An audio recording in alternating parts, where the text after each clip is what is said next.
Members, good morning. Good morning, Chair. Good morning, Chair. Let me greet you the way I normally greet you. Good morning, Chief Whip, Honorable Ntuli. Morning, Hormone. Good morning to all. Good morning, members. Honorable Sangoni. Good morning, Honorable Chairperson.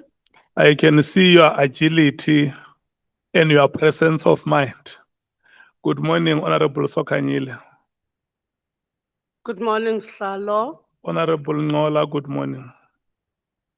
Good morning, Chair. Honorable Nomvalo, good morning to you. Morning, Chair. Honorable Skosana, good morning to you. Ngithokoze mgcinisihlalo nawe ngithi locha. Good morning to you, Honorable Shongwe. Sawubona hlalo ngiyabingelela. Honorable Breitenbach, good morning. Hello. Morning, Honorable Kola Barnett. Good morning, Chair. Morning, Honorable Chopper. Good morning, Chairperson. Bangazita, good morning to you. Good morning, Chair. Dumela. Morning, Advocate Arense. Good morning, Honorable Chair, honorable members. Morning, Advocate Mkhwaitz. Good morning, Chair. Good morning, honorable members. Morning, Advocate Mukiza. Good morning, Chair. Good morning, honorable members. Good morning, General Khumalo. Good morning, Honorable Chair, honorable members. And can I, through you, greet your legal team? Can you pass my regards to them? I'll do so, Honorable Chair. Thank you so much. The staff of Parliament, good morning. Good morning, Chair. Thank you so much. The staff of political parties, good morning to you.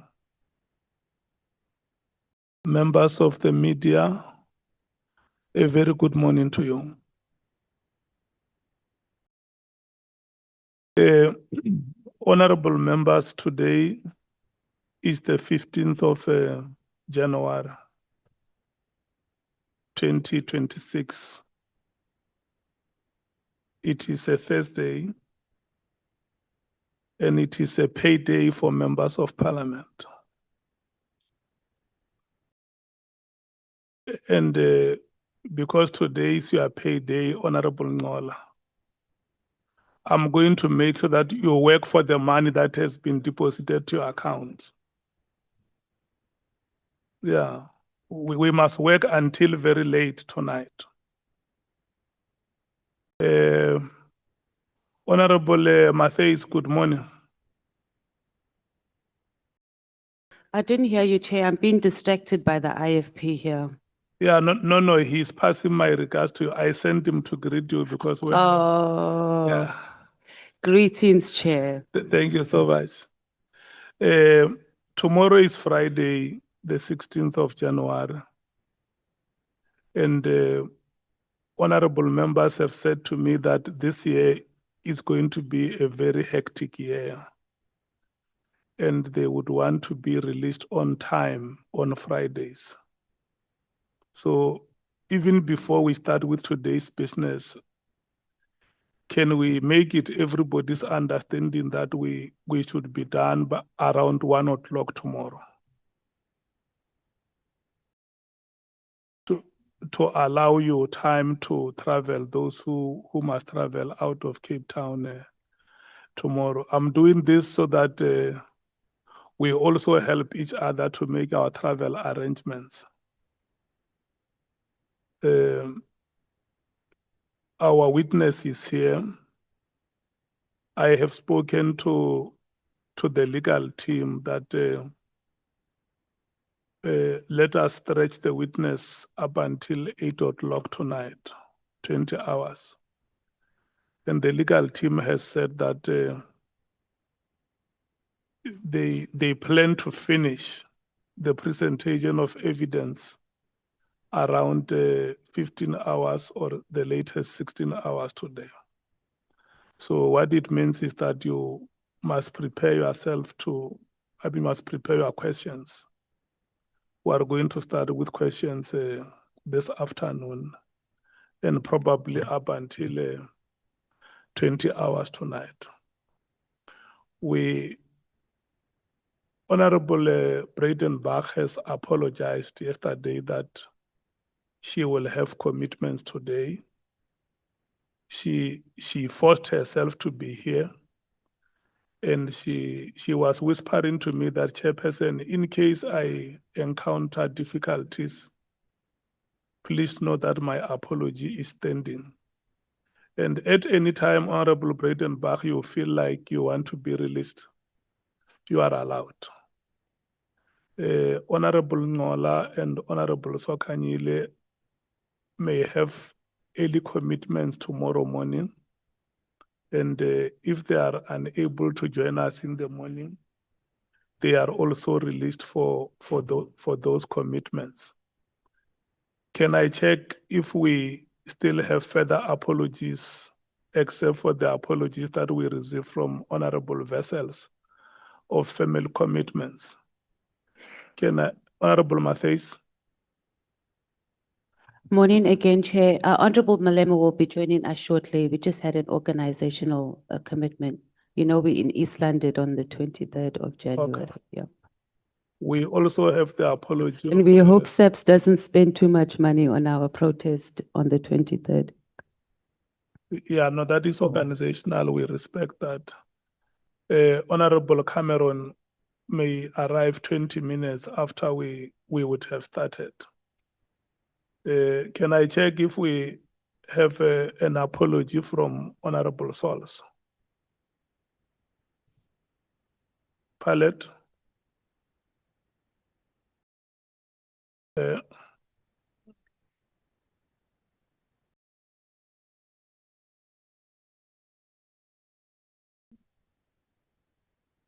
Okay.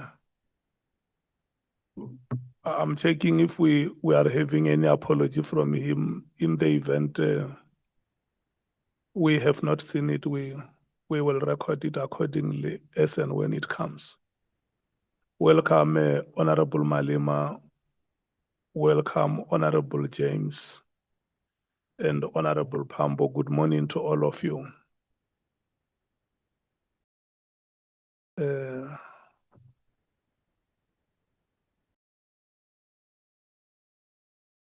Tate Mashaba, good morning. Shiluman,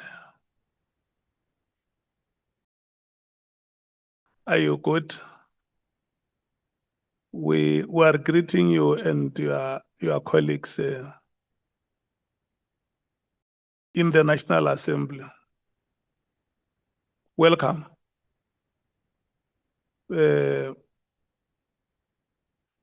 I'm going to request your colleagues, Dr. Letape and His Honorable Meso, just to come closer to the microphone and greet the people of South Africa, because they are members of this National Assembly.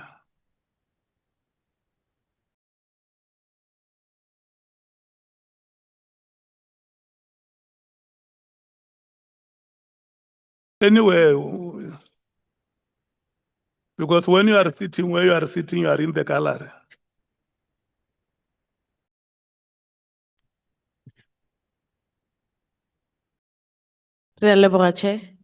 And Happy New Year to you and your ad hoc committee. Yeah, but you haven't greeted South Africa. That's what I said you must do. Well, and greetings outstretched to South Africans at large. Thank you. Pass the microphone to Dr. Letape. Thank you, Chair, for the opportunity. I'd like to pay homage and greet all South Africans, but more importantly, to thank you as the ad hoc committee for the hours that you spend on our behalf as members of Parliament. We know that you're going beyond the call of duty, and it is something that is appreciated by all South Africans. And we'd also like to thank all the South Africans that are coming here to help the committee with its mission. We thank you, Chair. Thank you so much. You are welcome. we are not doing you any favor. It's a convention that we do. All political parties and members of parliament who come to these proceedings, we introduce them for South Africans to know that the work that we do, like you say, we do it in your name and on your behalf as the National Assembly and Parliament of the Republic. I had just announced here that today it's a payday for members of parliament, and it's a very good gesture that on the payday, you demonstrate your willingness to work for the, I mean, somebody would have, But Chair, why are you looking? somebody would have chosen to go somewhere, but you decided to come here and say support and solidarity to the committee. Chairperson, I think you are out of order. Some of us don't even disclose to our families our payday. You're bringing us problems. Look, I must do this because as members of parliament, we must be honorable. We must be honest members. There is no way your family cannot know. It must. If it does not know, today I'm making them to know, and they have a right to demand. There's some of them do not even know that we get paid in parliament. It's a voluntary work. No, thank you so much. General, did you pass that greetings to your team? Yes, I did, Chair. If you may please introduce them to the ad hoc committee. Thank you once again. Good morning, Honorable Chair, honorable members. The team is not a legal team, is my support team. Yeah. From my office, I have Lieutenant Colonel Ketsekile on my left, Lieutenant Colonel Khumalo, and then Varanusam Rosetla and Constable Bavu. Okay. They are not a legal team. They are a support team. That's correct, Chair. Thank you so much. I want the members of parliament and the people of South Africa to know that evidence today will be led by Advocate Maria Mokhaitsi. Advocate Mokhaitsi, can I give you this opportunity to formally introduce the witness to us that this is the witness that you did consultations with? Thank you, Honorable Chair, honorable members. Not quite rid of me yet. I wish it could be payday for us too, but it's not. In terms of our arrangement, yes, my colleague Advocate Mokhaitsi will lead General Khumalo in relation to PKTT matters. And I will come in if and when, if it's needed at all, at the tail end. So I just want to start by introducing General Khumalo and make a few introductory references from his affidavit, Honorable Chair, if I may. And as is customary, before you administer the oath, to confirm with you and the committee that this is Samuel Dumisani Khumalo, General Khumalo, the Divisional Commissioner of Crime Intelligence, whom we have consulted with a view to drafting the statement with the annexes that is before you. He is here today, ready, willing, and able to testify. So it's my pleasure to introduce him to you formally, Honorable Chair, honorable members. Thank you so much. Can I move ahead and do the administration of oath? Yeah. Thank you so much, Advocate Arendse Mdungwa. We are now going to do the administration of oath, but before I do that, let me bring the following to your attention, that You have been invited to appear before this ad hoc committee, which investigate allegations that have been made by Lieutenant General Mkhwanazi. You have been invited to provide information to help the committee in its oversight work so that it can properly investigate these allegations. And among these allegations are the alleged unlawful disbandment of the political task team, otherwise known as the PKTT or the NPKTT. Number two, the alleged moratorium on the filling of vacancies within the South African Police Services, the SAPS. Three, alleged corrupt relationship between senior leadership within SAPS and members of the public. And lastly, political interference in the work of the SAPS. In extending this invitation, the chairperson of the ad hoc committee has indicated to you that you may provide such information to the committee if you so wish, under oath in terms of the powers, privileges, and immunities of Parliament and Provincial Legislatures Act. General Khumalo, please be informed that by law you are required to answer fully and satisfactorily all the questions lawfully put to you, or to produce any document that you are required to produce in connection with the subject matter of the inquiry, notwithstanding the fact that the answer of the document could incriminate you or expose you to criminal or civil proceedings or damages. General Khumalo, you are, however, protected in that evidence given under oath or affirmation before a House or a Committee of Parliament may not be used against you in any court or place outside Parliament except in criminal proceedings concerning a charge of perjury or a charge relating to the evidence or documents required in these proceedings. Please be aware that in terms of Section 17, subsection 2 of the Powers, Privileges and Immunities of Parliament and Provincial Legislatures Act, a person who willfully furnishes a House or a Committee of Parliament with information or makes a statement before it which is false or misleading commits an offense and is liable to a fine or to imprisonment for a period not exceeding 2 years. General Khumalo, you are required to take an oath or affirm that the evidence you are about to give is truthful. Which one do you elect, oath or affirmation? I'll take an oath, Honorable Chair. You have elected to take an oath. You will follow me as I dictate.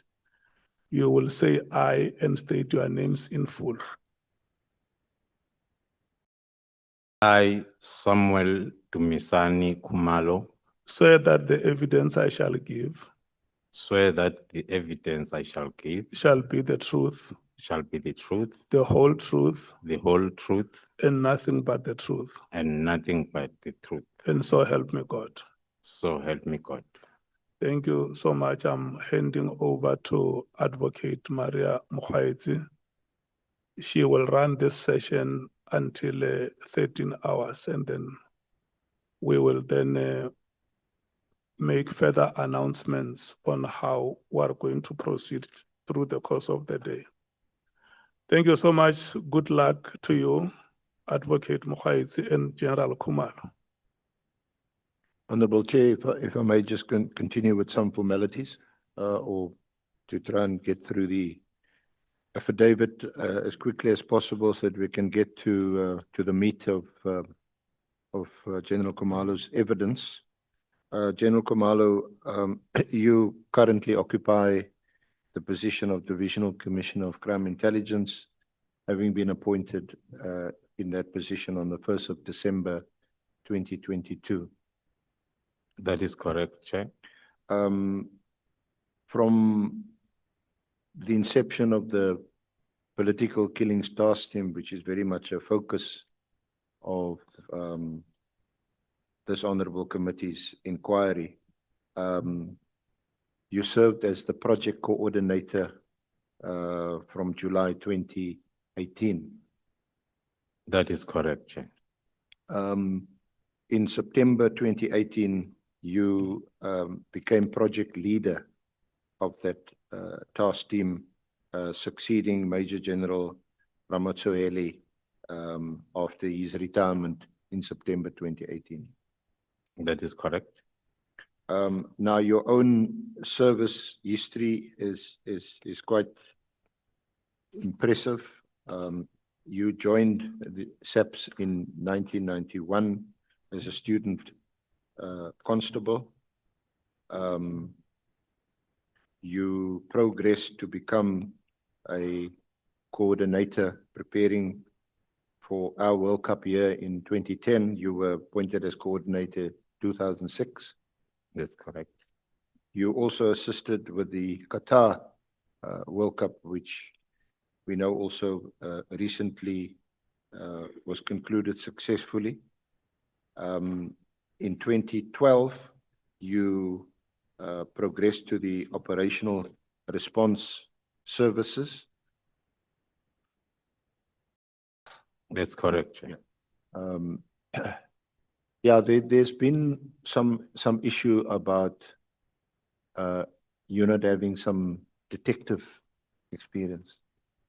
You want to comment on that at all? Thank you, Honorable Chair, honorable members. When I joined the police, I was not aware that there are different compartments within the police. I wanted to be a complete police officer who can be able to do almost everything that is expected from a police officer. So luckily for me, the path that I chose was from the operational coordination side.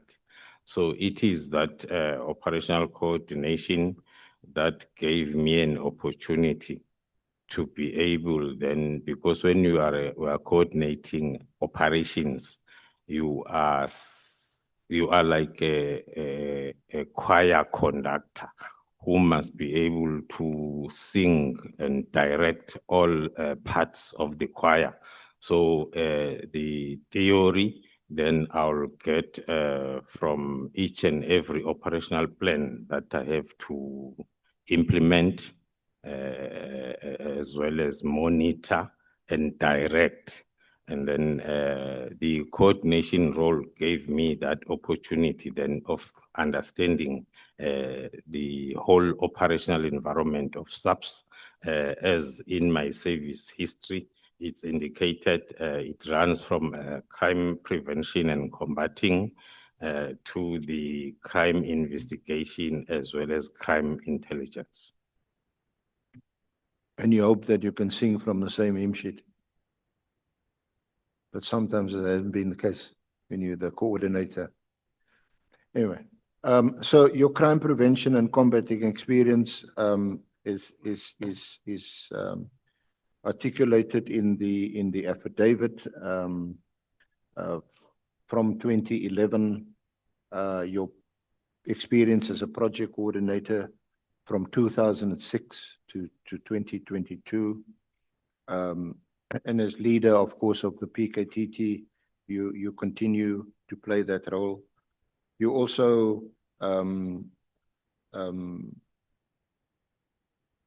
have outlined your role in the SAPS leadership, which eminently qualifies you for the role that you play: intelligence management, strategic oversight, crime prevention and investigation.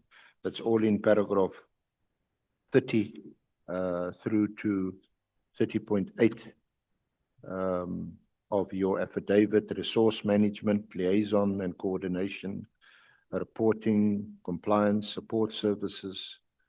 Those are all mentioned in your affidavit. That is correct, Honorable Chair.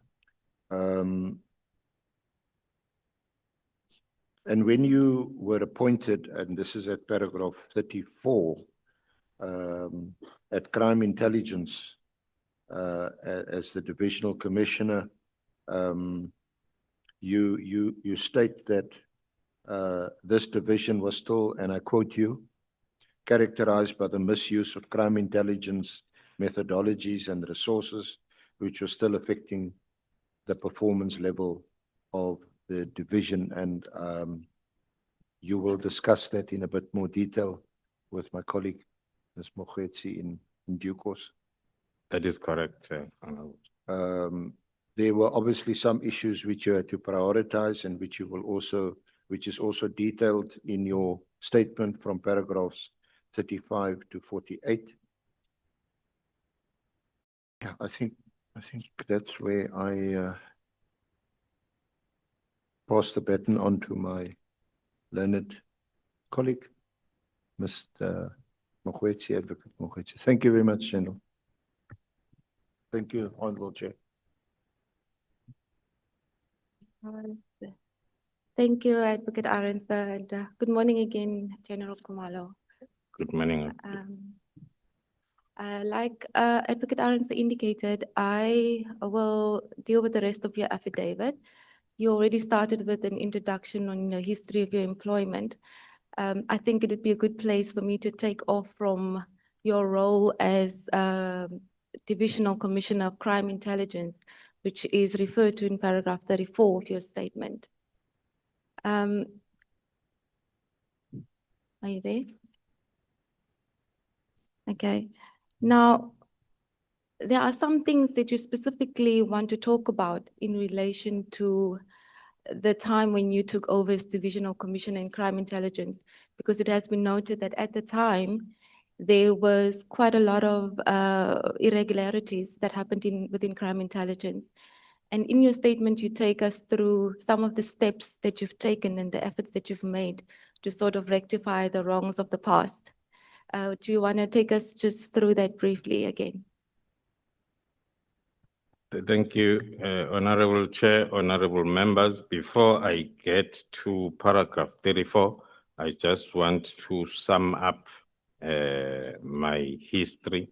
As we have seen, that serving at lower ranks, I was between crime intelligence and operational response services, gaining more of operational experience up until then at junior officers level. Then my detailed history is starting mainly when I became a senior officer in 2011. That's when then I had to make use of the operational experience that I had gained to contribute then at strategic level of SAPS. That's what gave birth to, based on my experiences, gave birth to the policing model that is being implemented in the SAPS today, that I introduced in 2016, which is the 5-pillar approach. And then I'm appointed at Crime Intelligence in December 2022. My experience, because I had spent more than a decade of my junior ranks within crime intelligence, which includes also the acting as a component head of counter and security intelligence when I was a brigadier at ORS, Operational Response Services. I was then requested to go and act between 2011 and 2012 because of that previous experience at operational level up until junior. I left crime intelligence as a junior officer who had grown through the ranks mainly from within crime intelligence. And then January 2023, when one is appointed, other than experiences, practical experiences, but one has been following the problems that were talked about from within the division. So one then noticed that the division by then was still characterized by mainly the misuse of crime intelligence methodologies and also the resources which were affecting the performance of the division. Hence, there were forever complaints, especially from the operational environments of SAPS, that they are not getting the services that they are expected from crime intelligence. These were also or are also reflected in the findings of a lot of commissions and inquiries that were established, focusing on some of the issues, crime intelligence problems. We can refer to the inquiry into the state capture, where most of the problems are also reflected there in those findings, as well as the report of the expert panel into the July 2021 civil unrest. But to summarize some that one had to prioritize when one was appointed, we can look at what we found was the non-aligned key performance indicators of the division to the SAPS's priorities, and also the outdated and non-existing policies and legal framework. So the environment was just operating on a free mode, and it was like not operating like the SAPS CI. It was operating like CI. So in other words, the crime intelligence that is serving their own purpose. That was the first issue that one had to rectify. And also the misuse of state vehicles by the senior management of the division, including the senior management of the police at large. Those vehicles were allocated to those seniors unlawfully so, because it amounts to fraud and corruption. If you are benefiting twice, you are having your structured vehicle, but you are also having another luxury vehicle allocated to you by the division crime intelligence, which is supposed to be a covert vehicle used by operators. There was also a problem of outdated and non-existing physical, human, and financial control measures. It was a free-for-all environment.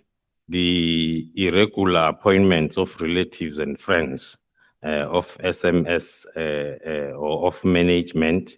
The famous one was the appointment of the 250 under the disguise of being agents, and also the failure to implement the consequence management against senior management, most especially hiding behind secrecy of the environment.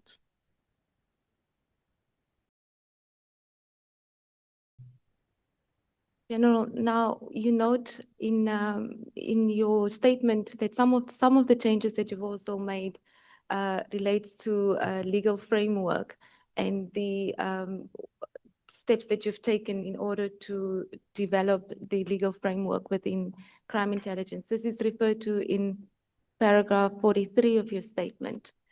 Is there anything in particular that you'd like to highlight in respect of the legal framework that you've developed? Thank you, Chair. Thank you, Honorable Chair. Based on my assessment as the newly appointed divisional commissioner on the issues that I've highlighted, one had to prioritize. So as I used to term that period as you are trying to change the flat tire of a vehicle whilst it's in motion, one had to prioritize then the issues that needed to be attended to. Of course, then there will be those decisions that one will take that will not make one famous and not supported at all by some at a senior management level, which made it very difficult then to implement such decisions. That then in that environment is mainly done through the misinformation that will be related to each and every one of those reforms that we are bringing on board. Talking to the first one, which is the legal framework, there were serious legal reforms that one had to implement, starting with the compliance with a Regulation of Interception of Communications Act, normally referred to as RICA. There were lots of interception activities that were undertaken outside the legal framework, and then one had to prioritize that to acquire the exemption certificate, which was approved by the cabinet, that allowed us now to lawfully purchase, keep, and utilize the listed equipment according to the Act. The other one was the one that had to be prioritized, was the one that talked to the exemption by the National Treasurer to depart from the procurement procedures in terms of Public Management Act for the covert operations, which are supported through the Secret Service account. Those are the two examples of the legal framework that one had to prioritize in order for the division to start then operating lawfully. Honorable Skosana. Thank you, Mgcinihlalo. Thank you, Chair. And Mthandu General Khumalo. Chair, is a quick one. I think Maga Kulumala, General Khumalo, because we've been sitting here, we were told that General Khumalo agazi next ngendaba ye crime intelligence, yagana experience, agana anything. Now, General namhlanje ngicabanga ukuthi uyicacisile ukuthi mabhunga lawo zinhlele ngesikhethu. Ngamanye amagama bebakupenda. Usho ukuthi ihistory osinikele yona nje uthi mhlambe ngenze follow up ukuthi wathoma usafika almost esipholiseni ukubereka ngecrime intelligence. I think that came up clear. Am I right?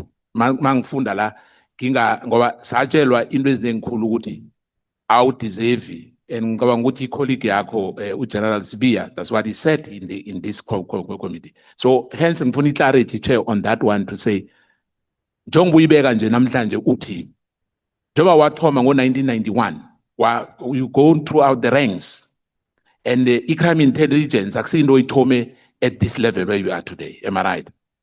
That is correct, Honorable Chair. Ngiyathokoza, Chair. Bengifuna net leyo clarity. Thank you so much. Okay, let's proceed. Thanks very much for the responses, General Khumalo.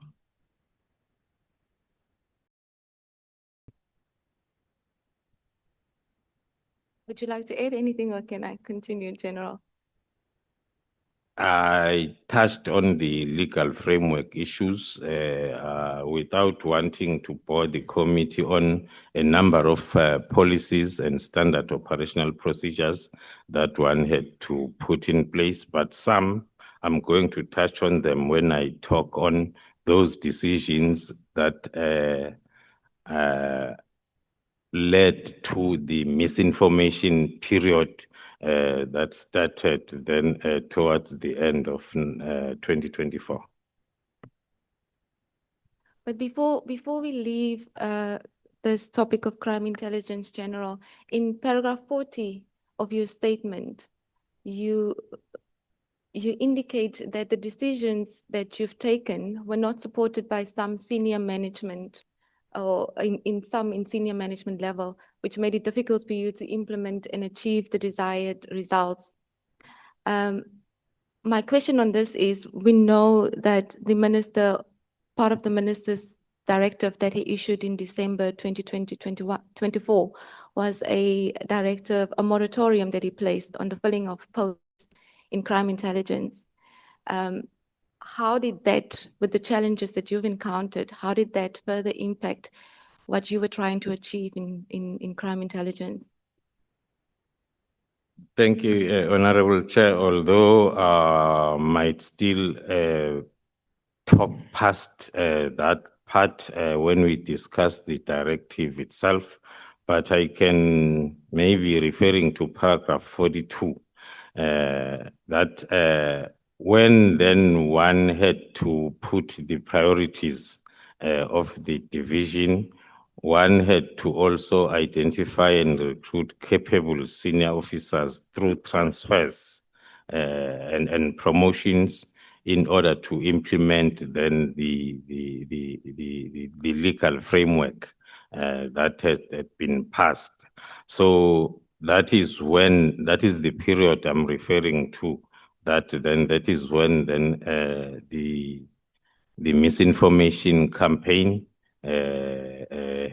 started through the social and print media that will be related to each and every decision that one is taking. I can take the committee through some examples from paragraph 44. If you'd like to. Thank you.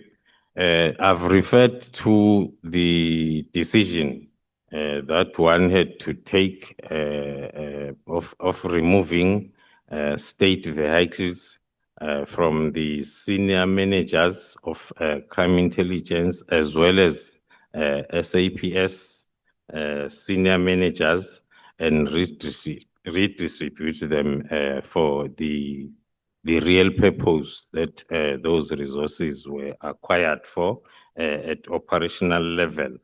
One will still recall that soon after that directive was issued under my signature, and then those vehicles had to be collected and then be inspected. Then the redistribution process starts. And then there were photos or pictures that were taken from where they were kept, whilst then they were in the process of being redistributed. And the media article about CI vehicles collecting dust and not allocated to members started flying. That is one example. The second example will talk to the famous misinformation that is forever spoken about or spread on the media, which talks to the informers being paid 3,000 rands only. That example is as a result of the financial delegation of powers that had to be reviewed to ensure that there are control measures, especially on the informal rewards and remuneration, establishing the committees that are going to deal with. The directive was talking to the fact that the informal rewards and remuneration that are above 3,000 rands has to go through a committee to be scrutinized, which was then a problem from those that were benefiting from a loose policy that will allow any commander at any level for such approvals. Then the other example, as I'm touching on misinformation that we experienced a lot towards the end of 2024, was around the identification and dismissal of ghost employees who were unlawfully employed who are part of recruited 250 that I mentioned earlier on. The misinformation that was accompanied by that process was that the division is being incapacitated because of those activities that were taking place. We have lots of examples. There are people that we had unearthed that were holding the ranks up to a full colonel who have never worked for the past 15 to 20 years, but getting salaries. So one had to hunt those people and then dismiss them in terms of the regulations of SAPS. That is a project that is still ongoing. So we are going to that misinformation for quite some time. And the other one, this one is coming in at any time when one then is implementing and enforcing consequence management, especially at senior management level.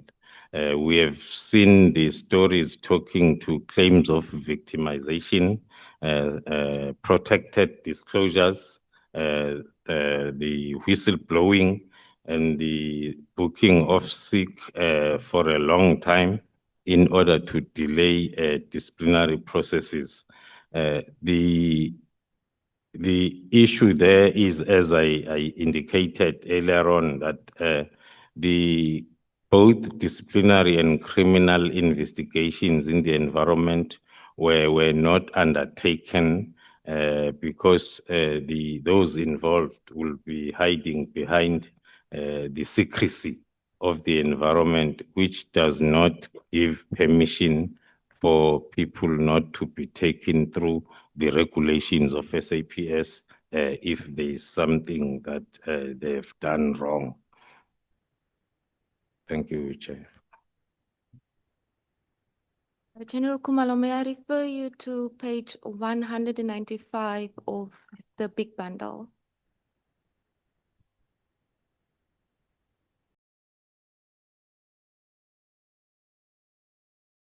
Now, Honorable Matthys. Thank you, Chair. Just quickly, can our evidence leader just speak a little bit louder? You've been very soft, you know. Bring on the voice. Thank you, evidence leader. I think she has lowered the microphone. I thought my soft voice was my charm, Chair, but I'll try to speak louder.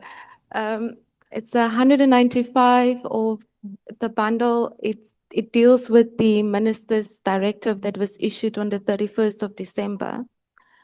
Now, in paragraph 1 of that directive, General, I don't know how comfortable you are to speak to some of the issues raised there, but I would just like your view on how that paragraph 1 impacted crime intelligence operations. And when I say operations, I mean what you were trying to achieve in turning things around.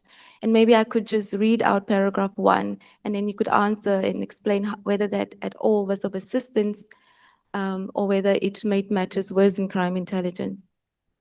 So in paragraph 1, it says the minister directed that all processes to fill vacant posts in the division should be halted immediately. And this applies to all posts in provinces, including those of provincial heads of intelligence that are currently vacant. It also applies to all posts currently vacant at head office.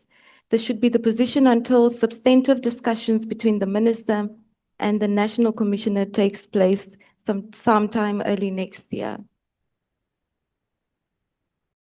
Thank you, Honorable Chair, honorable members. Maybe I must start by my own view on the letter itself as a whole before I zoom into the first paragraph. In my view, the letter was supposed to be a personal letter to myself. It's talking to almost everything that is related to myself, the whole letter. But zooming into the first one, as we are trying to link it with the reforms that were. The letter came at a time when we had about 4 vacant posts of provincial heads of crime intelligence. Some had been dismissed for the process that I've explained under paragraph 47, and also a number of senior management posts that were vacant, that are still vacant at head office level. So that the directive, we had advertised 2 batches of senior management posts that were halted by that the directive. So the division, one can say, I'm not sure in terms of percentage, but then as we sitting, there are 4 provinces that are without provincial heads.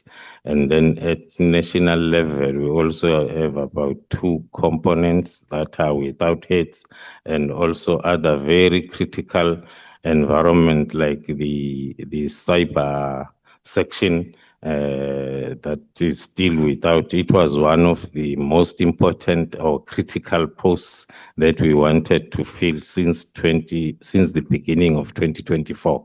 So the paragraph 1 or point number 1 on the letter did affect the performance of the division, and it is still those that are there currently. Most of us, we are working 24/7. 24 hours per day, because we must fill in the gaps that are there at senior management level, be at provincial level or at national level. And just lastly, in this regard, because the directive referred to a meeting that was supposed to take place in order to deal with the issue, could General just confirm whether this meeting has taken place, or whether the posts are still currently halted? The meeting referred to was supposed to take place between the minister and the national commissioner. I do not see where it mentions myself as the divisional head. I will take it that maybe there had been some discussions because the National Commissioner had indicated that those posts will be re-advertised soon.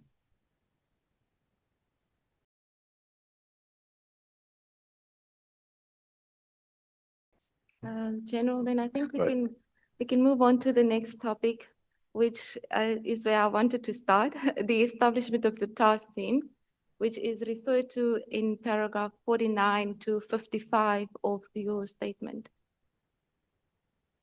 Thank you, Honorable Chair, honorable members. The topic has been covered by some, if not most of the witnesses that have appeared in front of the committee. I will just talk from the practical point of view, because I happened to be practically involved from all the stages of the establishment, and most of the documents, establishing documents, are having my signature on. Without going into details, I can confirm that indeed the PKTT was established during 2018, when then the political killings in the province were rife, and then it was through, as we are all aware, the appointment of the IMC Interministerial Committee by the President, which was chaired by the Ministry of Police. The point that maybe I must first try to correct is the misperception that the PKTT was formed as a result of Moerane Commission. If we go through the minutes of the IMC meetings, there is a meeting, I think in 2019, where the Premier of the province apologized for attending the IMC because he was supposed to attend the briefing by the Moerane Commission. That was in 2019. It's one of the examples that one can cite that the Moerane findings came long after the PKTT was formed.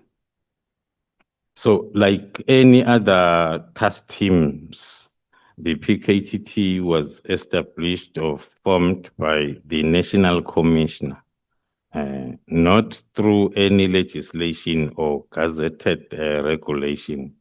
It is the prerogative of the National Commissioner or the Provincial Commissioner that at any time there is a threat that they feel that it needs the task team approach, which is different from the normal day-to-day policing approach to establish then the task team. I'll link that with the situation as it happened. If we follow the minutes of the Interministerial Committee, there were 2 meetings that took place during May. The IMC went to the province to find out as to what are the interventions that are in place. Indeed, they did find the task team, the provincial political killings task team. We can call it maybe then, if you want to use PPKT, it was there. Already there was a task team.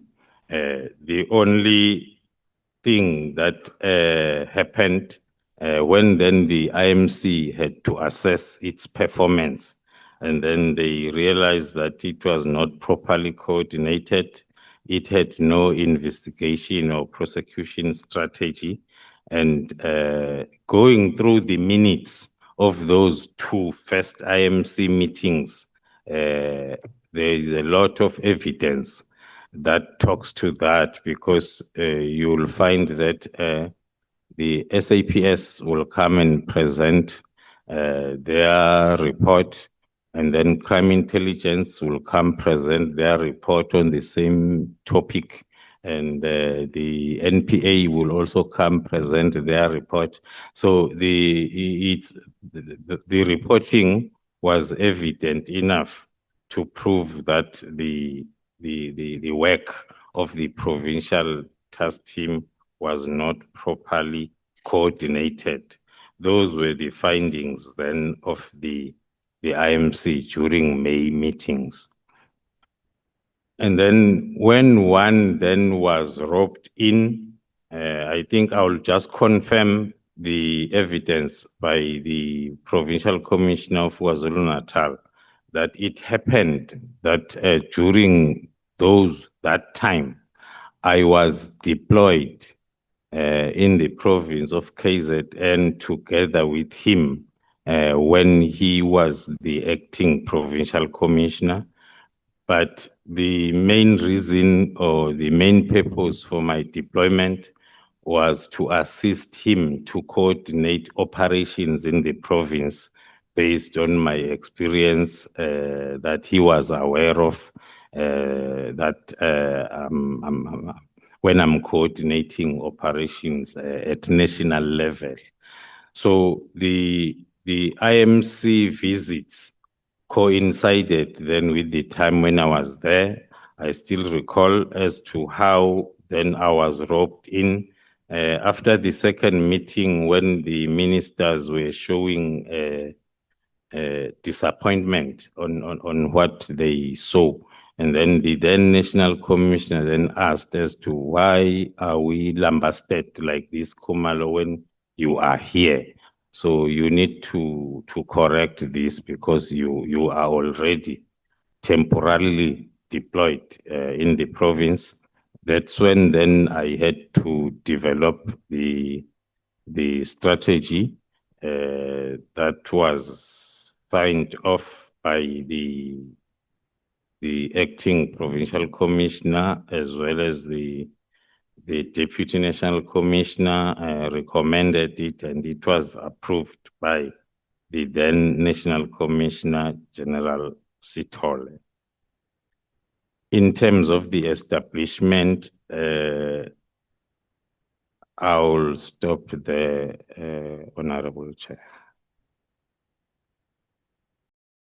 Okay, General, I'd just like to go back and spend some more time on the role that the INC played in relation to the affairs of the PKTT. And just to note that in paragraph 55 of your statement, you say that the PKTT was overseen by the National Steering Committee, the INC, and the President. And just hearing you speak now of how there was an initial task team, and with the intervention of the IMC, the PKTT is what it is today, which is a very different sort of way of investigating matters, and it's now made out of forensics teams. And it was after the intervention of the IMC that the PKTT was established, and the initial task team was established, restructured, and the PKTT was then established. Yes. Is it correct to say that it's the IMC's intervention on the initial task team that led to the format in which the PKTT is currently in? Thank you, Honorable Chair, honorable members. As I've indicated, the challenges identified by the IMC during their first 2 sessions with the provincial task team, they were as I listed them. And then the national commissioner then approached me to assist because of my coordination role that I'm playing at national level. It was going to be quicker and easier than to come up with a well-coordinated and integrated plan for this particular reconfigured PKTT. Because the challenges identified by the IMC were mainly talking to what I normally correct with my coordination role in all the national operations that I was coordinating. So the role played by the IMC was at identifying or confirming those weaknesses, and then directing the directors general of their respective departments then to correct the situation. That is when then we started, as instructed now by the National Commissioner, to come up with a plan that will then cover or correct or most, if not all, the mistakes as identified for the reconfigured new PKTT. So it appears that the role of the IMC was quite important, but under the current administration, we've learned that there appears to be uncertainty in relation to whether the IMC still exists and whether the PKTT is reporting to the IMC, and whether the IMC should have played a role in the disbandment of the PKTT.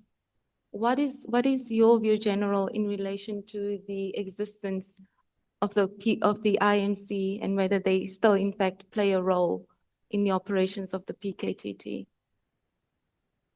Thank you, Chair. Indeed, Honorable Chair, honorable members, the IMC is supposed to be still playing a very critical role because in terms of our founding documents, The first document then is the directive by the president establishing the IMC, and then which was then providing that strategic direction and oversight of the PKTT activities.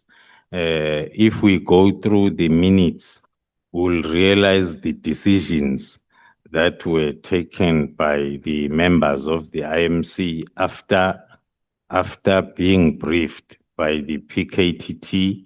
We can make an example of the Kokstad prison that was made available by the relevant minister after they have realized the problems that the PKT were facing, including the allocation of dedicated prosecutors from the NPA, as well as the attempt to get a dedicated court by the respective minister who was part of the IMC.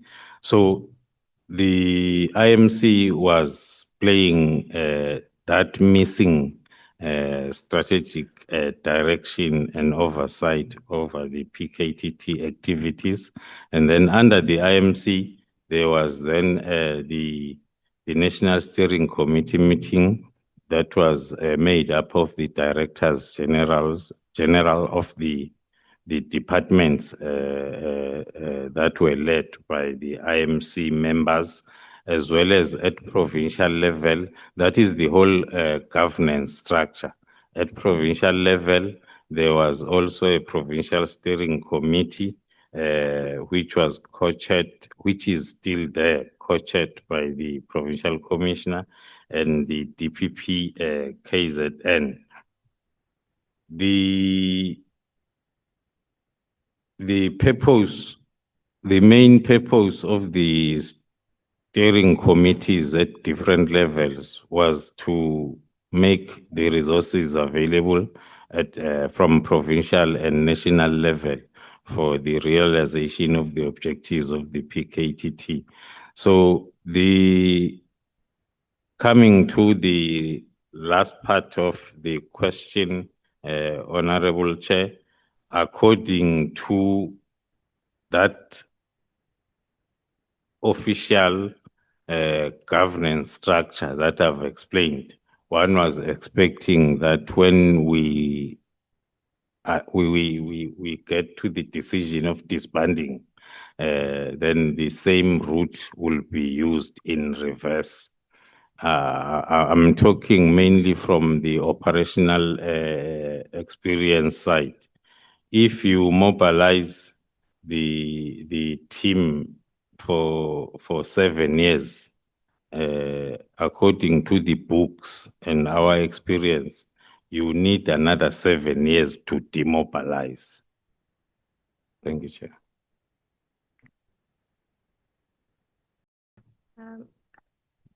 I know, General, you've made specific mention in your statement in paragraph 62 that seems to suggest in your view, there was a resolution made, not in your view, there's an IMC meeting minute dated September 2023 that says that the task team cannot be dissolved, it must continue. How are we supposed to understand what that means? Does this suggest that the PKTT is supposed to continue indefinitely? Or what are we supposed to make of that resolution of September 2023 that was passed? Thank you, Honorable Chair. As someone who was practically involved full-time in the PKTT, and I've since realized that there seemed to be uncertainty as to the existence of the oversight powers of the PKTT at the moment, more especially after the directive of the 31st of December. On paragraph 62, I'm giving my practical experience of what had happened prior to the 31st of December. The last briefing that I did to the IMC was in September 2023. With, I think there are about 3 or 4 resolutions towards the end of the minutes. One of the resolution was that the task team cannot be dissolved. It must continue. That can be found on the minutes that are dated 5 September 2023. And the last briefing to the president was in March 2024 towards the general elections. That was the last time that the IMC then convened the oversight briefings and meetings, but the team continued to operate, reporting to both the provincial and the national steering committees, awaiting for the chairperson of the IMC then to convene further IMC meetings, which did not happen up to date.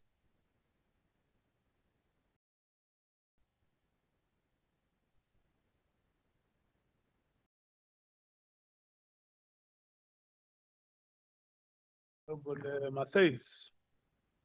Thank you, Chair. Just to follow up, and I might have missed it, are you saying that since the new acting Minister of Police has taken over, he hasn't convened, because he's the chairperson of that IMC, he hasn't convened a meeting? I just wanted clarity, please. Thank you. That is correct, Honorable Chair. As I've indicated when I started that part of my explanation, that as someone who has been and is still practically involved with the day-to-day activities of the PKTT, we have never received any invitation to come and brief the IMC since September 2023. So the whole of 2024 and 2025 up to date, there has never been any invitation of the IMC.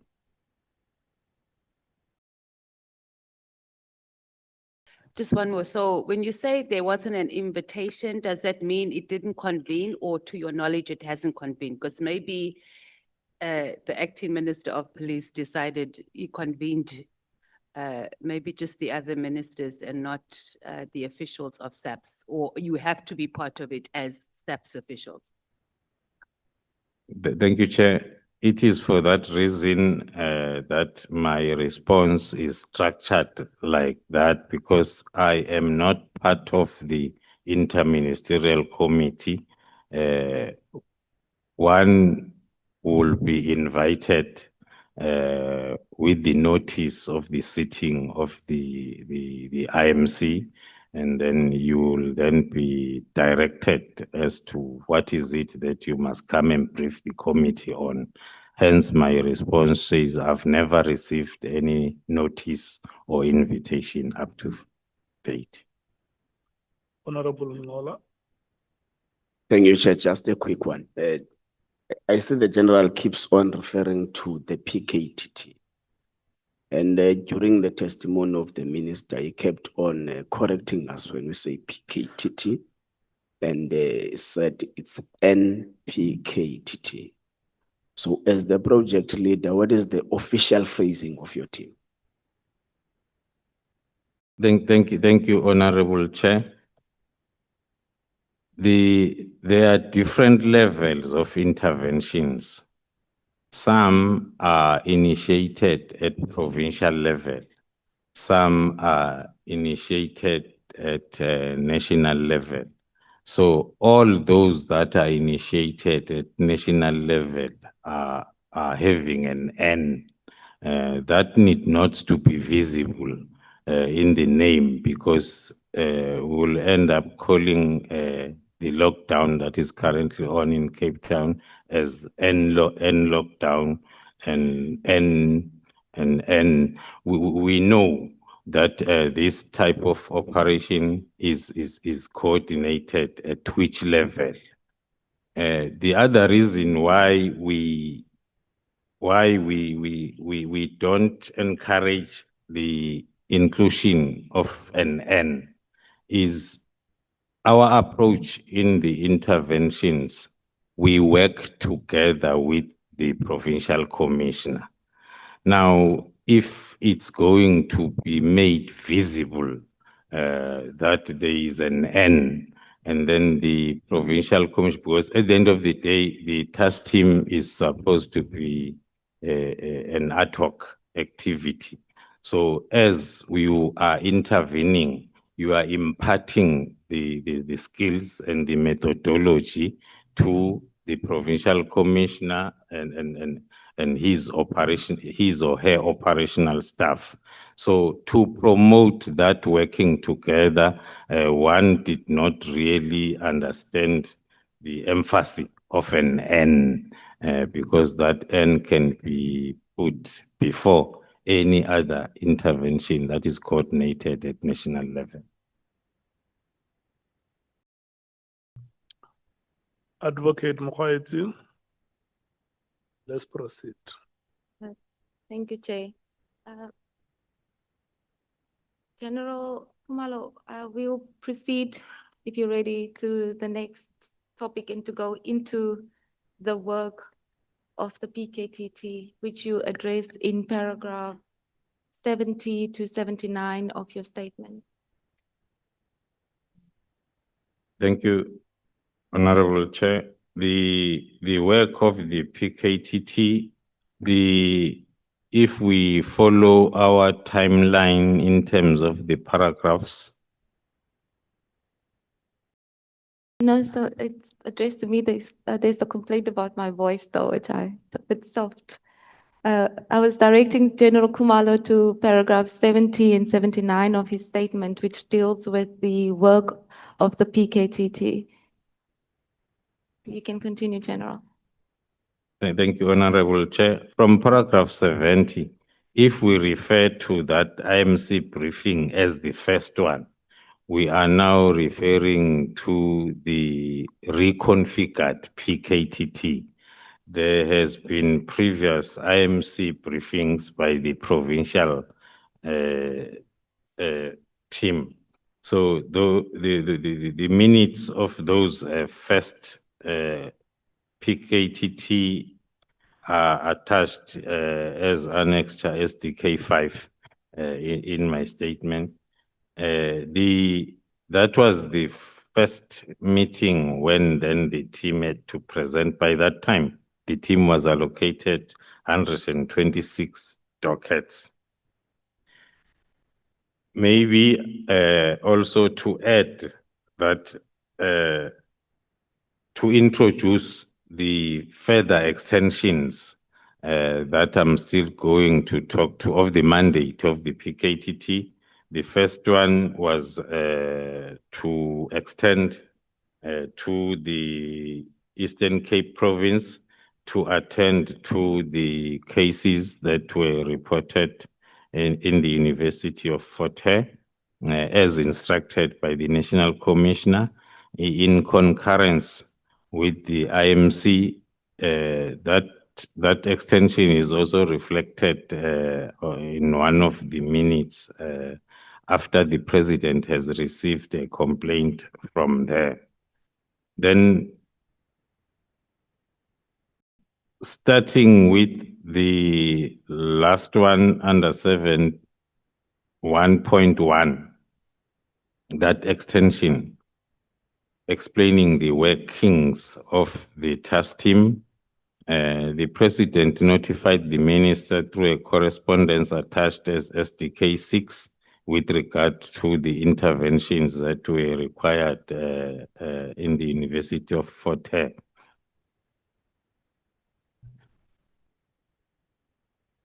No, General, I have a few questions, but I was not trying to interrupt you. Can I ask my question? Yes.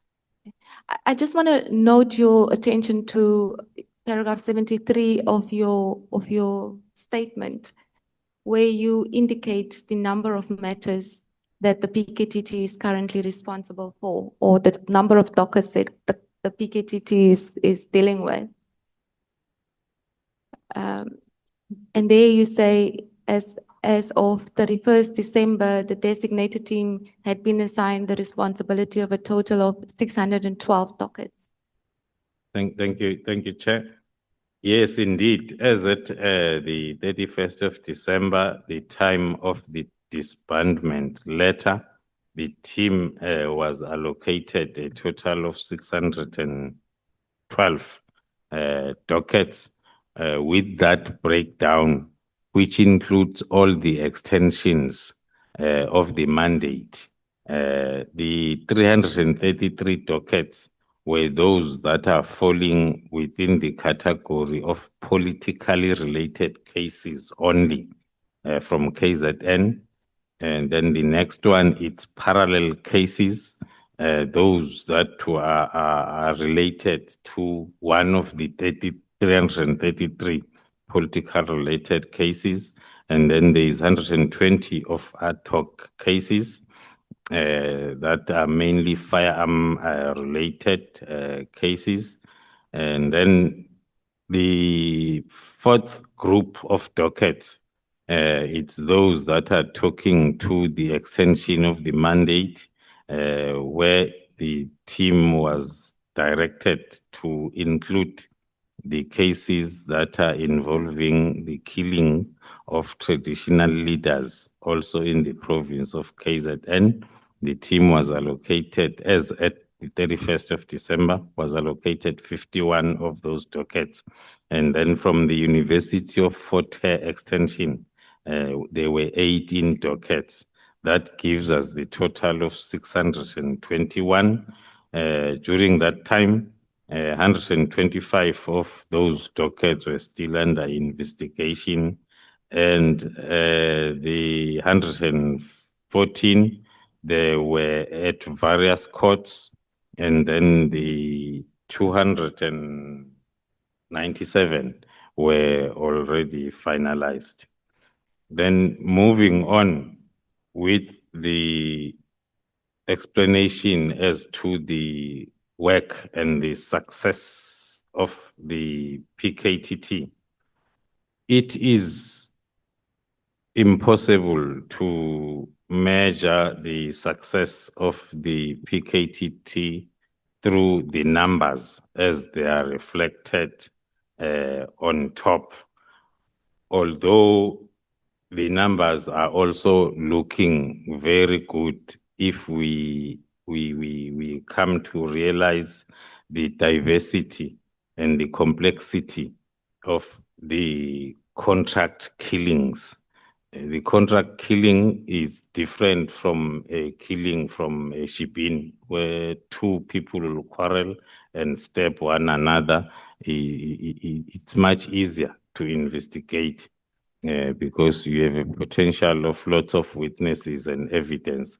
But then the contract killing is planned for a long time, and it is executed in such a way that it becomes difficult for the investigation.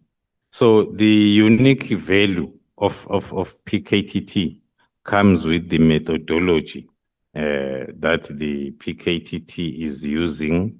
The PKTT is not approaching the investigation by looking for a killer or someone who killed. The approach is always in line with wanting to get to the reason as to why would this person be killed and who might have benefited from the killing. That then will help the team to identify different stakeholders, different targets that needs to be linked with the investigation.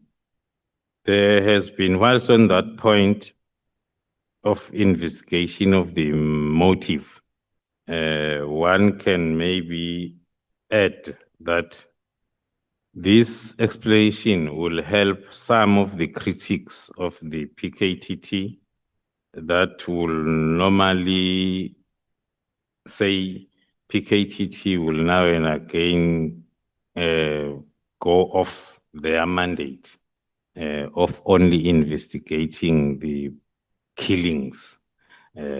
If during the investigation of the motive, it becomes clear that the real motive was fraud and corruption, and the person who ordered the killing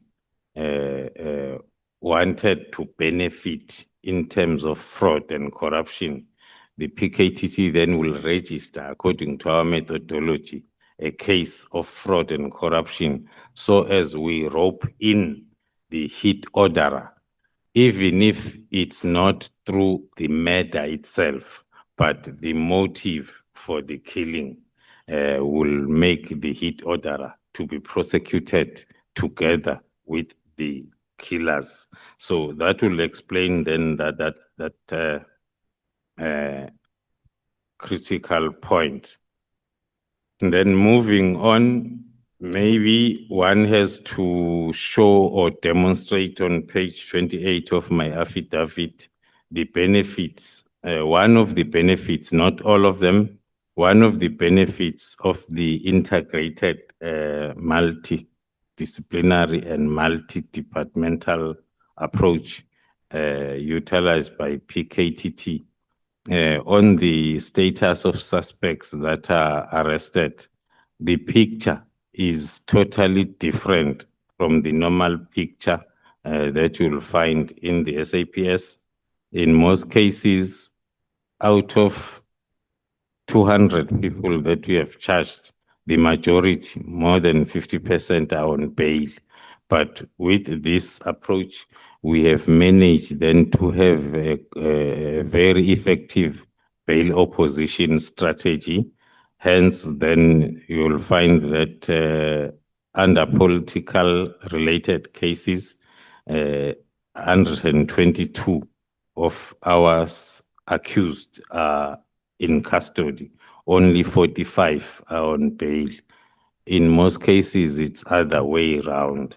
Same applies to the cases of traditional leadership. We have 12 in custody and only 1 on bail. It's one of the benefits of utilizing the strategy. On the same table, we're also indicating the problem that led to the request of dedicated prosecutors to be part of the team. On the first one, under political related cases, before the dedicated prosecutors were brought on board, we had 62 charges that were withdrawn against the accused, mainly where you are attempting to charge a very prominent local person. It will be very difficult for a local prosecutor to keep that person under prosecution. There will always be some reasons to withdraw charges. But then after that, we saw an improvement because for the past 5 years, only 20 charges were withdrawn against the particular or some of the individuals.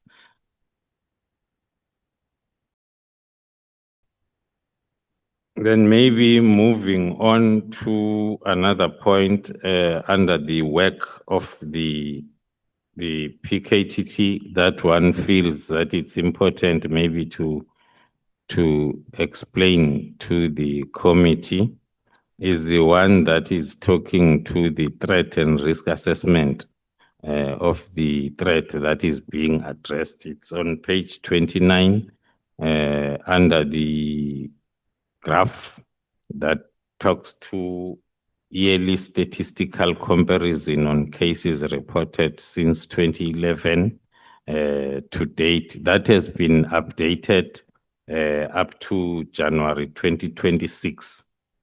We are portraying the picture, which proves that there are always spikes of these cases during the election year, starting from 2016. Maybe before I get to those spikes, to quickly explain the three different colors that are on that graph. The blue talks to the total number of politically related cases. The red or the green talks to the murder, the killings only.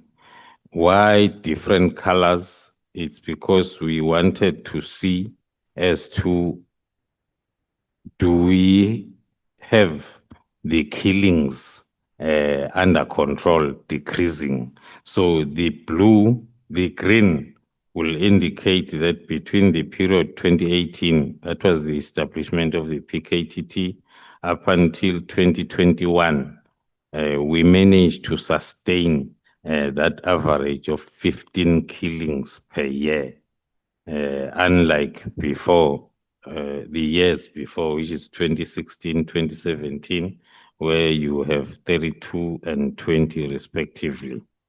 Now, one would like to explain the increase, a sudden increase in 2022, which is outside the election period, which is a different trend. From the beginning of this graph, the increase is experienced during the either local government elections or national and provincial elections.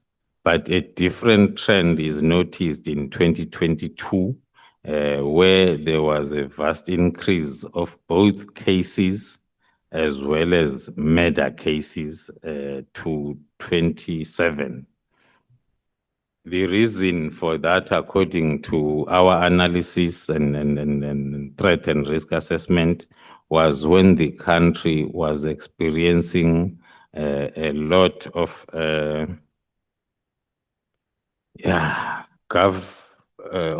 hung municipalities.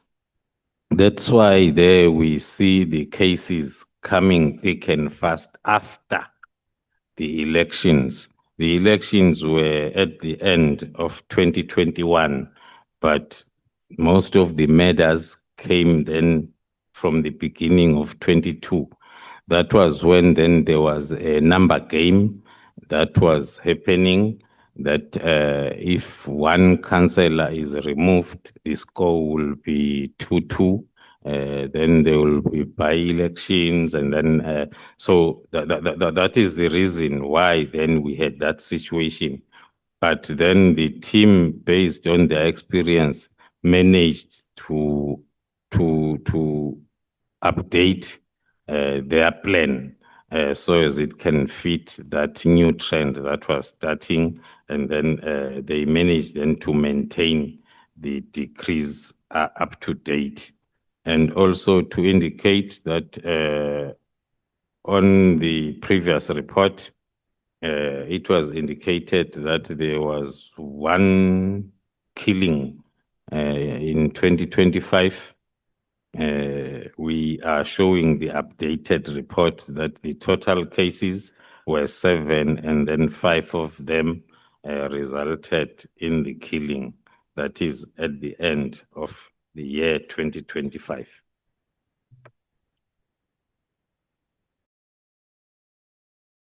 Now, General, may I refer you to page 107 of the big bundle, of the big bundle. 107.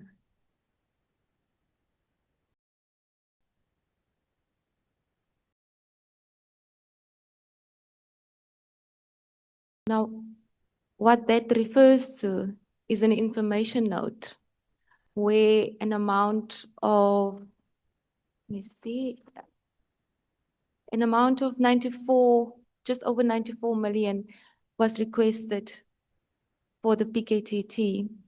And we see from this information now that a substantially lesser amount was then subsequently approved. Now, General, you've talked a lot about the wonderful work of the PKTT and just how unconventional your methods are. Would you be able to continue with the work and the valuable and exceptional work, as you've put it, of the PKTT with the budget being decreased? And how do you currently perform your work with such a decreased amount to work with, especially given that we are going into local elections and you've indicated this is the period that the political killings spike? How does the decrease in the budget affect your current operations, if at all? Right. Thank you, Honorable Chair. Maybe to explain that, it might look like a decrease, but it is actually not a decrease on what was requested as estimated budget.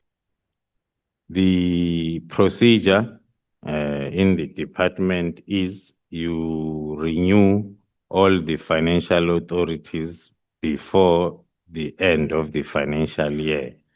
So there will be a submission with the estimated budget for the whole of the financial year. So if we look at 109, there are two recommendations.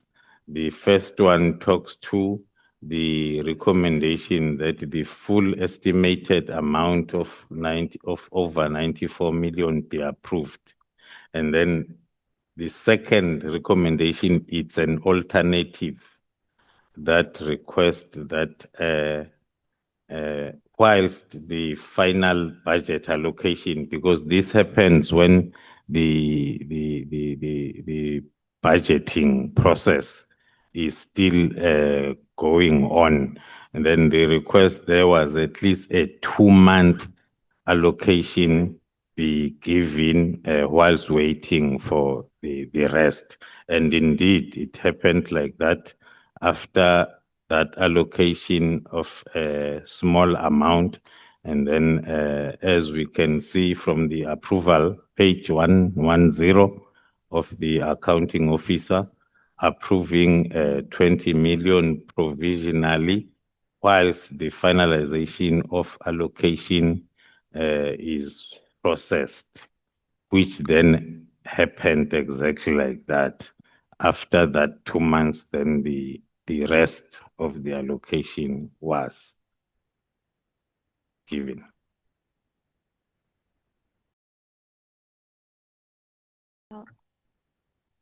General, also just lastly on this point of the work of the PKTT, now it has been noted by various witnesses who appeared, senior officials within SAPS, are of the view that task teams are not supposed to last indefinitely. At some point, a task team must come to an end.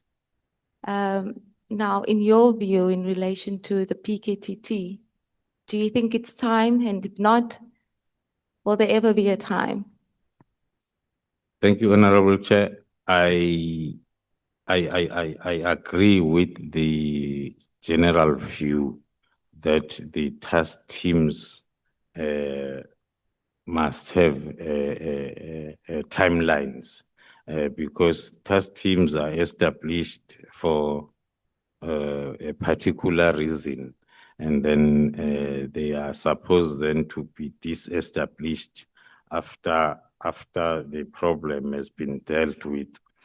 But looking at the methodology that is employed by the PKTT, my personal view will be for the SAPS to make use of the opportunity to change their policing model when it comes to investigations and use the task team model as a transition phase to the correct and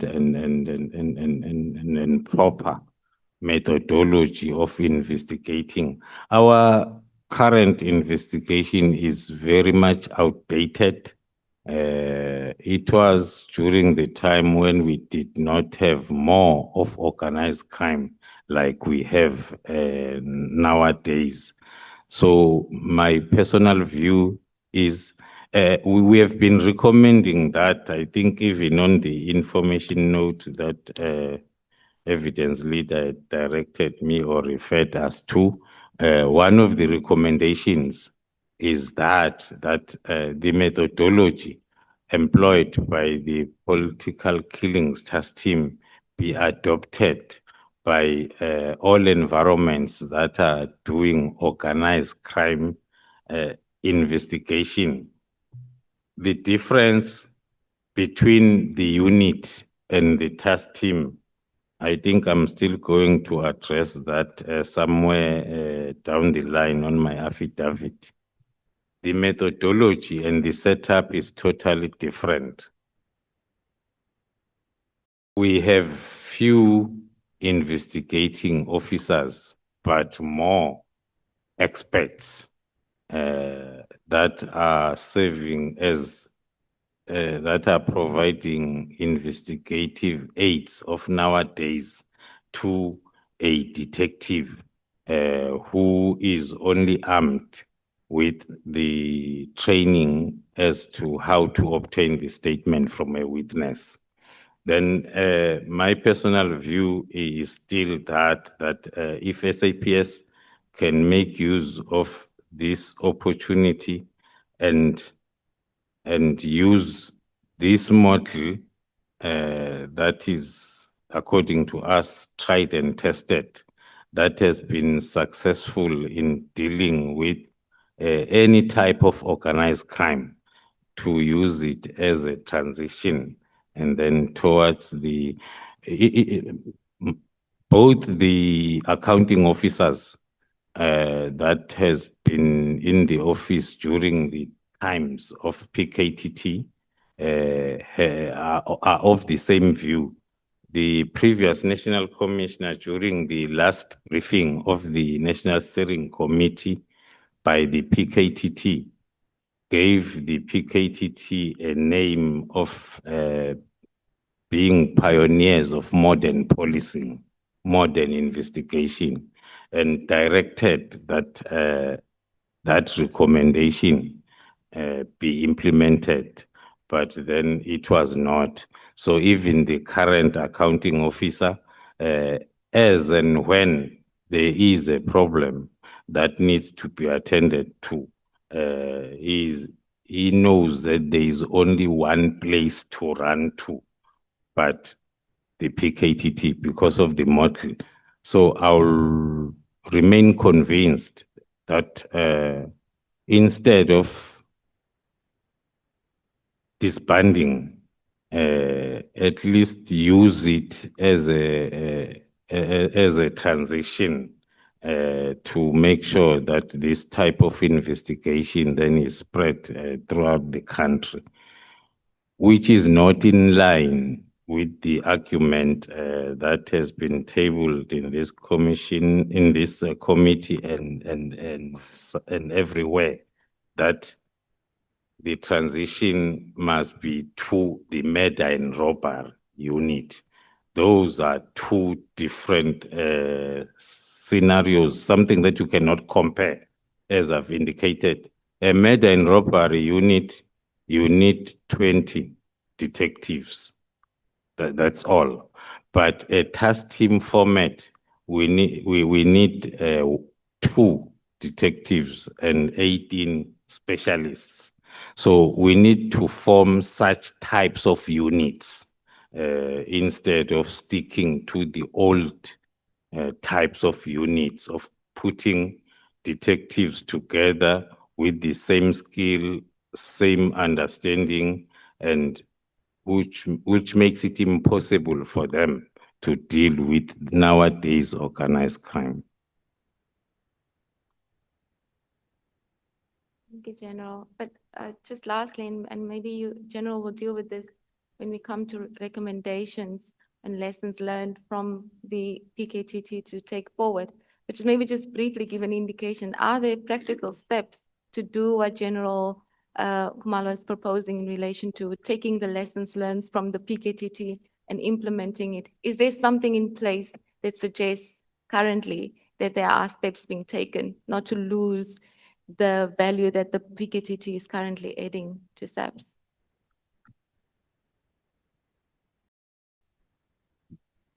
Thank you, Honorable Chair, honorable members. It's very possible. It needs a will from all arms of the state. I'll make a practical example of capacity that is already there. In terms of not losing evidence, the PKTT is having their own crime scene experts that will go to the crime scene at any time of the day or night and collect evidence. Looking at the capacity that we have countrywide, we can have that capacity spread throughout all the police stations for starters, because it's one of the critical investigative aid that is still centralized or secluded. The detective from a particular station has to wait for 6 to 7 hours for someone from crime scene management to attend the crime scene.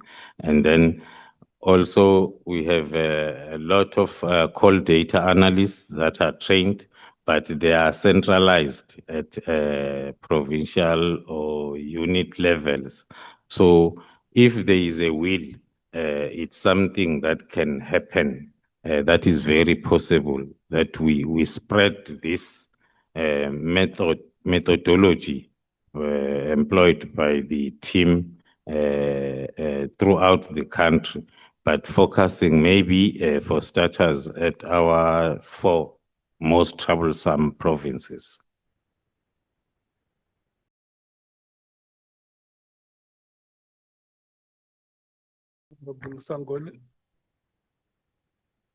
Thank you, Chair. Good morning, General Khumalo. I'm sorry, General Khumalo, I may have missed your direct answer to what the advocate was asking you. Is it happening? Because you seem to be speaking, something that's future orientated, a bit theoretical. Is it currently happening now? Because at the crux of this issue was that the task team should not be there forever. So the transition that you're speaking about and how it spreads to the rest of the country, is it work that the SAPS is doing now? Thanks. Thank you, Honorable Chair, honorable member. One can say it's, I don't want to say it's happening, but there are plans that are towards that. The last directive we got that we need to establish one in Gauteng, and then and also move towards this part of the country in Cape Town. So there are plans of doing that.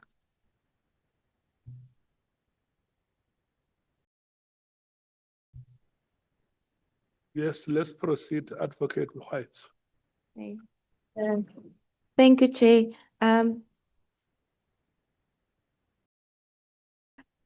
Bangazita.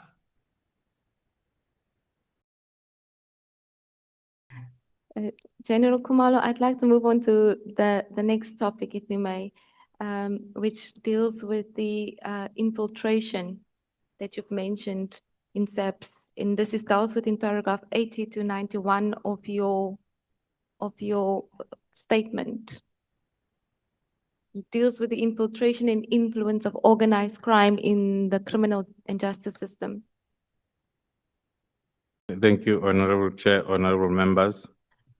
General, before you maybe go into it, as you take us through what you've written in your statement on that, may I just ask you to just briefly give us the significant features or the characteristics of syndicates as you describe in your statement and the modus operandi, and yeah, just in brief, so that members can sort of have a sense of how the syndicates operate. Thank you, Honorable Chair, honorable members. That is the main reason why I maybe propose that we include this part in my affidavit, where we are looking at the context of organized crime, explaining, because it will assist us when we get to the part of events that are related to the disbandment. One felt that maybe we need to touch on some of the most important features so as we can apply them when we get to our practical example of the disbandment of the PKTT. This will entail touching in brief as to how organized crime syndicates operate under general, but I'll be touching on the issues that will help us understand the events leading to the 31st of December. The first fact is, as I've indicated, it's a reality that as South Africa, we are now experiencing more and more of evolving challenges around organized crime with our syndicates then that are spanning across provinces and most worrisome also across the world with the international networking. Then the first part, it's the membership or characteristics of crime syndicate membership. There are critical characteristics that you will find that they are common to the dedicated individuals involved in organized crime. Firstly, you must be a habitual criminal. You grow up starting from housebreaking, graduating to other serious crimes. But what is most importantly is you must show that you have been able to not to be punished for more than 50% of your criminality as you grow up within the ranks. Then the next topic to summarize talks to the entry requirements and progression. I've spoken to the established history of criminality and multiple arrests, the criminal cases, long list. And then in most cases, you do the profile of those professional criminals. Most of those charges are withdrawn.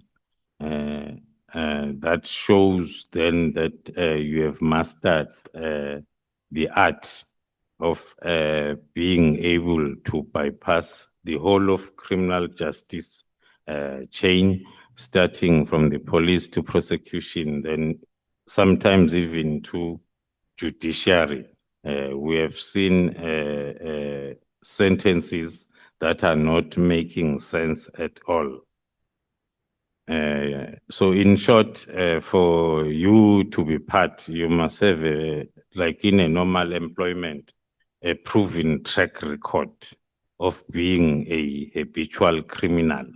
You must be an asset. It's either you bring along the local branch commander or you bring along the local district commander, you bring along, but you have to bring along a person who is at the position of influence, a local prosecutor, a local magistrate, whoever that you grew up working with will be an asset within the syndicate.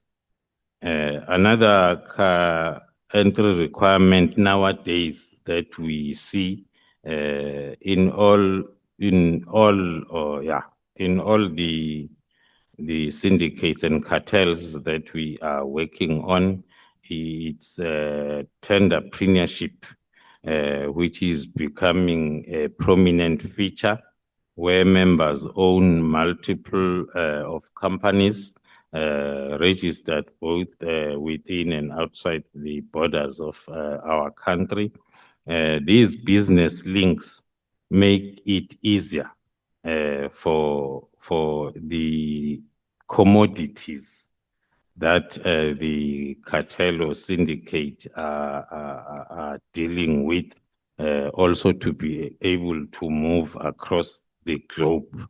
And also the tenderpreneurship allows for quick money laundering and also the procurement of government contracts illegally. It makes it easier also to do the money laundering. But the most important one that is very prominent in most of our syndicates and cartels in the country is the facilitation for the resources of crimes, more especially firearms, through the registration of private security companies, which then is an easiest route for you to get as much firearms as possible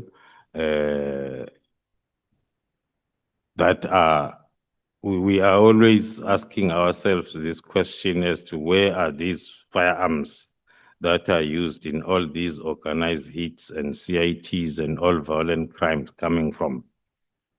Most of them are coming from that route because you go there to a particular company for compliance inspection, you'll find that 6 of the firearms that were procured last month are reported missing 2 hours before you come in. So they are not missing, but it's because they cannot then be subjected to ballistic analysis because they will be linked with those cases that you are investigating. And also the borrowing, unlawful borrowing and interchanging of those resources, it's something that happens. I'm touching on this because it's something that we can practically see, most of us in our communities where the syndicates and cartels are operating. Then the next one that I felt I need to touch on is the international reach and dual citizenship. I'm touching on those that will become relevant when I get to the actual events as they happened. It's one of the requirements of holding more than one citizenship in more than one country. That also allows the flexibility of movement, either of as a person or then of the commodity. We have seen most of our high profile investigations as to how long it takes to get a person who have also a Swaziland citizenship.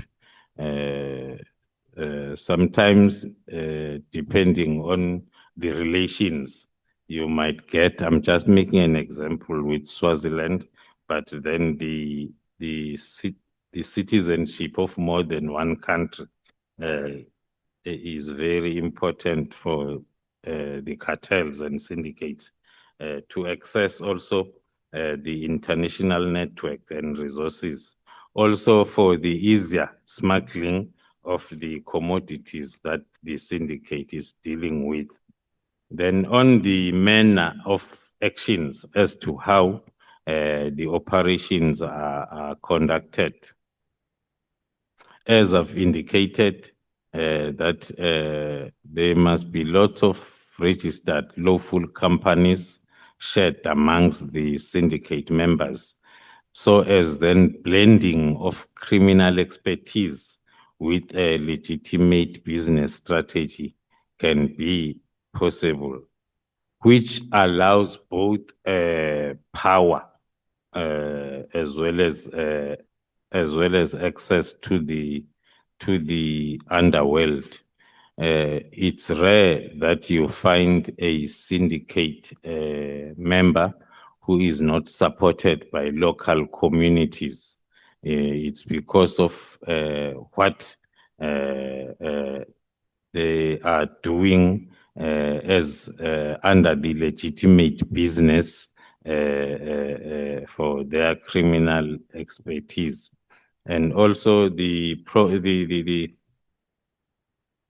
most important part that will bring us closer to the example that we are going to discuss at length, which is key to any syndicate to survive, is the proximity, close proximity and relationships with politicians, law enforcement officers, and business leaders.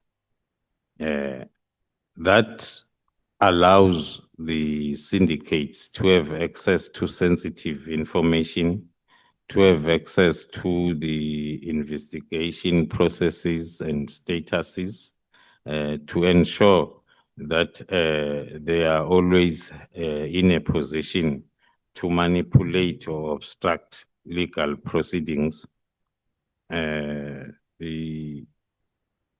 especially at senior level. Everywhere we go, an unknown person wanting to take a photo with you, it's the way into doing exactly what I am trying to explain here. And what makes it more difficult these days, especially within SAPS, it's because there are syndicate members that are within our ranks. Now, you cannot, or let me say, there are senior officers that are in close proximity of the syndicate members that we have to work with. I am a living example of that. A general sending me a WhatsApp message, greetings, I greet back, and then we talk, and then somewhere along the line, when we come across the cell phone of a particular target of our operation, you find that screenshot of yours when you were discussing or whatever with that general, a normal greeting. Now, to prove that this general wants to show how close I am to the head of crime intelligence, I can be an asset to you. So that is one part of the challenges that we are facing. No matter how hard we try to understand this modus operandi of syndicates, but there are situations where it's very impossible to avoid. The interest in the criminal justice system, it has been internationally proven that for any organized crime to thrive, the cartel must infiltrate or gain support from powerful figures within the criminal justice system. I've made an example of SAPS. I'm also going to take a lot on DPCI with our operations. They do that because there are two ways. It has been a career within a career from SAPS to provide protection for a fee. Not sure that it qualifies to be an extortion. In my position, if I'm able to protect you, then there is a protection fee that you must continuously pay. So it's a fact that is only done to sustain the activities or to protect the activities of the syndicate and these professional criminals. In our communities, we see a lot of, we used to call them fly-by-nights, but not anymore, because traditionally when you grow up in your community, you will know one or two rich families where there is a shop, and then they will forever be a rich family. But these days, you disappear, a person will disappear for 2 years, come back, and then being the richest of them all in the area. And then these relationships that are then built within communities, they promote that. But the other importance of cartels and syndicates to be in close proximity with criminal justice system is early warnings, as I'm going to demonstrate, early warnings of law enforcement actions. It's very rare that you plan your operation, takedown operation for a cartel member, and then when you get there, you are not shown evidence that I was expecting you. It has never happened of late. So the early warnings of law enforcement actions and opportunities to redirect the resources and the ability then to, because the criminal justice system also comes in handy to deal with the internal and external conflicts within a cartel or between cartels. That is one of the roles that we are playing. With this short overview, Honorable Chair, as I indicated when I started this part, I intended to assist the committee to contextualize the events that I'm about to address and locate them within this sophisticated agenda, which is a reality. That is what is happening now in our country. So, so as our country becomes then a lawless country, because once criminal justice system is infiltrated, then we cannot be able to enforce the law. So Chair, maybe perhaps before we go into those events that General Khumalo is speaking about, would this be an opportune time to take a lunch break? No. Yeah, you said that your voice is a charm, so it also, it worked on my time. The charm worked on my time.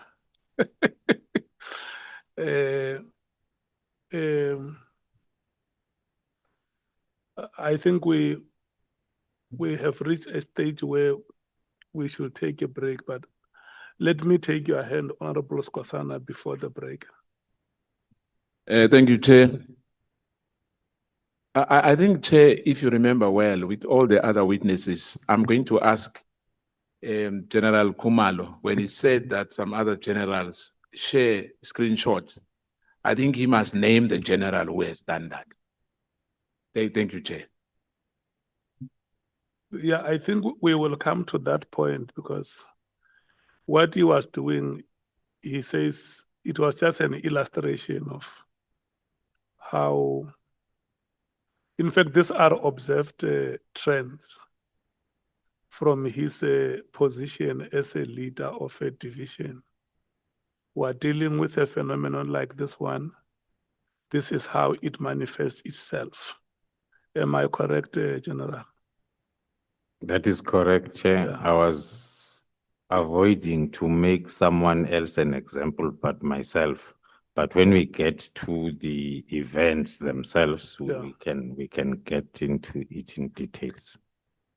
Are you happy, Honorable Member? I'm very, very happy, Chair. Thank you. Any other bite before I release the members? Okay, I can see that all of you are satisfied with the progress that we have made so far. Honorable Ngola. Just one question to our leader, evidence leader today. I think we've been getting alerts that the public can hear, but they can hear all of us, but they can't really hear her. So if she can bolden that chap a little bit. Thank you, Chair. Yeah. Noted, Chair. I'll take care of it. I will take care of it. Yeah. Yeah, the charm is gentle, and South Africans are appealing for it. It's now just over 10 minutes after 13 hours. Honorable members, may we please come back exactly at 14 hours. Thank you so much.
Advocate Mokhaitsi, are we ready to resume our business? Yes, Chair, we are ready. Mdunga, good afternoon. Good afternoon, Honorable Chair. May we please resume? Yes, sir. Okay. Advocate Mokhaitsi and General Khumalo, I'm giving you a time no later than 17 hours. In the next 3 hours, you must have wrapped up everything. Thank you so much. We'll do our best, Chair.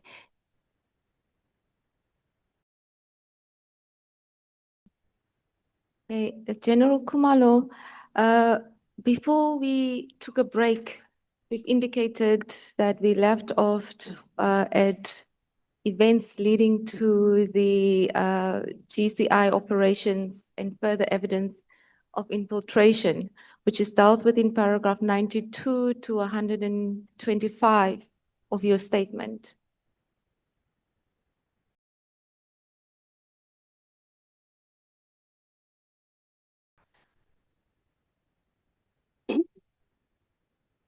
But before you get there, General, you have indicated in your statement that your evidence in relation to certain matters would be limited.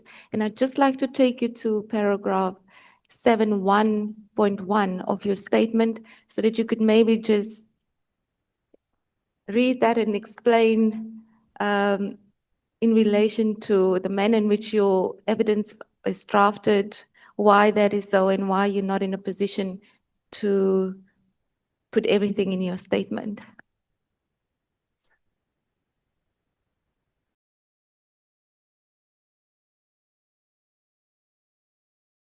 It's in paragraph 7.1 of your statement.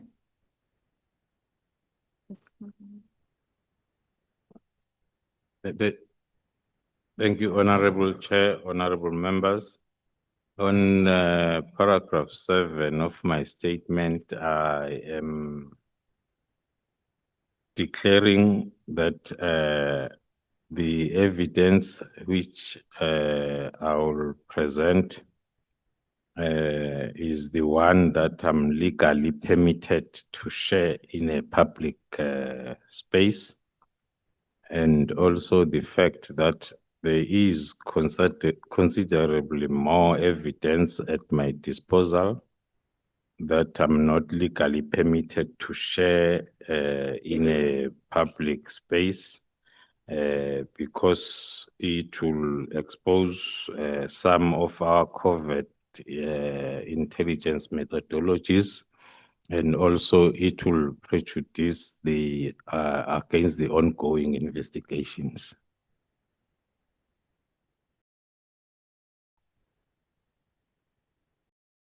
I think we can now proceed to paragraph 92, where we will request you to briefly describe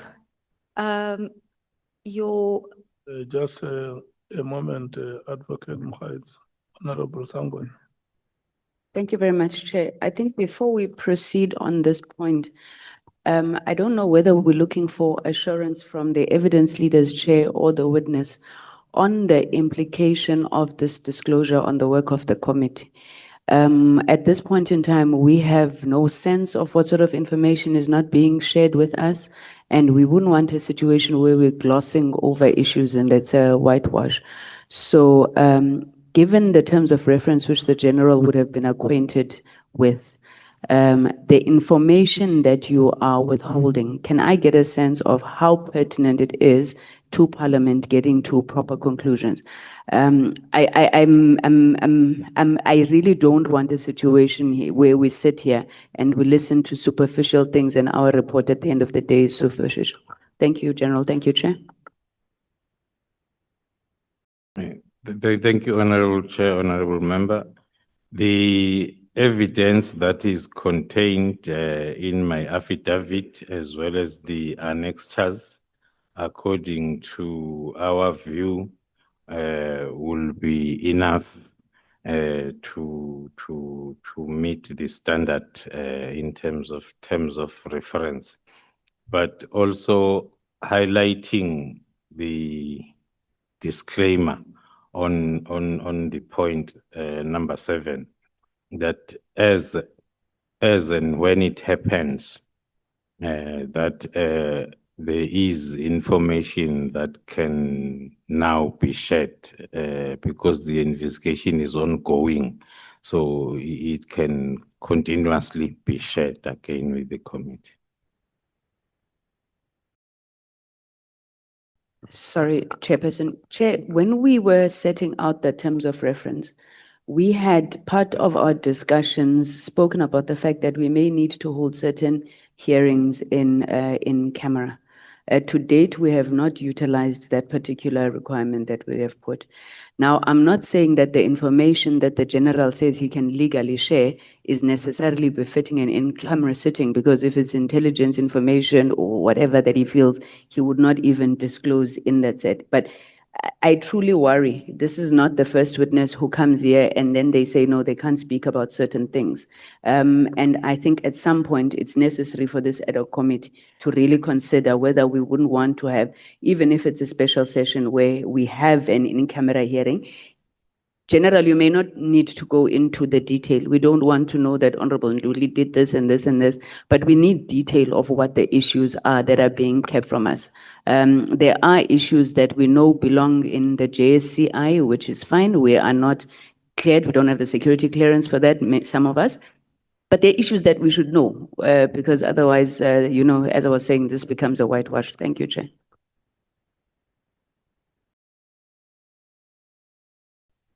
Thank you, Honorable Chair. We can still assure the committee that part of the information that we might not be in a position to share is the one that talks to covert intelligence methodologies. And then in terms of the investigation, it's only the part that is not finalized yet.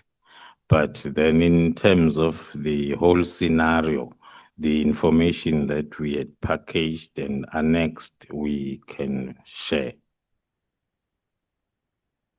Thank you, Chair.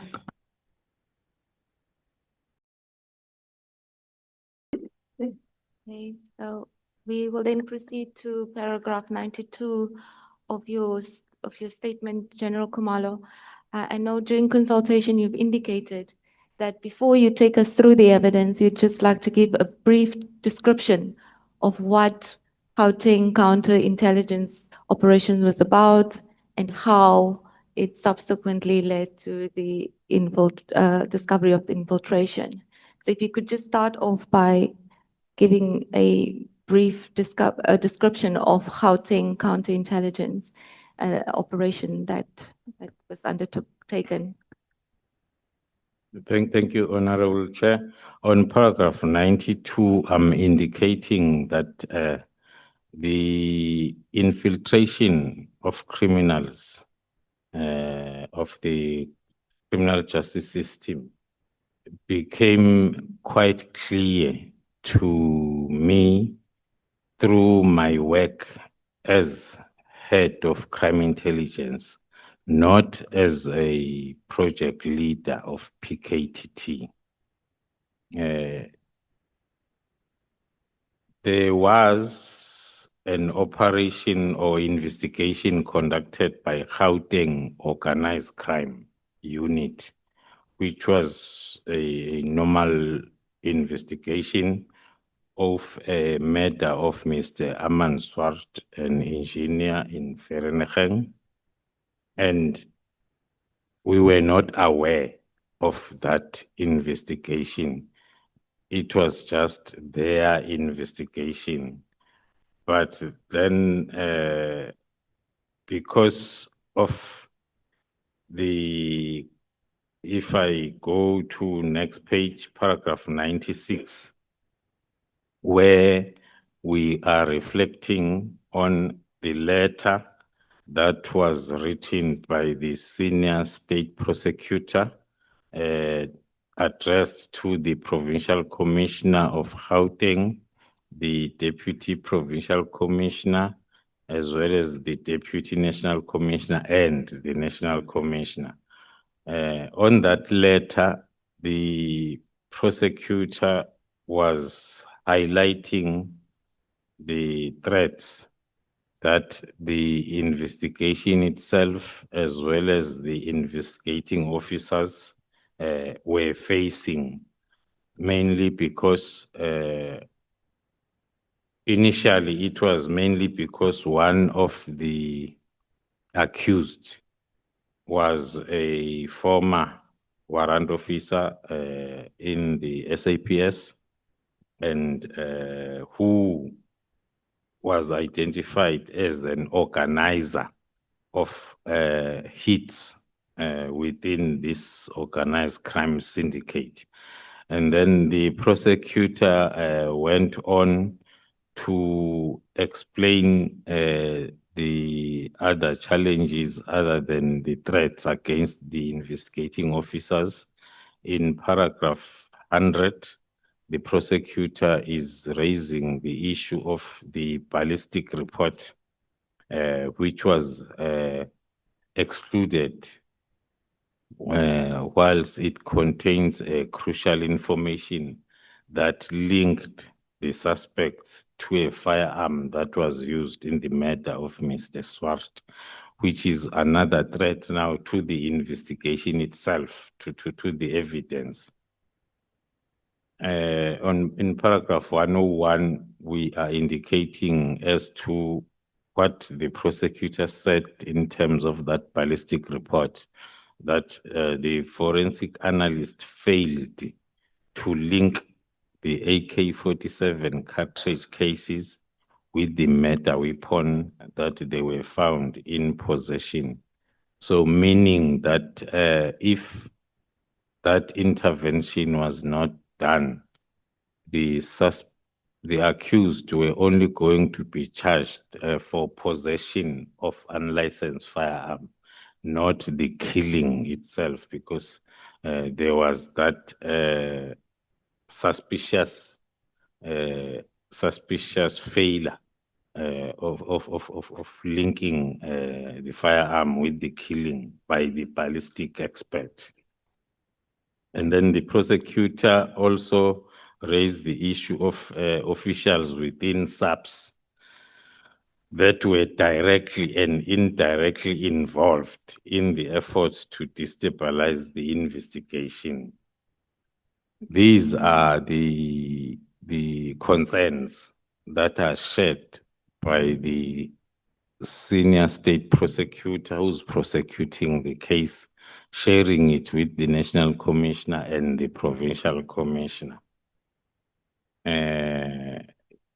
That talks to the incomplete ballistic report, the interference, the issuing or warning and threatening the members. So the members that were investigating were threatened by their own seniors. And then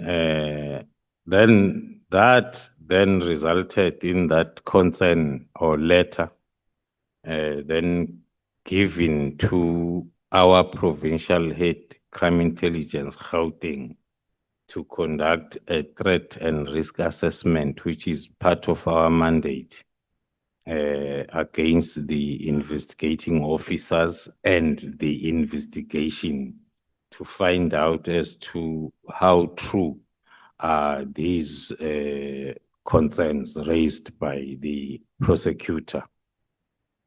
And then upon the finalization of the threat and risk assessment, and then the provincial head deemed it necessary to appraise me on that particular threat and risk assessment, as well as his recommendations.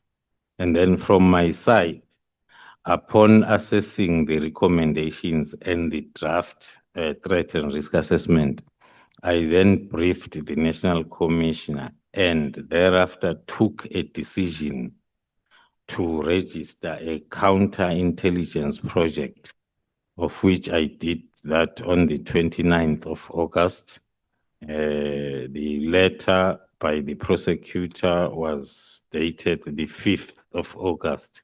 So after 2 to 3 weeks of the detailed threat and risk assessment, and then when it was presented to me, I then took that decision based on the level of threats. So as then we are able, because it's one of our mandates as crime intelligence to implement counterintelligence measures, whether proactively or reactively, to protect police SAPS operations as well as its personnel. The heading itself, it's long, events leading to Gauteng counterintelligence operations and further evidence of infiltration. But for ease of reference, I term it the beginning of PKTT and General Khumalo's problems. I was invited to this problem by that threat and risk assessment and the decision that I took, which then meant that we had to marry the Gauteng organized crime investigation with our counterintelligence investigation into one operation, which then gave birth to Gauteng counterintelligence investigation, the GCI ops, because it was the combination now of both the investigation as well as counterintelligence measures or investigations. Then some of the measures that were put in place was to deploy our counterintelligence resources within the team and also the counterintelligence operatives. That was because of, firstly, the level of SAPS officials that were involved in this threat. It was evident to me then that as it's normally the case, once you conduct a threat and risk assessment, you come up with recommendations. There must be a plan put in place to neutralize or to deal with that threat so as it does not become permanent. Hence, then one realized that for this particular operation, one will need the assistance from the highly specialized team to ensure that the investigation will be advanced swiftly as well as safely. That is when then I took the second decision to discuss with the Provincial Commissioner of KwaZulu-Natal the possibility of then getting assistance, temporal assistance from the PKTT. Hence, then I termed this as the beginning of my problems with those two decisions and the problems that the PKTT concept or name, how was it dragged into this problem.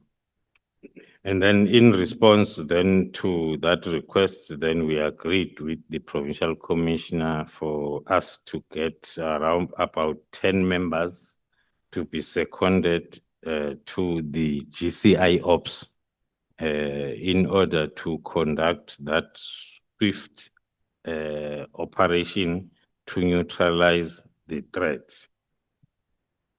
The point that maybe I must stress on paragraph 106, the last sentence that says, although these 10 PKTT members worked on the dockets were not transferred to PKTT. They came to assist for a short period, so as then the threat is neutralized as quickly as possible. Then on the members, 10 members that you requested, I felt it important to include them in my paragraph 107 because they came on board on the 19th of November, 2024. I felt it important to list them so as one can continue demonstrating the methodology that is employed in the PKTT. Out of 10 members of PKTT that were requested, there is only one investigating officer. The rest, which is 9, are different experts because we needed that expertism so as then we are able to swiftly deal with the problem. From the ballistic analyst, as the Honorable Committee will recall, one of the issues raised by the senior state prosecutor was the ballistic report. So we had to include the ballistic analyst, the forensic digital analyst, the case of Vereeniging Amanswart had a lot of digital forensic work that needed to be done. The call data analyst, the crime scene investigators, 3 of them, because the crime scene of Amanswart was divided into 3 crime scenes. The first scene number 1 was where he was shot. Scene number 2 was where the first vehicle was intercepted. Scene number 3 was where the other vehicle and firearms were found in a particular house. So we had to get those 3 crime scene investigators, and then we had to get an operational analyst and the commander who understands the PKTT methodology, as well as the designated firearm officer who was going to work on also the firearms together with the ballistic analyst. And then, as I've indicated, with 1 investigating officer. From paragraph 108 to 109, maybe read with 107, one is demonstrating the swiftness. The team of experts comes in on the 19th. By the 5th of December, they are in a position, I can safely say they had identified the whole cartel and they were in a position to start the first takedown operation. That is within the space of 3 weeks. Then on paragraph 109, one is introducing then the second assistance. To put it practically clear, the experts came to assist only for between 2 to 3 weeks, and they withdrew because most of the analysis work was done. So the team, the GCI Ops was now ready to start with takedown operations. Then for the first takedown operation on the 6th of December, we had to request again the expertise, different expertise now from PKTT in the form of combat members as well as special task force for that particular takedown, which was divided into 2. The first one was to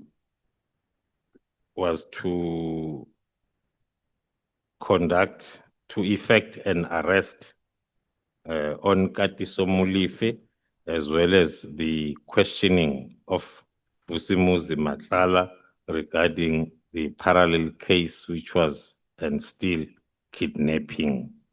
So that is the second support that the PKTT gave to the GCI ops. It was a one-day operation when the combat teams had to come in. The reason for that, during the analysis and the threat and risk assessment, it had come out that almost the whole of SAPS in Gauteng is working for the cartel. So hence then we had to get the combat team even from the PKTT, and even the special task force that we used for that operation was not from Gauteng province, but was from outside Gauteng province. That is the operation of the 6th. So the PKTT suffered and is still suffering for that assistance of 2.5 weeks and 1 day, which raised a wrong impression that PKTT is investigating the cartel.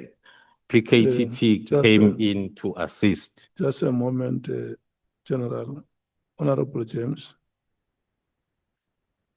Thank you, Chair. I almost fell off my chair now. Did I hear the General correctly when he said an analysis was done and you found that almost the entire Gauteng SAPS was working for the cartel? Just clarify that statement, please. Thank you, Honorable Chair. We say that because whatever that we were doing in now this covert operation will find its way to the very same cartel. That is from the resources. I think even the vehicles were all over the social media. The vehicles with registration plates that were used by the team. So as the team is working, they are going to courts and to police stations. So where they are, and then they are, then whatever that they are doing is given to the cartel members. We had collected a lot of information and identified a lot of members from within. Maybe let me make an example of the uniform combat teams. There is this, what is happening in Gauteng, where the highly trained combat members of SAPS are moonlighting for the cartels. In other words, working outside their working hours.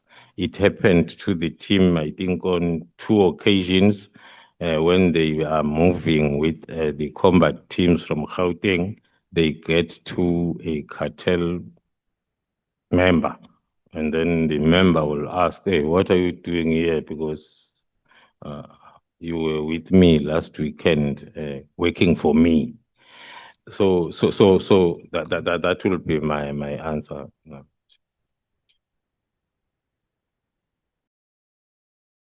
Thank you, Chair. I'll get into it when it's question time. Thanks. General Khumalo, and just further on that, speaking about the moonlighting. Let's switch off the microphones. Honorable James. Honorable James, look at me at the same time. Let's.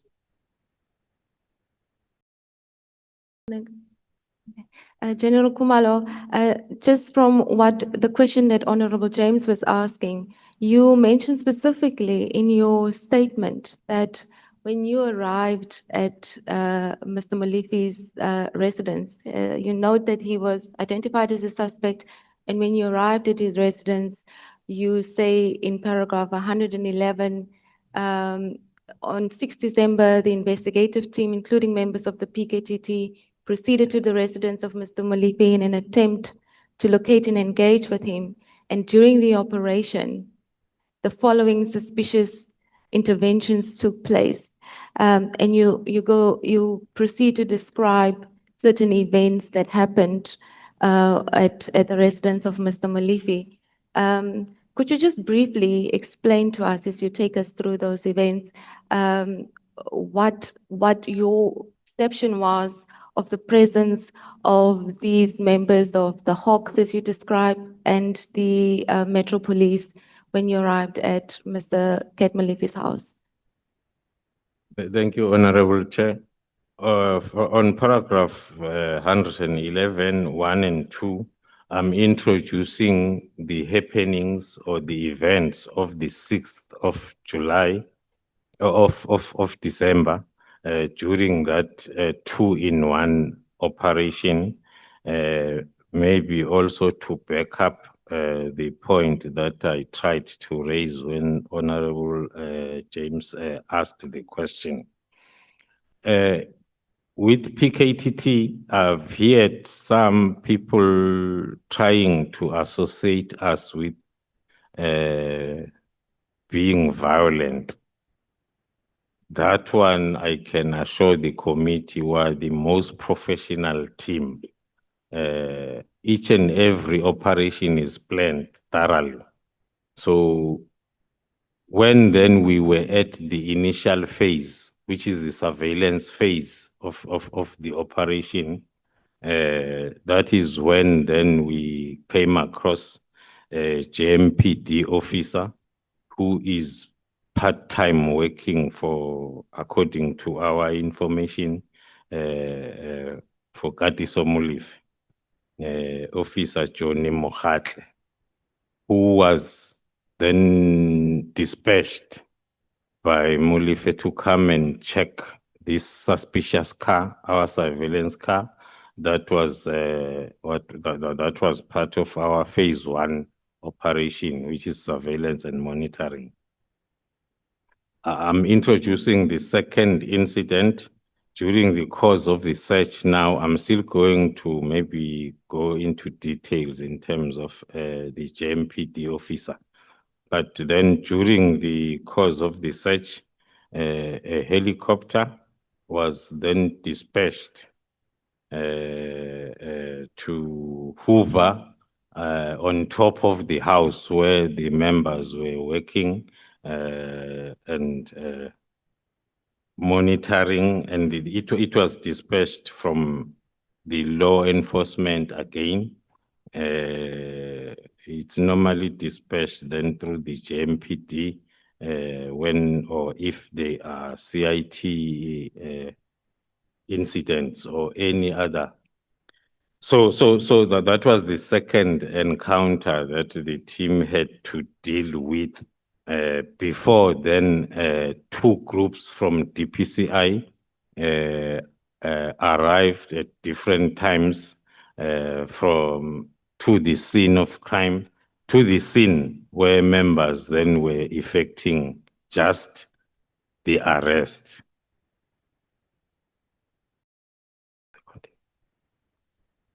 Then maybe then as I approach the interference by the Hawks specifically, I will then give a short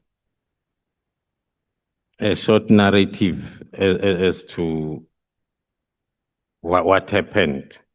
Firstly, the first group, maybe before I get to the first group, let me remind the committee that although I touched on it, but it's still coming where, because JMPD officer have got the systems in his phone, can circulate, track, and do whatever the vehicle.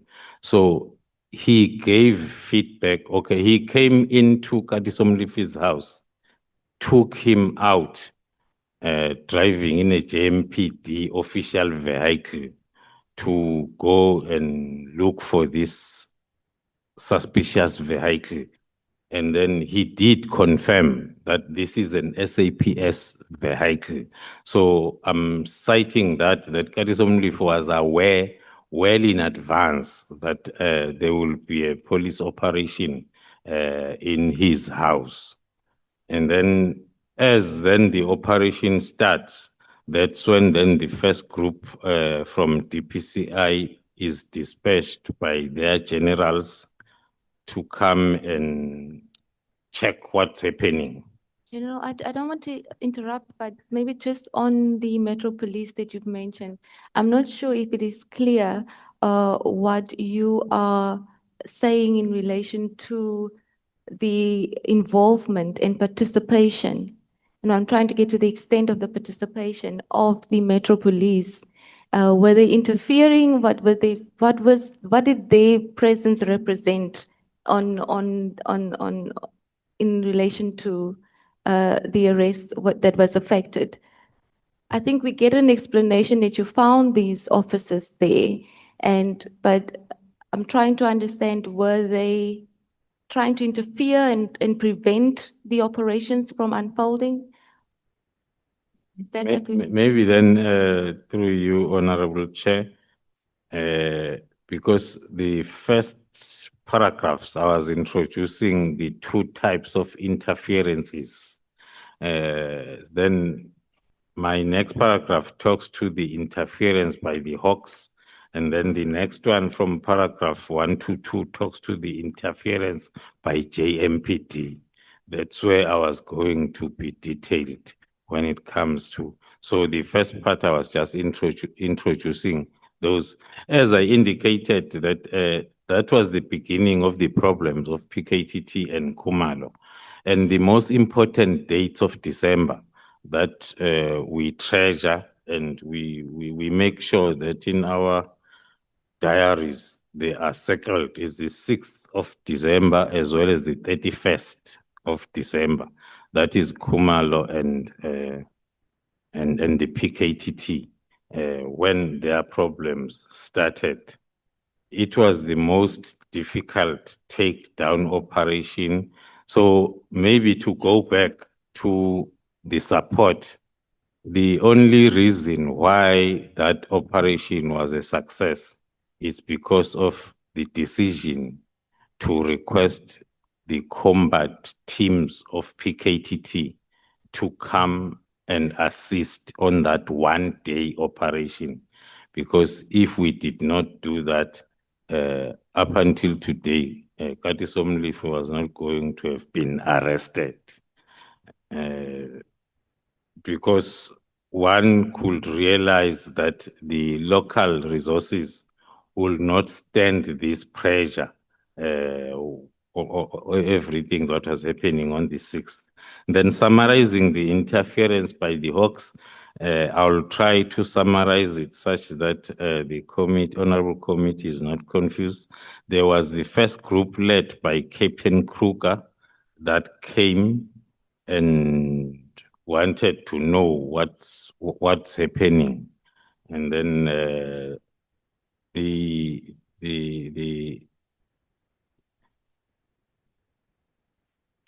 I emphasize the professionalism of PKTT, but the professionalism, it includes also the mental strength and fearlessness, because no matter how hard you try to introduce yourself as a VVIP, but you won't be able to do what you want to do. So then there was an engagement with Captain Kruger's team. He then also dropped the name of Brigadier Mukwena from DPCI. And after that, the name of a divisional commissioner, Lieutenant General Mboto, as well as the national head himself, as people that had sent them to come and inquire as to what's happening in Katiso Mlife's premises. And then the DPCI team was informed that it's a police operation and then there is nothing wrong. But then they remained there in the site for a long time. But one can safely say then they could not achieve whatever then the objective that might be there.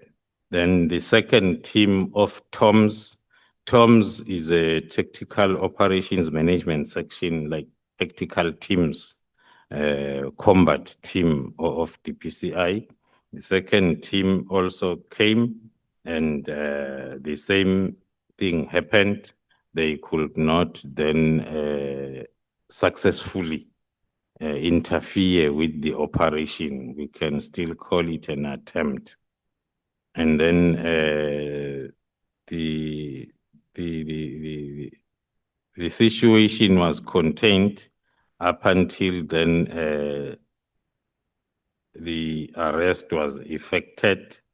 And we are indicating that there was also another team from DPCI that came then led by Captain Norkie, sent by the provincial head of DPCI also to the, so it was now more DPCI than GCI ops that are conducting their lawful operation. From our side, we are still convinced that it was an interference with the operation, with the lawful operation. And if we are in a situation where the lieutenant generals are the SOSs of suspects or criminals that police officers are dealing with, then we might have a real problem, especially looking at the DPCI level. Then the interference, to finalize the interference from the JMPD, as I've introduced it, and we have, with all these people that I've mentioned, we have statements under oath affidavits that are annexed. Also, with regard to the JMPD officer, we have an affidavit as well as his commanders and the principal's affidavits that he confirmed that he has a long relationship with Mr. Molefe and Mr. Tau. Mr. Tau is one of the hitmen that are used by the cartel to eliminate people. And then he indicated that he is frequently requested by Mr. Molefe to register his vehicles, and then in turn, then he gets a 500 rand per vehicle. And on the day of Mr. Molefe's arrest, this JMPD officer stated that he reported on duty, but left due to ill health, like reporting that he's not feeling well. And he went home, according to the supervisors and himself initially. And then he says, following the reporting sick, he received a call from Molefe regarding a suspicious vehicle, the story that I've summarized. And then he came, he collected Molefe in a service vehicle, JMPD, to go and investigate now and look for this car. They drove past and then returned Molefe back to his residence. After conducting that search and the plate and the tracking, he then gave the report to Mr. Molefe that was a vehicle belonging to SAPS. So Mr. Molefe was aware well in advance that there will be an operation on that day soon. And then on paragraph 124, that's what will happen then when you try to make sense of what is not making sense. in his own affidavit is indicating that after giving feedback to Mr. Mlife, he resumed his regular patrol duties, forgetting that initially he had said he reported sick when he left his employment. His statement is attached as SDK 12.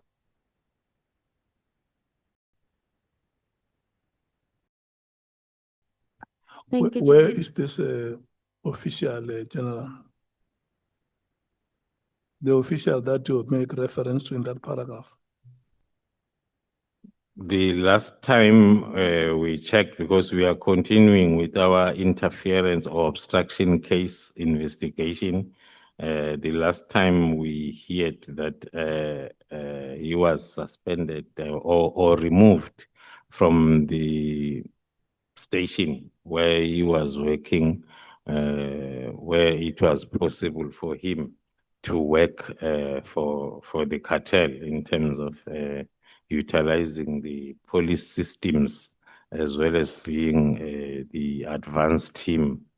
That is, there is somewhere where I spoke of the importance of having the criminal justice system within the cartel, that you are in an advantageous space because you are informed in advance of the police operation that is coming. No matter how discreet our operation of the 6th was, but when I get to the second part, I'll reflect again as to when the team got there. They were told and shown evidence that we know where you were staging, and I was expecting you here, and I was told by warrant officer so and so. So in Gauteng, no matter how discreet you want to be, and then it is nearly impossible. Honorable Sangwan. Sorry, General, it's just clarity. So all of these events on the 6th are prompted by one lone surveillance vehicle that Mr. Molefe sees out of his house. And secondly, to the best of your knowledge, this man was not under investigation by DCPI. And finally, the operation happens the same day, so he's arrested and they're still there while you are carrying out the operation to arrest him. Yes, according to our information, there was no investigation by DPCI, but then the teams stayed there for as much as possible until one will think that until then they realize that the team is done now with the search and they are moving with him, taking him to the sites. Honorable Sokanye.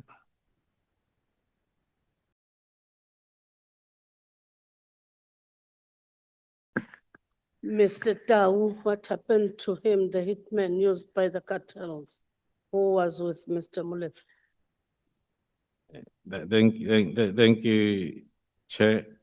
Mr. Tau, a warrant officer, a detective in Johannesburg Central Police Station, was arrested as one of the hitmen that killed Aman Swart, and he got bail.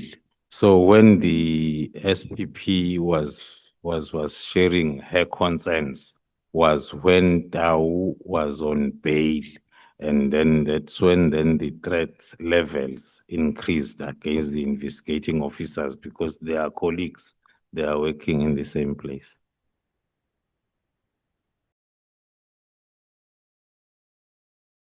Honorable Ngola. Just a quick one, Chair. Did the state oppose the bail of Mr. Tau in the bail proceedings? Thank you, Chair. The state did oppose the bail successfully so. And Mr. Tau, warrant officer by then, was then remanded in custody. But then Mr. mysteriously, he appealed for that bail, and also that is when then the senior officers will approach, senior officers now in Gauteng will approach these investigating officers to say, you must not oppose the bail appeal of Tau, such that before the appeal day, they were told that he's going to get out. They went there, they opposed bail, but they failed. But the writing was on the wall that everything is arranged. And then, unfortunately, the senior officers came back to thank the members for not opposing bail, thinking that it's because of that. But then that was the time when then we came on board. And then we were starting now to be the GCI ops. And then we managed then to implement counterintelligence measures that resulted in him being taken back to custody. So he's back into custody, but then departmentally, he only resigned a few days before we rearrested him, and then he resigned.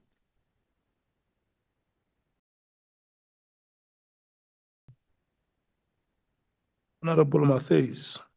Thank you, Chair. Just a question of clarity.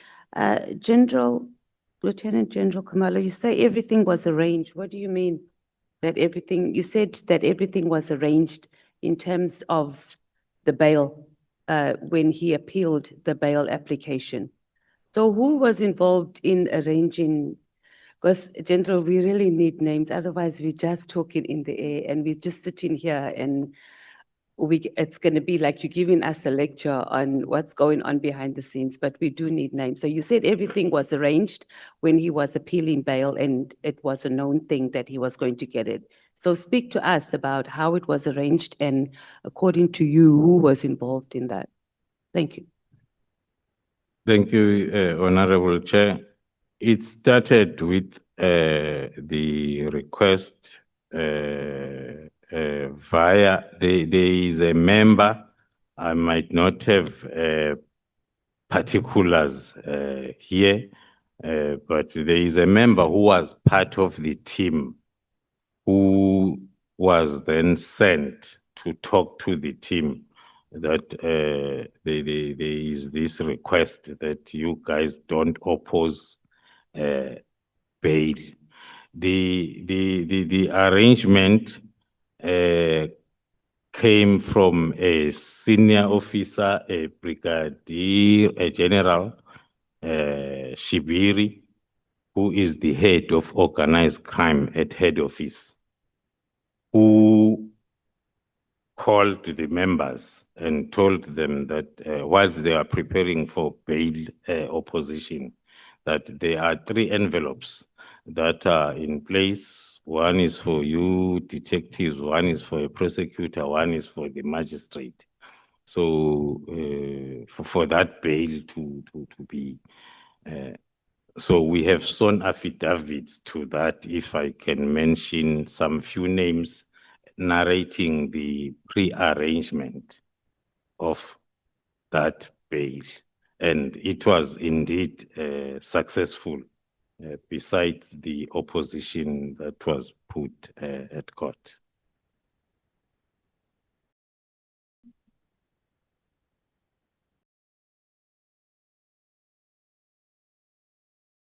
I see Honorable James, Honorable Malema. Thank you, Chair. Shibiri, is he the same person that we heard previously that works closely with General Sibiya?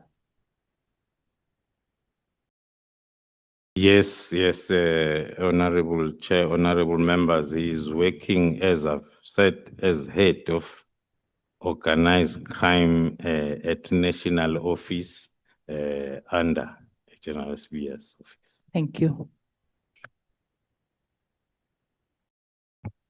Thank you, General. Why is Shibiri not arrested? Because if you've got that evidence of Shibiri interfering and defeating the end of justice. Why is he not arrested? Because this doesn't need us. It doesn't need a commission. When a person commits a crime, must be arrested there and there. You've got affidavits, it's clear. Why is he not arrested? Thank you, Honorable Chair, Honorable Members. As I've indicated, the investigation with regard to the interference from this SAPS site is at the advanced stage, and then including the names that I've mentioned from DPCI and JMPD. So the investigation is almost finalized.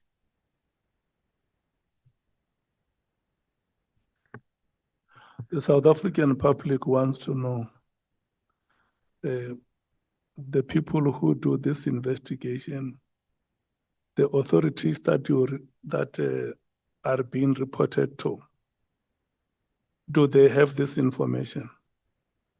Okay, or maybe to put the question different, is Shibiri on suspension?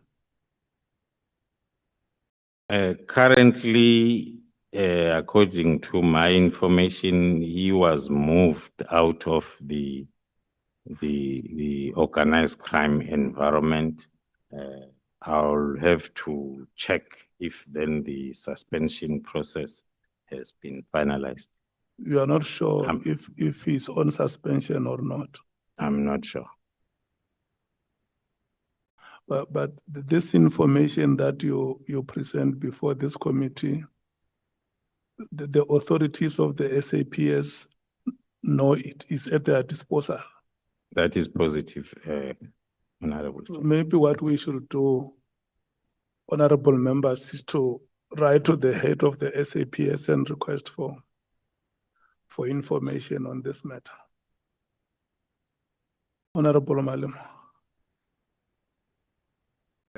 Not information, Chair.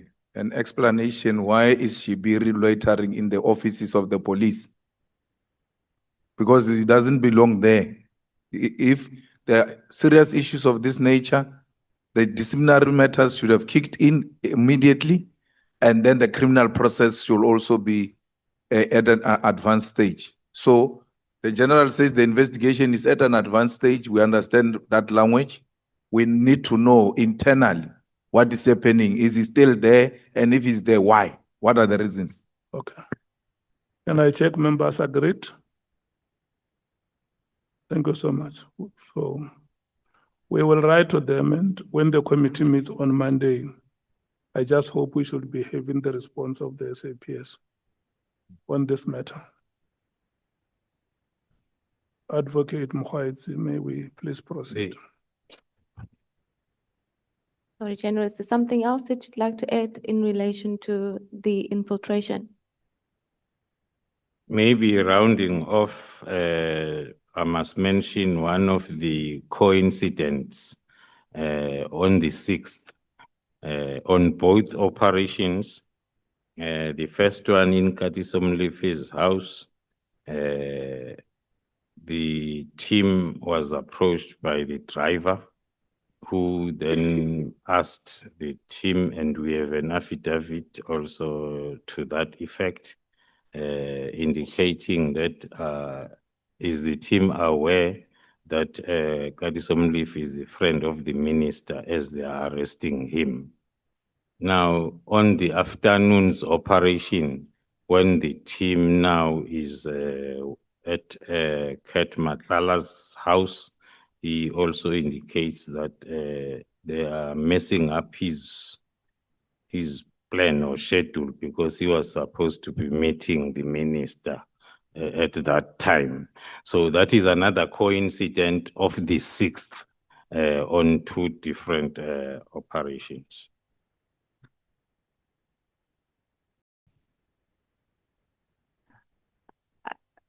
I think that takes us then through to the events leading up to the disbandment, because in under that particular topic, you speak about the raid that you conducted on the 6th of December at Mr. Matlala's residence. And you indicate in paragraph 127 of your statement that a second operation was implemented on the 6th of December 2024, which relates to the kidnapping of Jerry Bushocha. Now, if you could just briefly take us through what happened at the residence of Mr. Ket Matlala and just briefly explain whether you have managed to, what you discovered while you were visiting the residence of Mr. Matlala. Thank you. As I indicated earlier on, that it was two operations in one on the same day. We were conducting the lawful search without a warrant based on the information that we were having, which was on the verge then of disappearing if we did not act. But be as it may, hence the team from the special task force that we had to rope in from another province was for that particular operation, because we know and we knew that around Mr. Matlala, there are special forces and special task force former members that are there. So because it was then a surprise search operation, we had then to get the proper capabilities. And then indeed, that operation was conducted in the afternoon of the same day. It was with regards to the case of kidnapping of Jerry Bushocha, that the team was investigating, and then with the view of getting evidence that the team had confirmed that it's there. But it's one of the incidents that I've mentioned, that when the team got there, they were then informed that Mr. Matlala was waiting for them. He's aware as to where and what time they were preparing to advance to the house. Hence, then the operation was not as successful as it was expected to be. And then moving on to paragraph 129. During that operation, then it was established that Mr. Matlala was not in compliance with the Firearms Control Act. Hence, then the inquiry was registered, and then 4 of his firearms, as well as 5 cell phones, were confiscated. Then under that Brooklyn Inquiry 1 of 12, 2024. So as then the investigation could continue. I've already touched on the first coincident of the minister's name being dropped in both operations. And then another coincident on the same day, on the 6th of December, at the time when these 2 operations were ongoing. This is the time Advocate Johnson sent a formal email to both Divisional Commissioner of Detectives as well as the Deputy Provincial Commissioner of Detectives in Gauteng, requesting access to the dockets that had been reported by the Member of Parliament, Mr. Fadel Adams, against me, the executive of crime intelligence, that is responsible for GCI ops. The dockets were requested as a matter of agency on that day, the 6th of December, when the operation was on. That is attached then as Annexure SDK 13, that urgent request of those dockets. Hence, then, as I said, when I started the discussion under this paragraph, that the December, especially the 6th, was the beginning of the problems of PKTT and Khumalo. That ran up until now, because there are lots of coincidences that are very difficult to associate them with something else other than the protection of who we started to deal with on the same day, the 6th of December.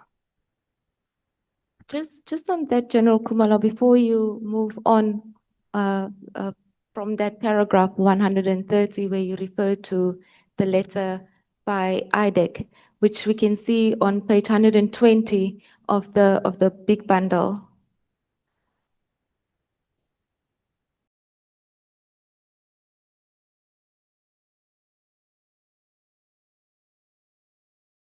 Yeah, just before you respond, General, let's take Honorable Malema.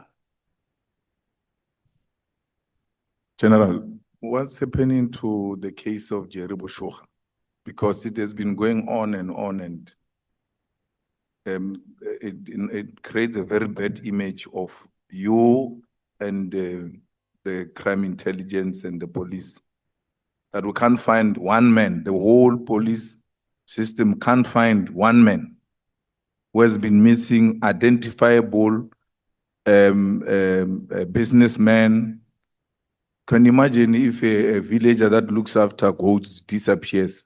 It will be worse than what we are experiencing now. What's happening to that case? Because you touched on it before. Right. Thank you, Honorable Chair, Honorable Member.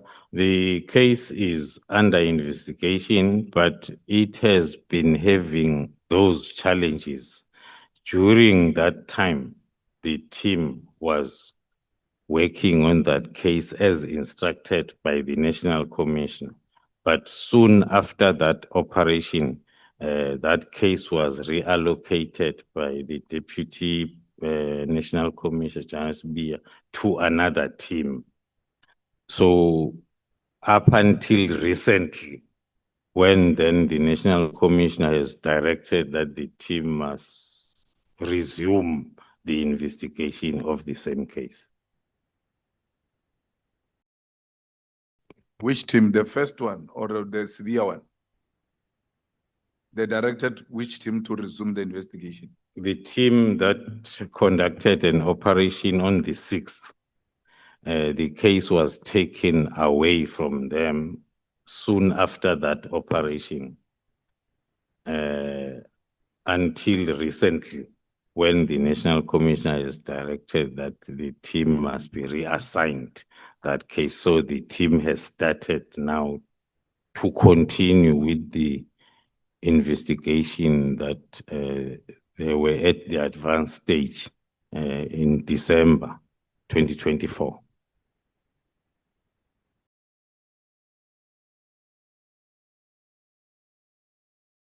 Honorable Malo, can I check? I see there is a flurry of hands. Honorable Matthews, Honorable Ngola, Honorable Sangoni, Chief Whip, Honorable Skosana Bangazita. Let's take the hands in that order. Mine is just before we move back. We were talking about the raid at Mkhlala's place. When he was before us, he said that the team, okay, I wouldn't use the word abuse, but the children were not moved in a safe place and neither was his wife. Can you speak to that? Like what precautions were taken to ensure, I mean, the kids are small. The wife was not necessarily involved and he painted a horrible picture of what the team did when they did the raid. So if you could clarify that for us, please, General. Thank you, Honorable Chair, Honorable Member. I can confirm I touched on professionalism that we instilled in the team in dealing with whether you are a suspect or you are a witness. We are always very professional, and the team confirmed that the operation in Matlala's house was conducted in a normal professional way that we normally conduct operations. Maybe some of the evidence will come as I continue when there were attempts to open cases against the team and the wife did not buy the story of writing that statement. But I'm going to touch on that. But our procedure is simple. Each and every operation, there is a commander that is in charge. Everybody is acting under the command of that commander. If there are minor children, is the commander who takes care, him or herself, of minors, as well as if we have confirmed that there are also females within the target, that there are females that are going to take care of the females. And normally the team won't deal with a person that they are not there for.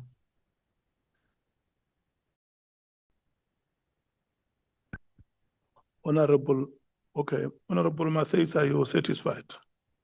Honorable Ngola. Thank you very much, Chair. General, let's go back to Honorable Malema's question. I think I missed you on what distracted the first team for the second team to be appointed. Where was the first team extracted? From CI or from the PKTT? Or it was a multidisciplinary team as well? The one that was investigating the case of... It was... Sorry, Honorable Chairman.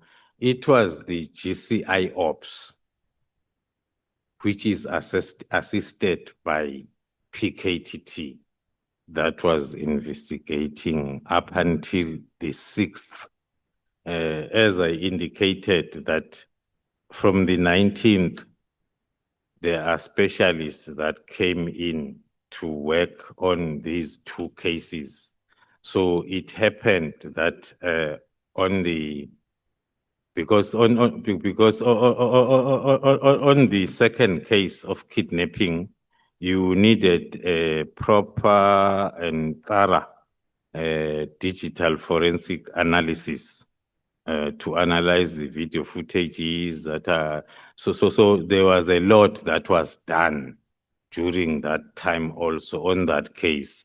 Hence, then we were ready for the search and seizure, unannounced one, because of evidence that we had.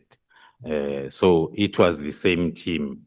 But then soon after the operation of the 6th, and then the case was reallocated to the team that is in the office of the Deputy National Commissioner, Crime Detection. But General, the first team was allocated by you. Who withdrew it for the second team to be allocated?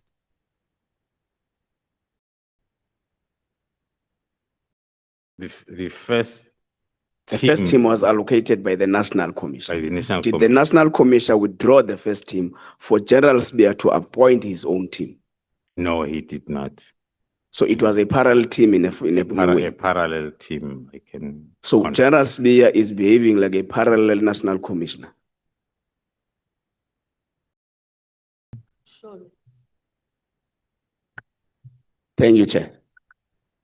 I think the General can't answer the last question. Let me forgive him. What is the answer or the opinion, General? No, thank you, Chairperson, for rescuing me with my opinion. Yes, if I have to voice my opinion, I can agree with that narrative, because one would not expect that what National Commissioner has instructed, and then someone else must come and instruct otherwise. But one can say it was the chaotic moment. As I say, chaos started from the 6th. So as these things were happening, building up to January, we are still going to see as we move along the timeline as to how chaotic the situation was. Can we proceed? Honorable Sangoni. Chair, I suspect I'm covered. I wanted to know from the general what led them to Mr. Matlala's house as a prime suspect. But I think the general has said that there was a lot of digital forensic work that was done. I'm covered. Thank you, Chair. Chief Whip. No, thanks, Chair. General, my question is very linked to I think the latest question from Honorable Ngola. Has there been any opportunity for Spear to explain, General Spear to explain, why has he taken a decision to appoint a task team over and above an existing one appointed by the National Commissioner? So that's my first question. Has there been an explanation provided in that regard? The second question linked to that, when the National Commissioner became aware of that parallel process and yourself, what was your conclusion about what could be the motives of General Spear in carrying out an operation like that, parallel to the one that is sanctioned by the National Commissioner? I'm asking this question because I assume that, as we were told by the generals who came before you, that there's something called NASCOM, or a body of a national commissioner with provincial commissioners, where the lieutenant generals who are at the head office also attend. But it's POC or something, yeah. But beside that, I think there would be a direct communication between a national commissioner and any of his deputies. So I'm asking in that context, has there been any explanation provided either directly, one-on-one, or in the board? Thanks. Right. Thank you, Chair. Maybe giving the response, Honorable Chair, that will cover both questions. There's never been an explanation, but then one cannot be able to say at this level, because one is reporting to the Deputy National Commissioner, Crime Detection, General Khumalo, is reporting them. Now, if General Khumalo is called by the National Commissioner in the absence of the Deputy National Commissioner and direct that this case must be investigated by the GCI Ops, one then will presume that the National Commissioner would have informed the Deputy National Commissioner. So we were moving along with the investigation with that on mind, only to realize afterwards. Now again, when the reversal is happening, the Deputy National Commissioner wanting to reallocate the docket to his team, one might think that there has been a discussion between the two of them and the National Commissioner, only to find that when one then gave the report to the docket is no longer with us, then the instruction of reallocating came from the National Commission. Through you, Chair. So the reallocation back coming from the National Commissioner was going back to the original team, or you had to set up a different team? No, the original team. Thank you, Chair. Dali. Honorable Skosana. I was covered, Chair. Thank you. Honorable Nombalo. Yeah, no, just one question, Chair. General, is it ordinary for the Deputy National Commissioner to change a team unilaterally to relocate? Is it an ordinary practice? Thank you, Honorable Chair, Honorable Member. It's not ordinary. It's not in line even with the discipline of what that is expected in the SAPS. So one would always presume that the instruction from the Deputy National Commissioner is something that has been discussed with the National Commission. So General Spear acted extraordinary by doing what he did. Yes, I He can. did the unprecedented. Yes, I can confirm. Okay. Thank you, Chair. Advocate Mokhaitz. Okay, thank you, Chair. General Khumalo, I referred General to page. Let's take Bangazit. I think he was on the list. Yeah. Well, thanks, Honorable Chairperson. In fact, I have substantially been covered because my question was actually in relation to what Honorable Nola has already asked, because there was a gap, in my view, from the time when the original team actually did the investigation and at the time when the investigation was taken over by General Spear and given to another team. So that gap to me was problematic, but I'm troubled with the coincidence of the 6th of December, where Advocate Johnson actually also comes into the fray on the same day, demanding the immediate, oh, no, he used urgently, requesting, the dockets, should I call them dockets? Yeah, dockets, that those dockets be handed over to her as a matter of urgency, all happening on the 6th. What would have actually prompted her to demand those dockets to actually be handed over to her?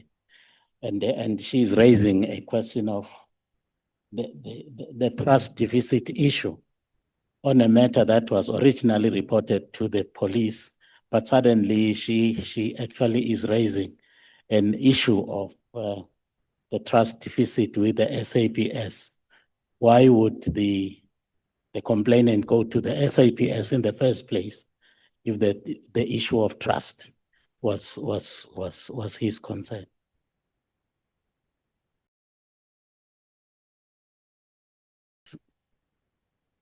Thank you, Honorable Chair, Honorable Member. One was reflecting on the coincidence of because the dockets are for October. So now it has been November, it has been December, and the dockets were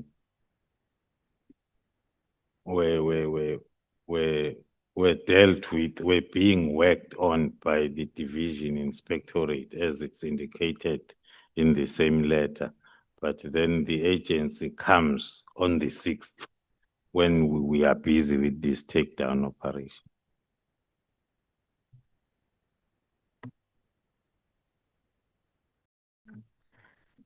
Thank you, Chair.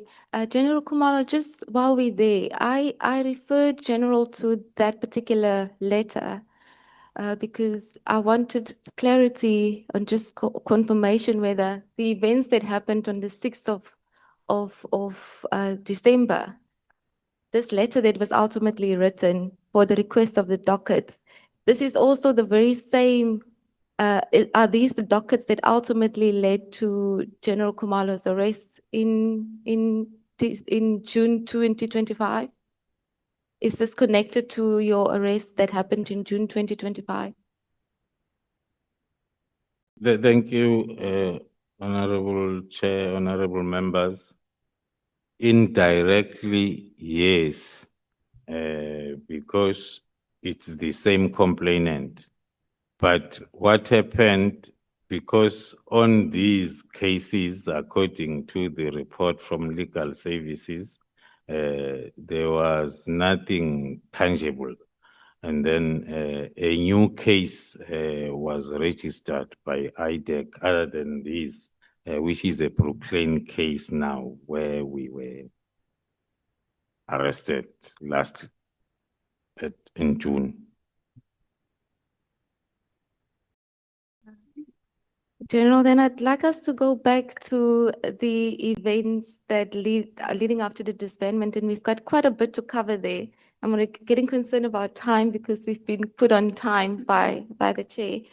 But in your statement, you've mentioned that after the 6th of December, after that raid, you went back to Mr. Matlala's property, this time his office, and you conducted a second raid. Now we know from the evidence that was also given by Mr. Matlala that the second raid also resulted in litigation that he instituted against you for the return of certain items. And including in these items, or included in the items, was allegations that you have misappropriated jewelry and a MacBook while you were conducting your raid. Could you just briefly take us through the events of the in relation to the second operation that you conducted? Thank you, Honorable Chair, honorable members. Maybe then to save time, I'll follow the timeline. Operation is on the 6th.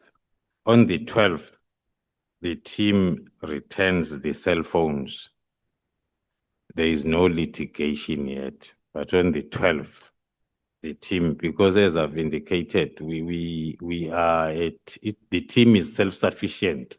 Everything, the turnaround time of all the analysis or of work is very short because we have dedicated capacity and dedicated specialists. So the cell phones were returned on the 12th, and then on the 13th, and then Mr. Matlala signed the affidavit at High Court demanding his cell phones that were brought back on the 12th already. So on the 13th, he then filed the affidavit at court. So the only thing that was still outstanding were firearms. But in his affidavit, he's including even the cell phones that had already been returned.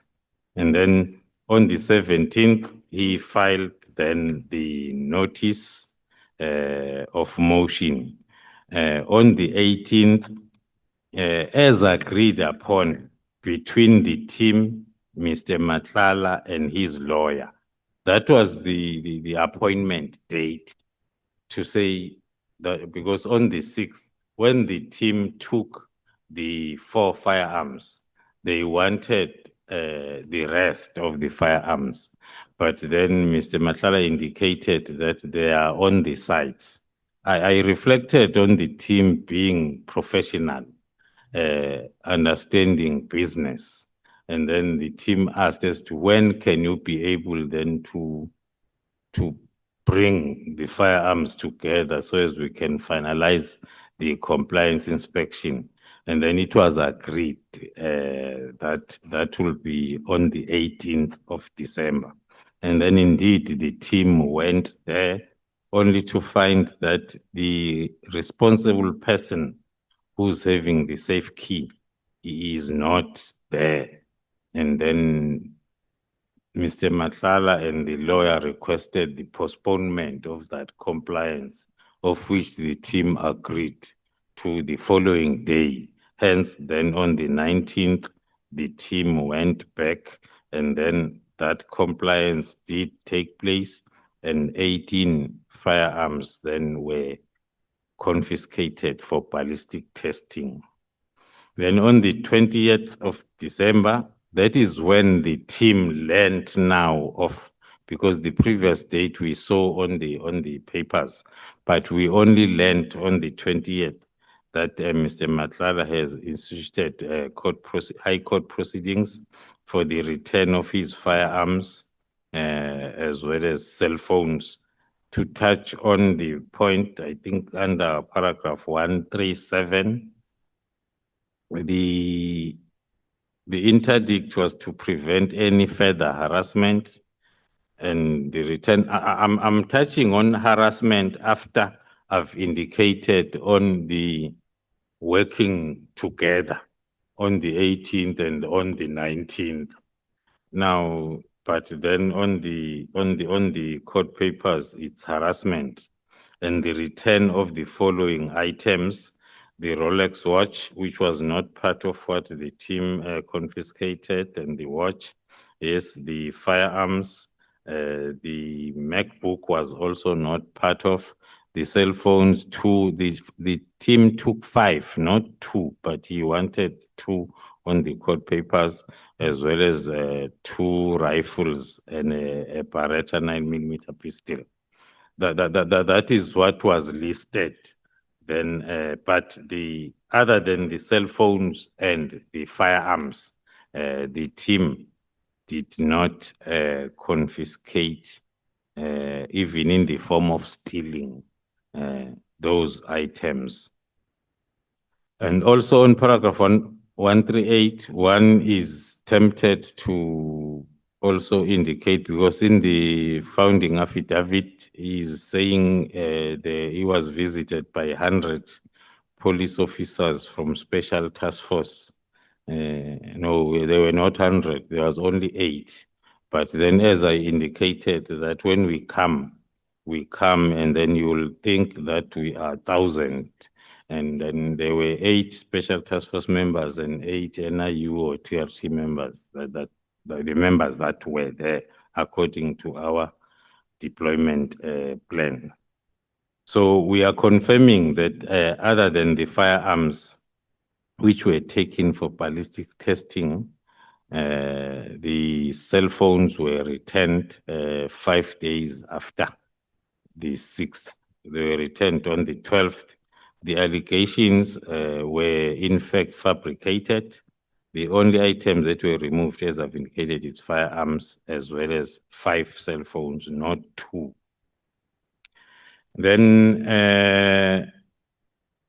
the opposing papers were prepared by the team as well as the legal services of SAPS and were submitted then as per SDK 16. That is what happened then up until the between the 20th and the 22nd. And then on the 23rd, now, because as I've said, I said maybe so as we save time, we do it in a timeline format. Mr. Mkhosi is sending a WhatsApp. Now, this is the information that is coming from Matlala's phone in May, but it's filling in the gaps of what transpired in December. Then on the 23rd, Mr. Mkhosi is sending a WhatsApp text to Mr. Matlala, wherein he is stating IPIT guy name, my brother, any news from IPIT. So that is the discussion now that is taking place during the time when there are cases that Matlala needs to open against the team. And then still on the 23rd, I was called in a meeting with the former minister, Begicele, not in Durban, in Pretoria, where he informed me that he had a meeting with Mr. Matlala, and Mr. Matlala informed him that he was requested to fabricate the allegations in relation to the jewelry and the MacBook as part of his founding affidavit, so as then General Sbia can have a case that he can be able to deal with me with accordingly.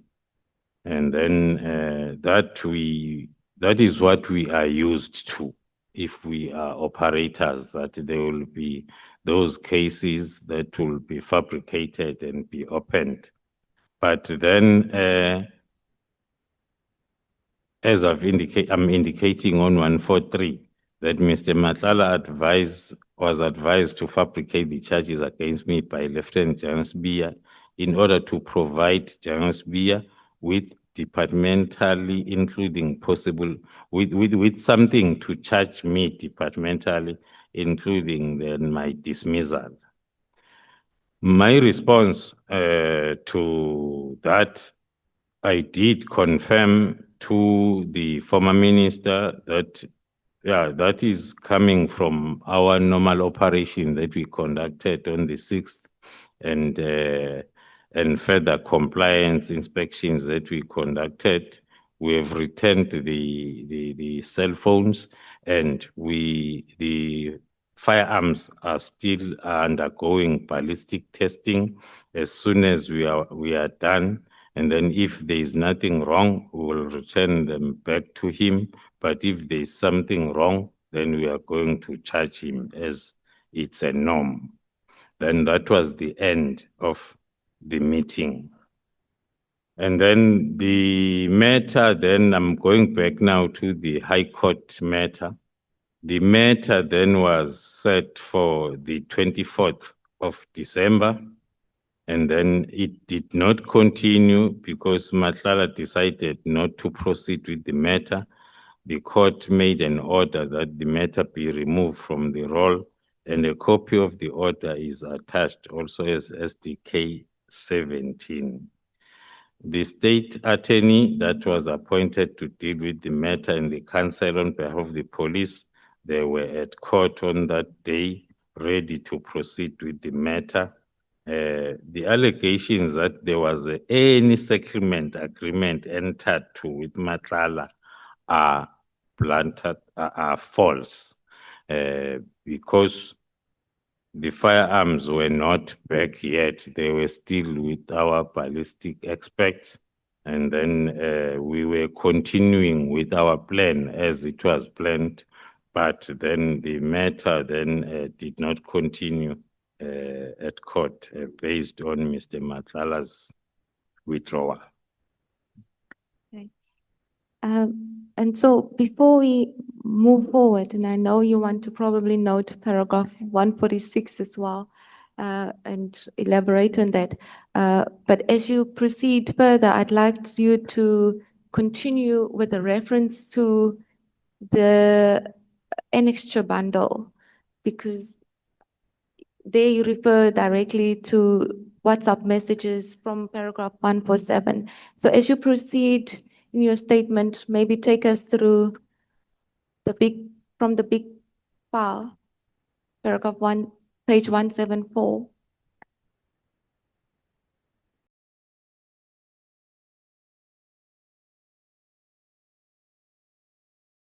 So now in paragraph 1, from paragraph 141 to 169 in your statement, it suggests that the minister played a role in the disbandment of the PKTT. So could you maybe explain to us, with reference to what is already in your statement, how you arrived at that conclusion, and take us through the text that you've attached to your statement, General? Thank you, Honorable Chair. Must I start at 146? I think that's where you left off. Yeah. Thank you, Chair. On paragraph 146, one is flagging on the minister that was called by the meeting that was called by the minister, where the tender of Mr. Matlala was discussed. The reason for flagging that is, since the Medicare that one was not aware of, we are from operational environment, we are not privy to who's having which tender. Then one will take it that SAPS, more especially the directorates that are within the support environment are the ones that are dealing with tenders. Then there was no noise up until the operation of the 6th of December. And after that operation on the 6th of December,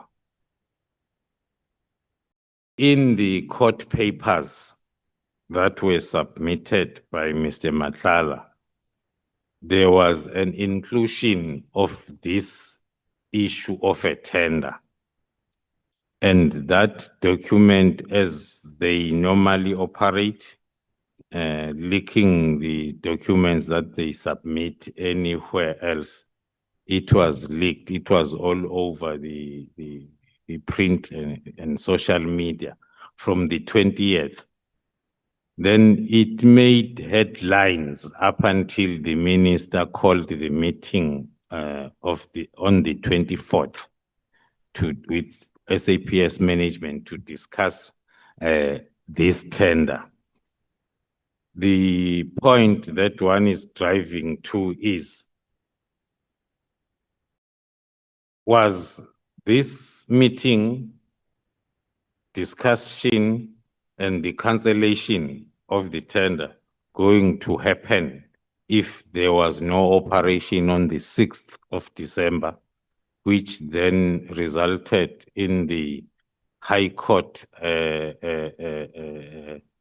issues, where then this tender issue was also part of, because that's when it became known to the general public. So we are saying basically the operation on the 6th was the cause for the meeting of the 24th and the subsequent cancelling of the tender later on. Then moving to 1.147, then going through the WhatsApp communication, which are also attached from SDK 19, page 174. In my affidavit, I did not include all of them. I only included the ones that are talking to the subject matter. Yeah, the ones referred to in your statement are attached. Let's take Honorable Mathis. Thank you, Chair. I was hoping that I'd ask these questions before we moved on to the next theme. Mine was on your meeting with the former Minister, Bheki. Were you not shocked, General, that he called you, and did he say to you before the actual meeting what he wanted to talk to you about?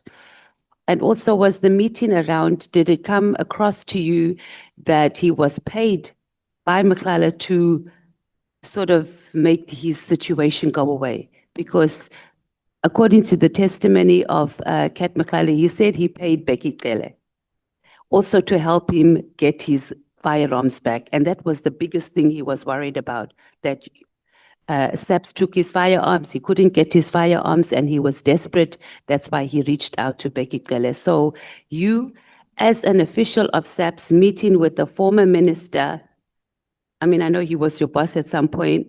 Was it a sound decision for you to do that? Did he offer you money also to be on the side or to side or make this case of Cat go away? You need to tell us that, because you're just giving us a bird's eye view of what happened there. And I'm sure, knowing the former minister, Bheki, he can talk.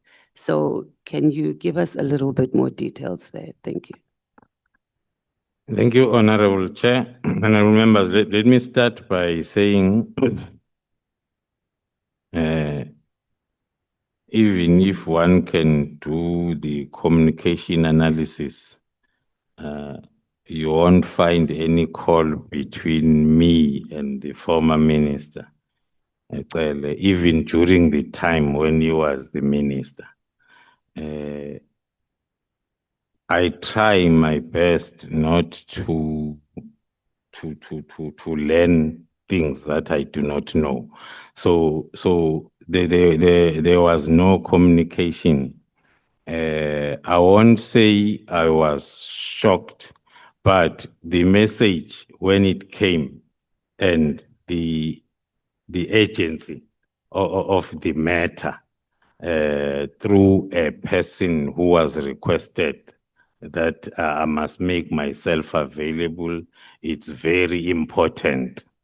Then there is nothing else. In terms of did I suspect something, there is nothing that I suspected. I was just interested in what is it that is so important. Then when then the meeting did take place, he did then explain to me about the plan that is being hacked for me then to be dealt with in terms of what I've explained as a concerned former minister. That's what I picked up from him.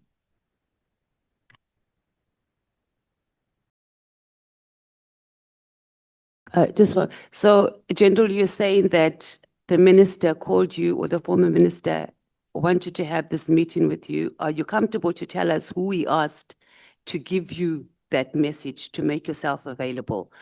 And are you saying that's all? He just wanted to warn you. It was nothing else. There was nothing else in your engagement. It was from the bottom of his heart. He felt the need to tell you that there's a plot against you. Yes, starting from the messenger who was then requested for me to make myself available. I could pick up that there is something important that I need to avail myself. I must say, I last saw him in person and even, during his farewell function. So I think it was after some months that I've never seen him. I've indicated the position about talking. So the person who then facilitated the meeting was Lieutenant General Kekana, who then said, the former minister said, he has to see you. It's important. It's for your own good. And that's when then I made myself available for those few hours, minutes.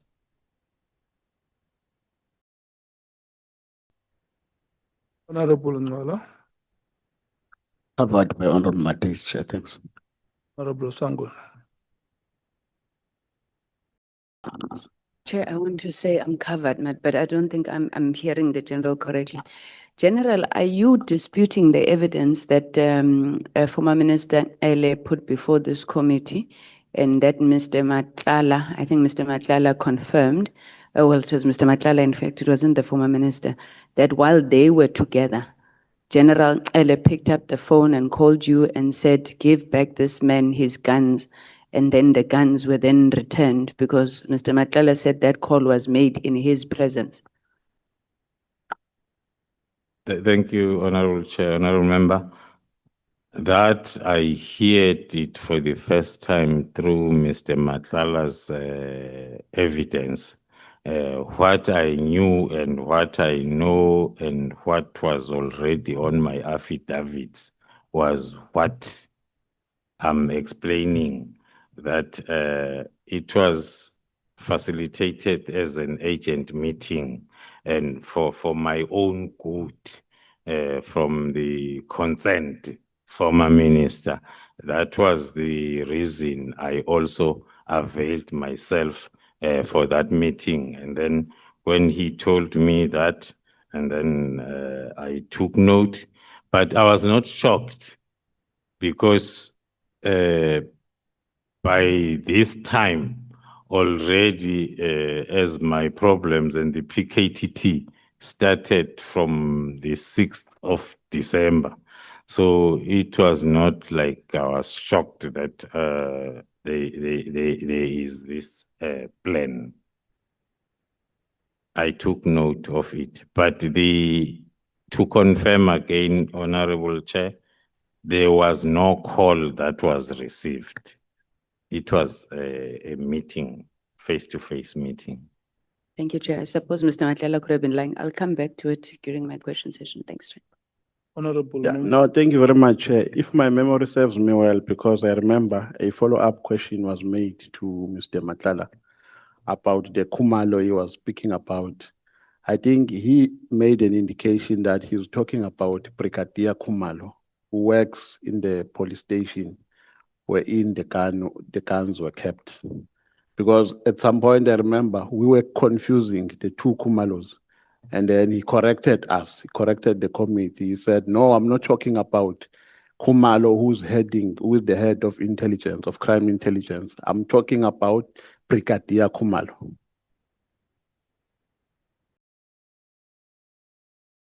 That is a correct assertion of what he said. My records agree with that. Is that one of the battery, Chair, not this one? Is that one of the battery, not this one? Thank you, Chair. Advocate Mohaitz. Yeah, even here there is another. Eh?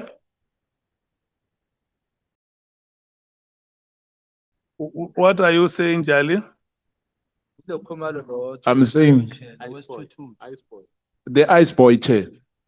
Thank you. The other one is also a Khumalo. Eh? Yes, Chair. Okay. Advocate Mohaitz. Yes, Chair. The question that was put to General Khumalo was, he's indicated that the minister's directive to disband the PKTT, or rather the events that unfolded, and this can be seen from the text messages between Ket Matlala and Mokhotsi. In his statement, General Khumalo, you suggest that these events seem to have been directly linked to the directive that was subsequently issued by the minister. And my question to you was, how did you arrive at that conclusion with a reference to the WhatsApp messages that you've attached to your statement? Thank you, Honorable Chair.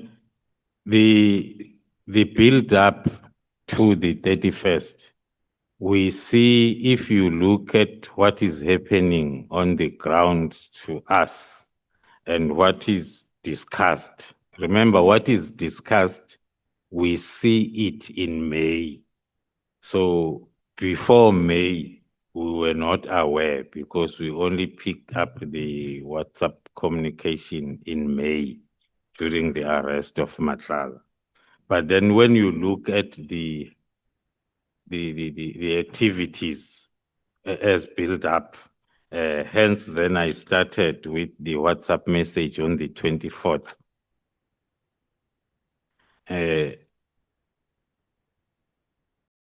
Where Mr. Mokhotsi is asking Mr. Matlala, how is the court proceedings? Now you link that up with the High Court proceedings that I've just explained as to what happened. And then after that, then they were on a WhatsApp call, the two of them. Then on the 25th, Mr. Mokhotsi is sending another text to Mr. Matlala, reminding him of three things. He says, one, I PID. So it means he did not get the I PID guy response. Now, two, court case date.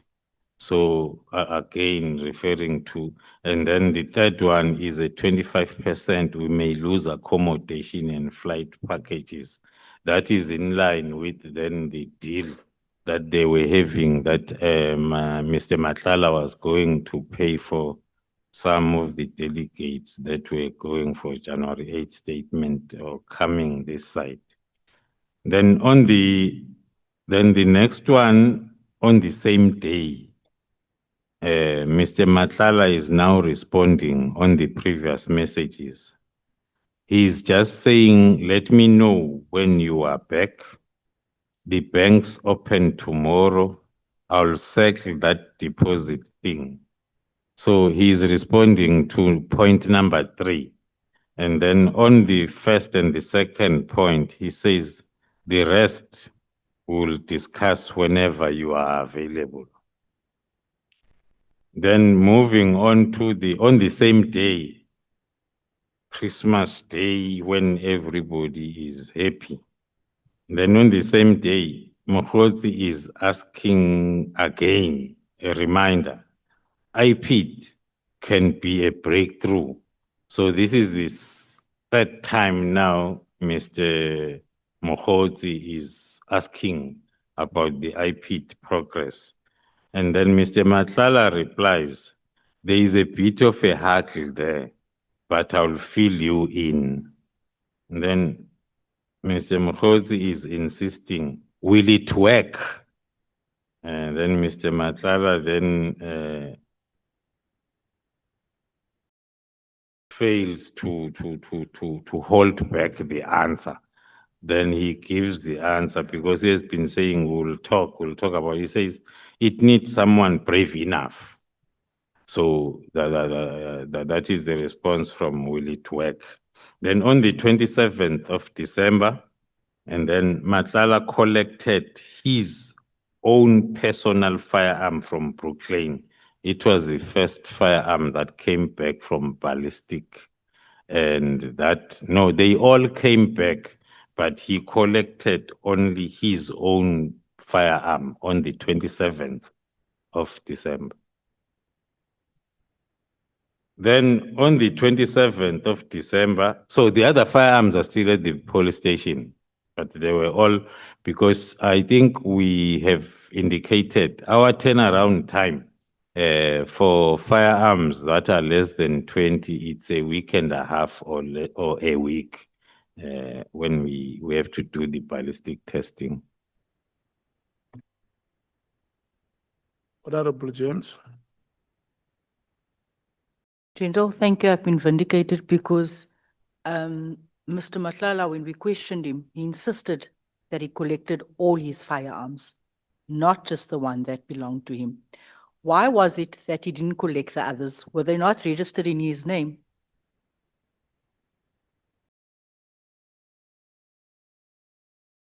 Thank you, Chair. Maybe then fast forward, I was still going to come to that part. When were they collected? They were only collected on the 31st of December. The other firearms by Nika Mareko. So these firearms were not registered in Matlala's name, so he could not collect them. They were registered in the company's name. So he had to change the responsible person, and it's paperwork that you need to do for someone then to come and collect the firearms. So you can confirm that he lied under oath when he testified and insisted that he collected all his firearms. That is correct, Honorable Chair. I have you. evidence in terms of registers.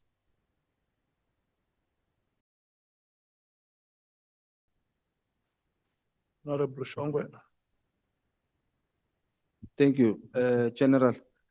Ngicela clarify something la. You're saying the guns were not owned by Matlala's company, right? They were owned by a certain company. You're saying that?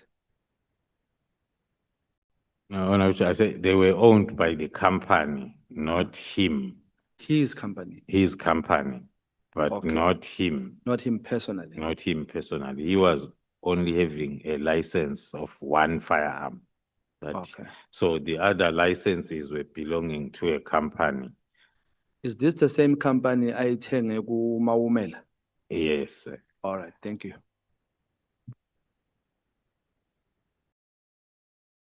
Let's proceed, Advocate Mkhwetsi.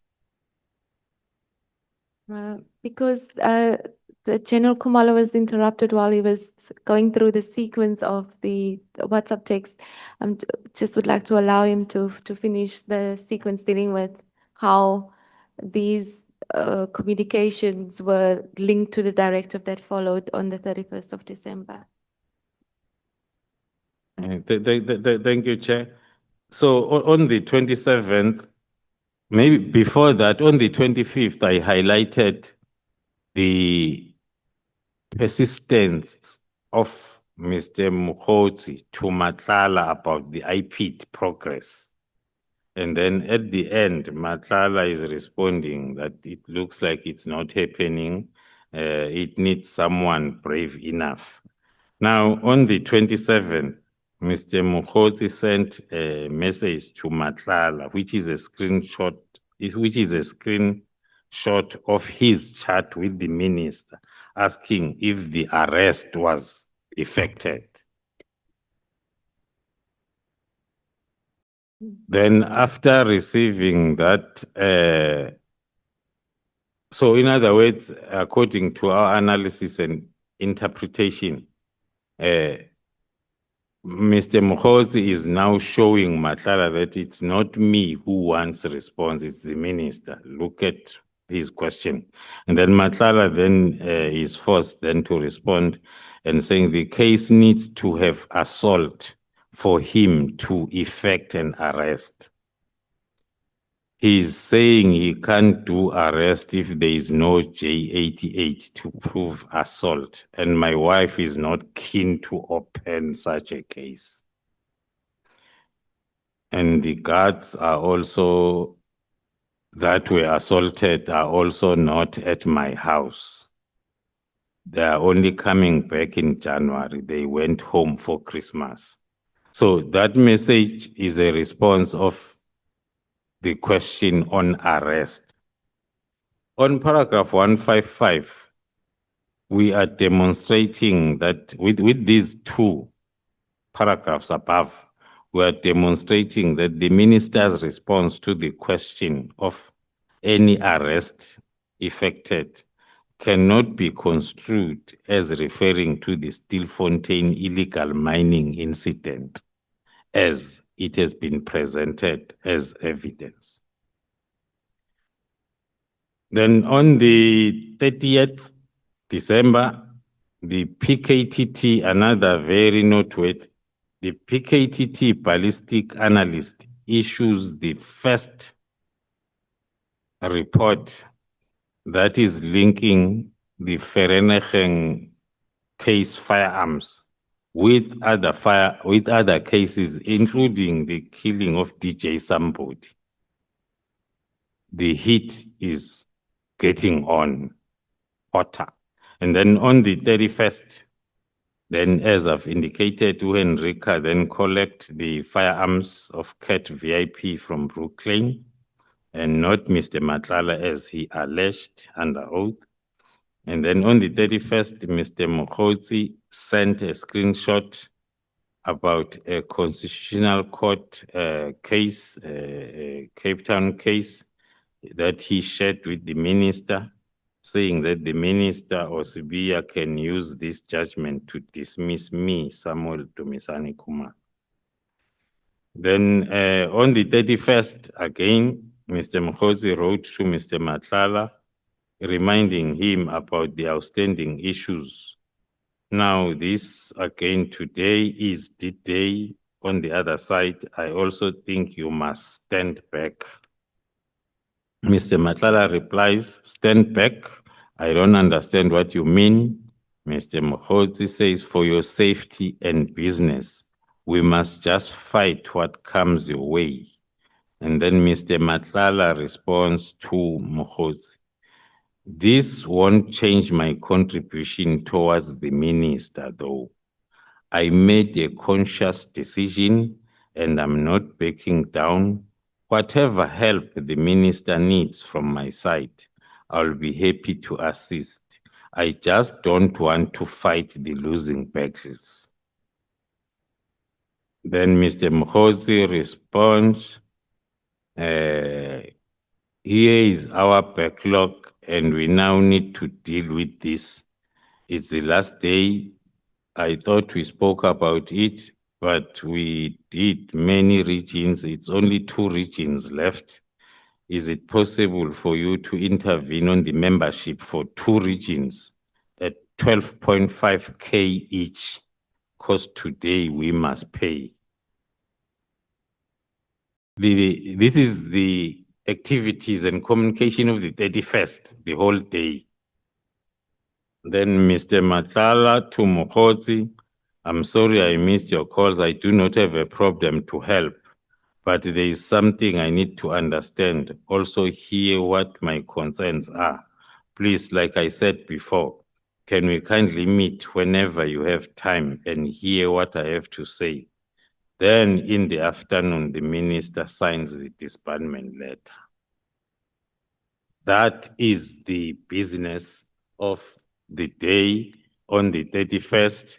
The communication coupled with what's happening on the ground, which makes us to strongly believe that the letter and the disbandment of the PKTT was because of Mr. Matlala's complaint of harassment by the team, and Mr. Matlala was paying a lot in terms of the transitions and monies that you can refer to the Cape Town trip on the same day, talking about and the 2 regions that he needs to pay for. There is a lot, and then the letter is signed, whilst then he is having all those problems.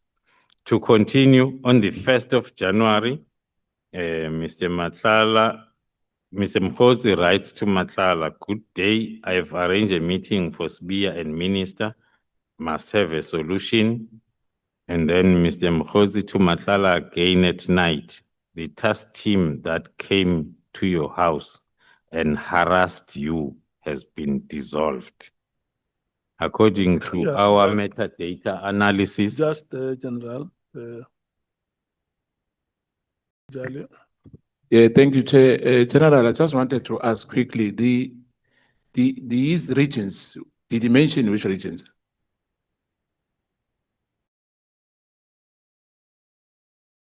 Because I'm looking at the page 50, maybe I've missed something, I might be wrong. When you said there's 2 regions, I can see here, paragraph 163. Paragraph 163. No, they are not mentioned, the regions in this message as to which regions that And in terms of region, was he talking about political parties? If you follow the whole discussion, yes. So that was the ANC, am I right? It's not indicated as to which political party. Oh, well, the chief whip is here. He can confirm. Thank you. The chief whip is not a witness here. Are you trying to implicate him? I'm satisfied, Chair. Thank you. Advocate Mokhoetsi. Honorable members, can we give Advocate Mokhoetsi this last hour to wrap up as a belief?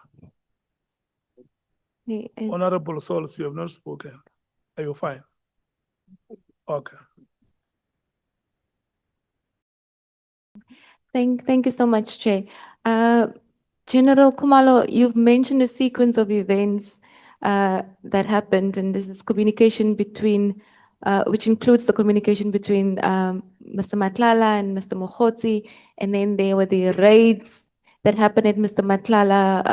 Matlala's home, which you now say in conclusion, it appears that the directive was issued for ulterior motives.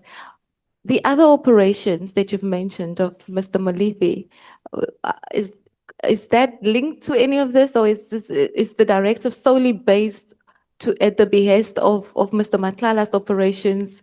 How are we to understand that the ulterior motives that you refer to? What does that include?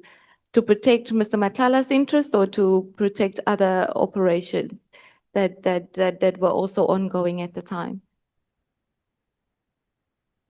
According to our belief and understanding of the events of the day, hence then one started by a coincidence that in both operations, there was a coincidence of the name dropping.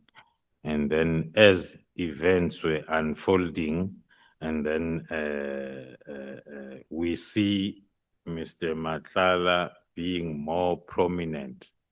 But on the other hand, Mr. Molefe was busy with his bail application that he ended up getting at High Court.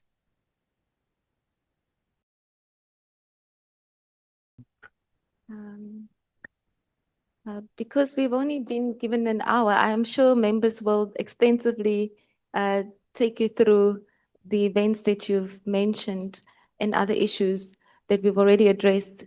I would then like to move on and to make good use of the hour that I have by referring to the disestablishment of the PKTT.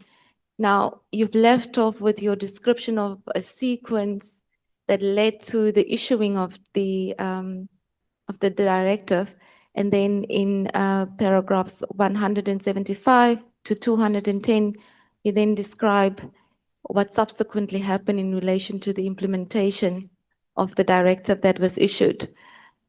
General, I don't intend to take you through all of the evidence that you've mentioned there in the manner that we have been doing up to now because of time. So I'm going to pose a few questions to you, and you should at liberty to refer to as much as you wish, and that you obviously consider important. From what we've heard in the evidence that was given in relation to the implementation of the directive, it appears that the implementation was spearheaded by the Deputy National Commissioner, because the National Commissioner at the time was on leave, and the email that was then directed to by the Acting National Commissioner to the Deputy National Commissioner has seen an event unfold of the Deputy National Commissioner taking charge and seeing to the implementation of that. In your view, was it correctly placed with the Deputy National Commissioner to see to the implementation of the directive? And was he, because you are the coordinator of the PKTT, was the Deputy National Commissioner familiar enough with the operations of the PKTT to undertake such a big task? Thank you, Chair. To answer the question directly, I will say no, according to my view. I explained in details the procedure of establishment, that the approval, the final approval is with the accounting officer, the National Commissioner. So there was an acting National Commissioner. If the matter was so urgent, then the process was supposed to be handled by the acting National Commissioner in the absence of the National Commissioner. Then just in relation to the implementation of the directive, like I've indicated, we've heard evidence from the National Commissioner and General Masemolan. It's been confirmed that the National Commissioner was on leave at the time when the directive was issued, but he was back at around the 16th of January. And you deal with the events that happened on the 16th of January in paragraph 185 of your statement. And you indicate there that upon the return of the National Commissioner, yourself and the National Commissioner had a meeting with the minister, where the minister was briefed not just on PKTT, but overall what the work of the PKTT was with the counterintelligence at the time. Is that correct? Thank you, Honorable Chair. That is very correct. On the 16th of January, myself and the National Commissioner briefed the Minister on GCI Ops. The main reason and the agency was the threat that one was foreseeing, looking at the happenings of the 6th of December and the ongoing operations that were still active by then. But the other issue was it coincided, not coincided. There was a lot also because the other wing of attack was the use of print and social media against myself through my position as the divisional commissioner. So we felt the need to go and brief the minister on the real reason behind this attack, which was the GCI Ops.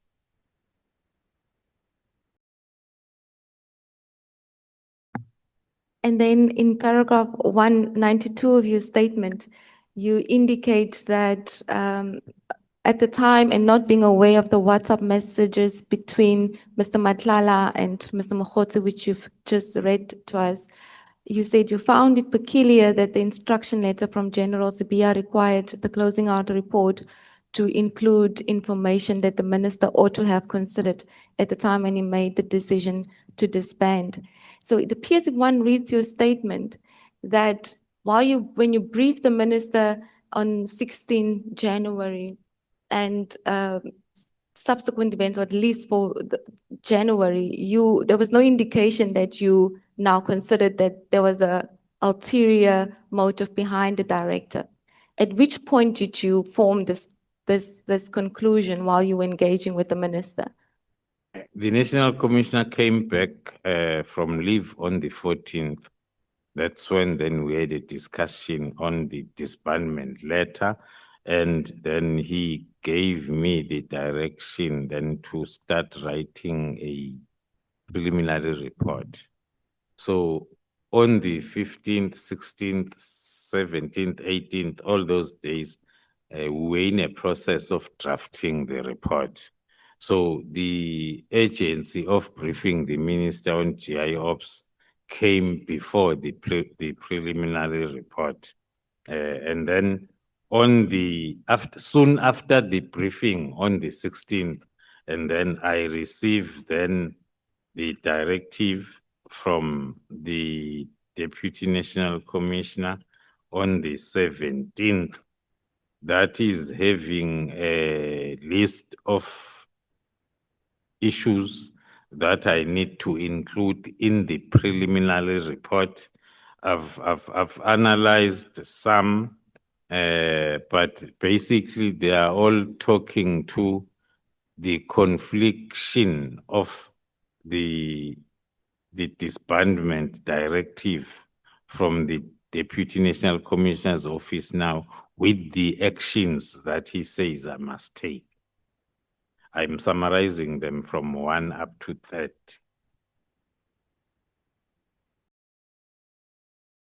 Which is paragraph 191.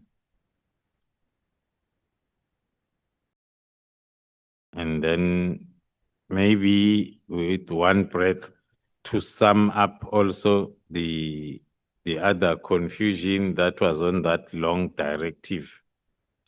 I was supposed to give the summary of the key considerations that resulted in the decision to disband the PKTT. I did not disband the PKTT, but I'm expected to give the reasons by the DNC.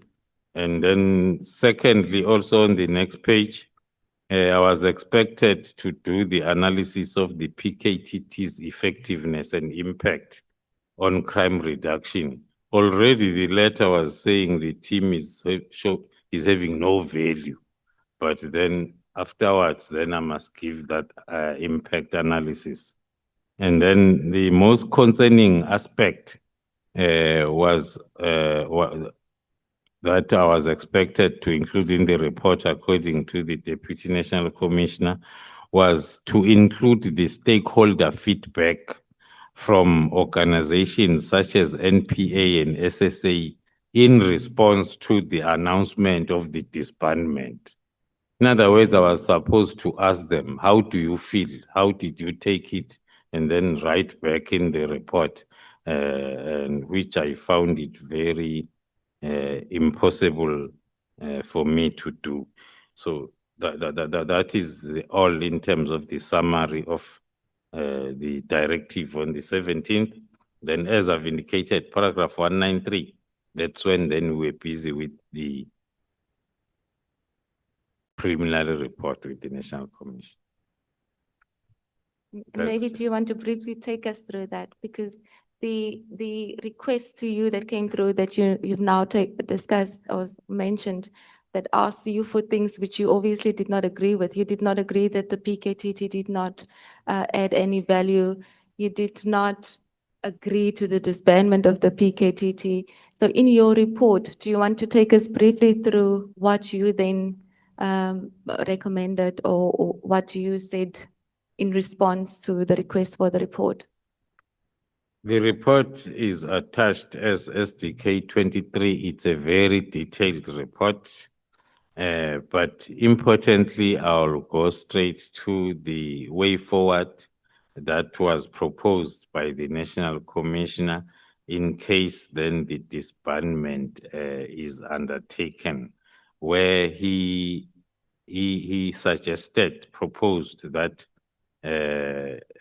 it must take the winding down instead of immediate disbandment, with those steps that are indicated from A to D, no, to G.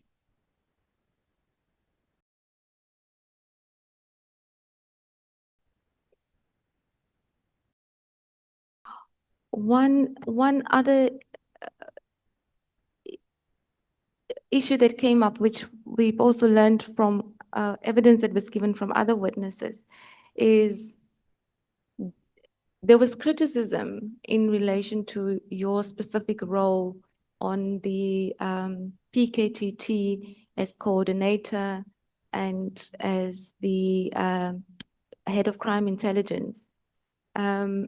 Now, we see from your statement that in paragraph 205, that this was raised by the minister during this process of implementation and reporting back and forth on in how the PKTT should be disbanded. You indicate in paragraph 205 that the minister criticized you for your role and questioned why you were so invested in keeping the PKTT. Was there any merit to the concerns raised about your dual role that you played as head of crime intelligence and then also head of the PKTT? Before the 6th of December, I've never heard any concern about me being the Divisional Commissioner, Crime Intelligence, as well as the coordinator of PKTT.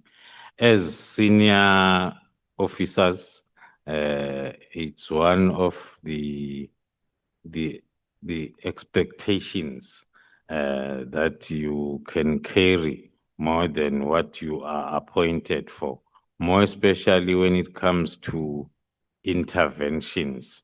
There is one operation that was the task team. There is one task team that was established in the same December with the directive of the minister in the Eastern Cape, where a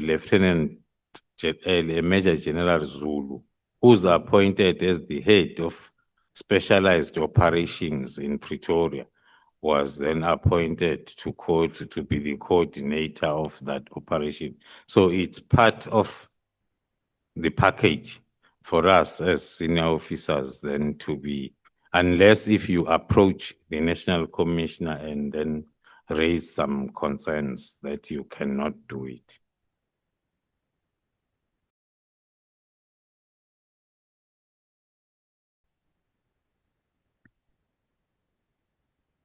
As part of the request that was made for reports and in the implementation of the directive, a request was made for dockets, and you deal with this in your statement, and you say that the dockets were handed over in March 2025 to I think it's in paragraph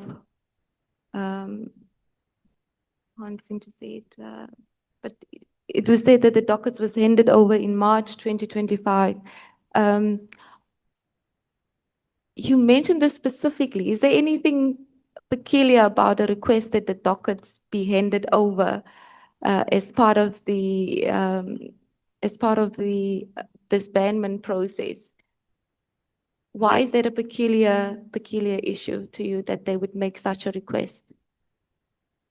Thank you, Chair. Firstly, the first directive from the Deputy National Commissioner that was directed to me only was having that instruction that the dockets must be handed over to Lieutenant General Sintumul, of which I did not comply.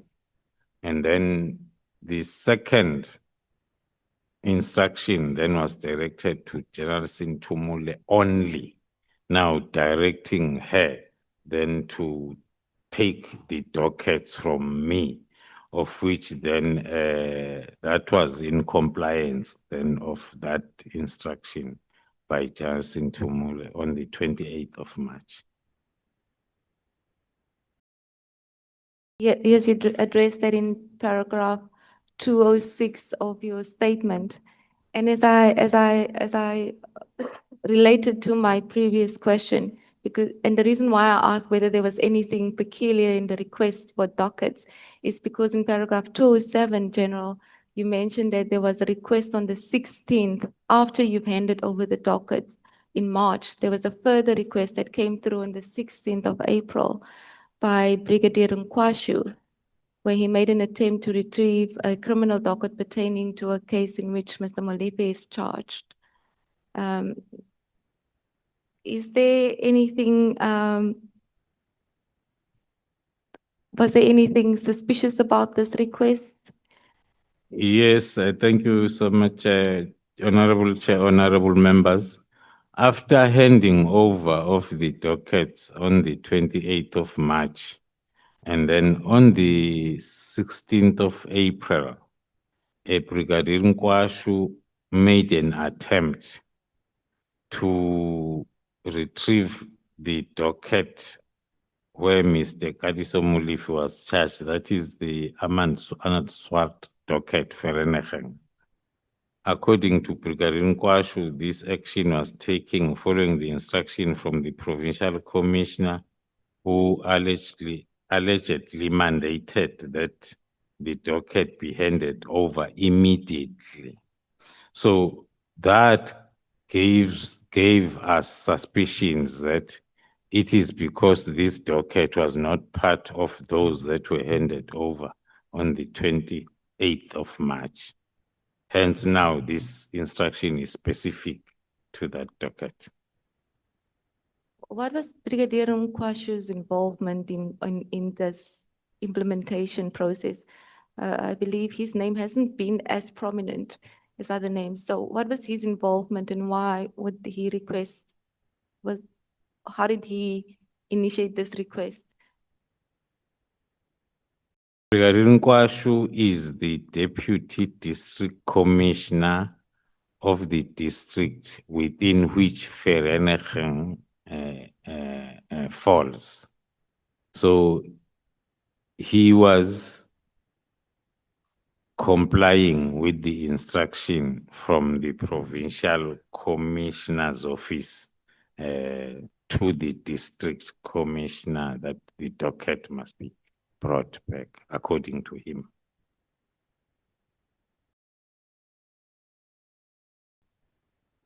Maybe it's important just to add this.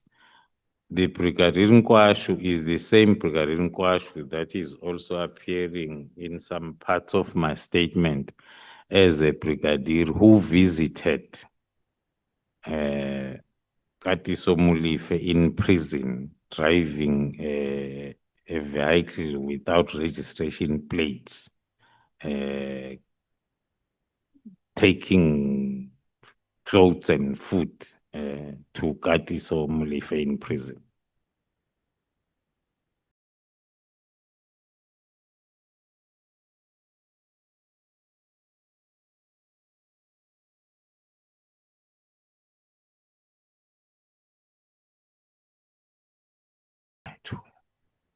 Uh,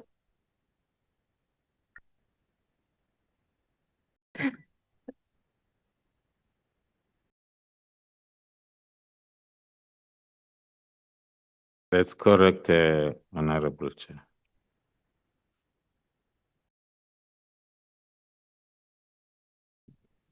According to my information, that's correct.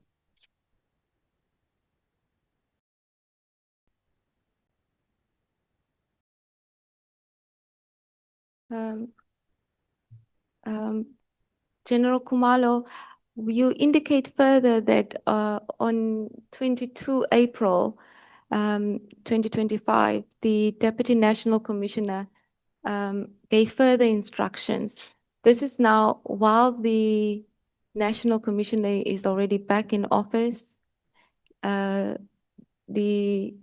Deputy National Commissioner appears to not have abandoned the instruction to implement the directive, even when the National Commissioner is now back. Did you find anything sort of untoward the fact that his Deputy National Commissioner, the National Commissioner is back, and he's still writing instructions and say by this date, this must be finalized? Was there anything untoward about the manner in which he continuously conducted the implementation of the directive? Thank you, Honorable Chair.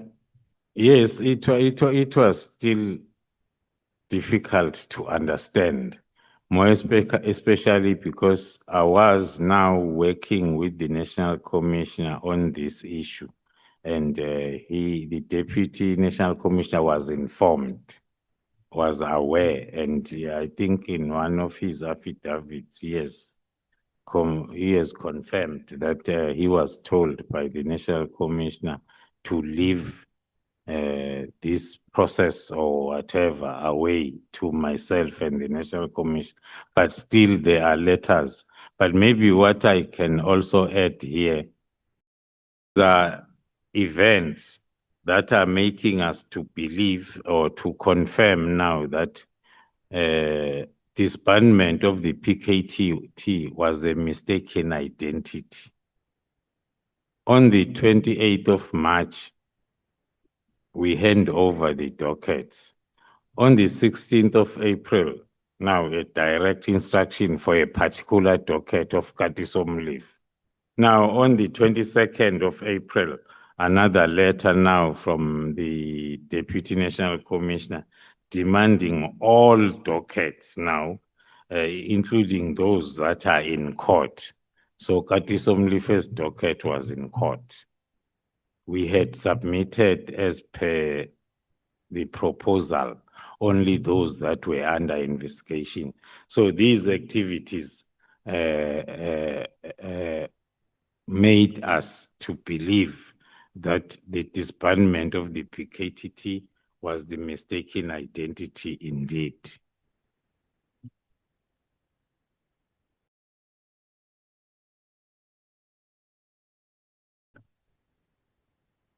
Can we continue?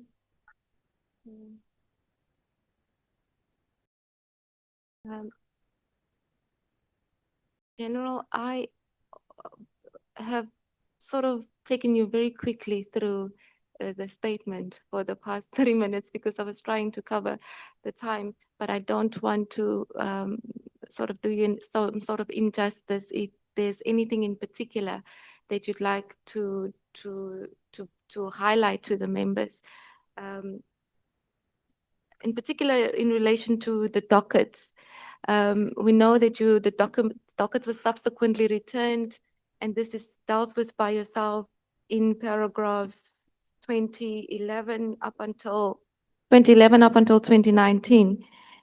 Is there anything in relation to the return of the dockets that you'd like to speak to?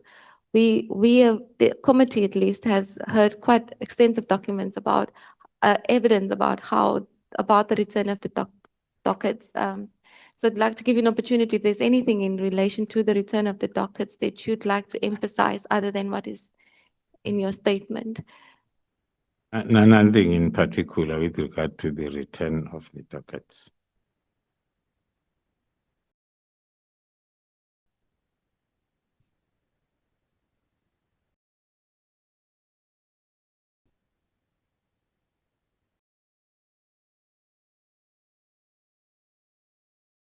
No, Advocate Mkhwezi, we have agreed that this is your hour. Let's proceed. Okay, thank you, Chair. You are under protection from the chairperson. Thank you, Chair. General Khumalo. General Khumalo, part of the reason why I also sort of rushed through is because I wanted General to have an opportunity to speak to the reasons that we've heard from the minister as to why the PKTT was disbanded. And you deal with that in your statement.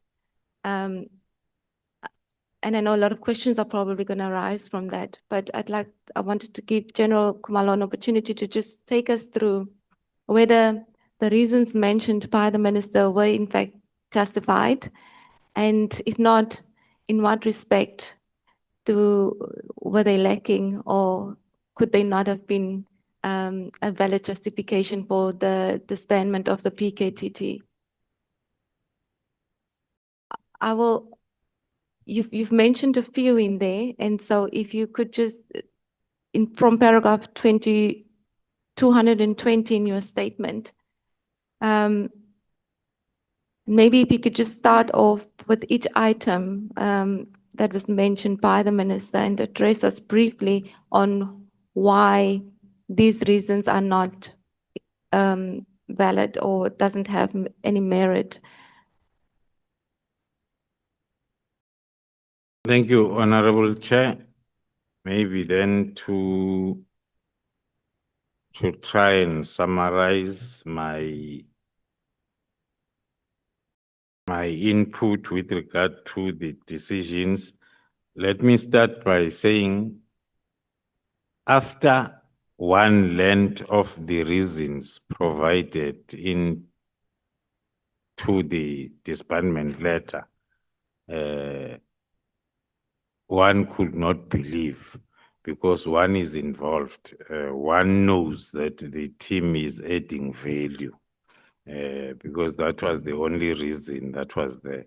Now, from what happened from the 6th of December, it made one to believe that that might be the only genuine reason why then the team is disbanded. But getting to the reasons that were given then afterwards, hence one is terming them as the afterthoughts, because it's reasons that are coming way after the letter, and they are also not in line with the high-level reason provided for in the letter. Starting maybe with the work study in relation to the murder and robbery, where the minister is contending that the recommendation in relation to this work study was that the PKTT's function needs to be transferred to murder and robbery unit within SAPS in order to capacitate and direct focus on a more permanent structure. I've indicated earlier on that a task team cannot be compared to a unit. A task team is established for a particular purpose. And then a task team, it's whereby you bring the different expertise together to work together as a team. Whereas a unit, it's whereby you need 20 investigating officers to establish the murder and robbery unit. So comparing a task team to a unit, according to me, does not make a reason. And the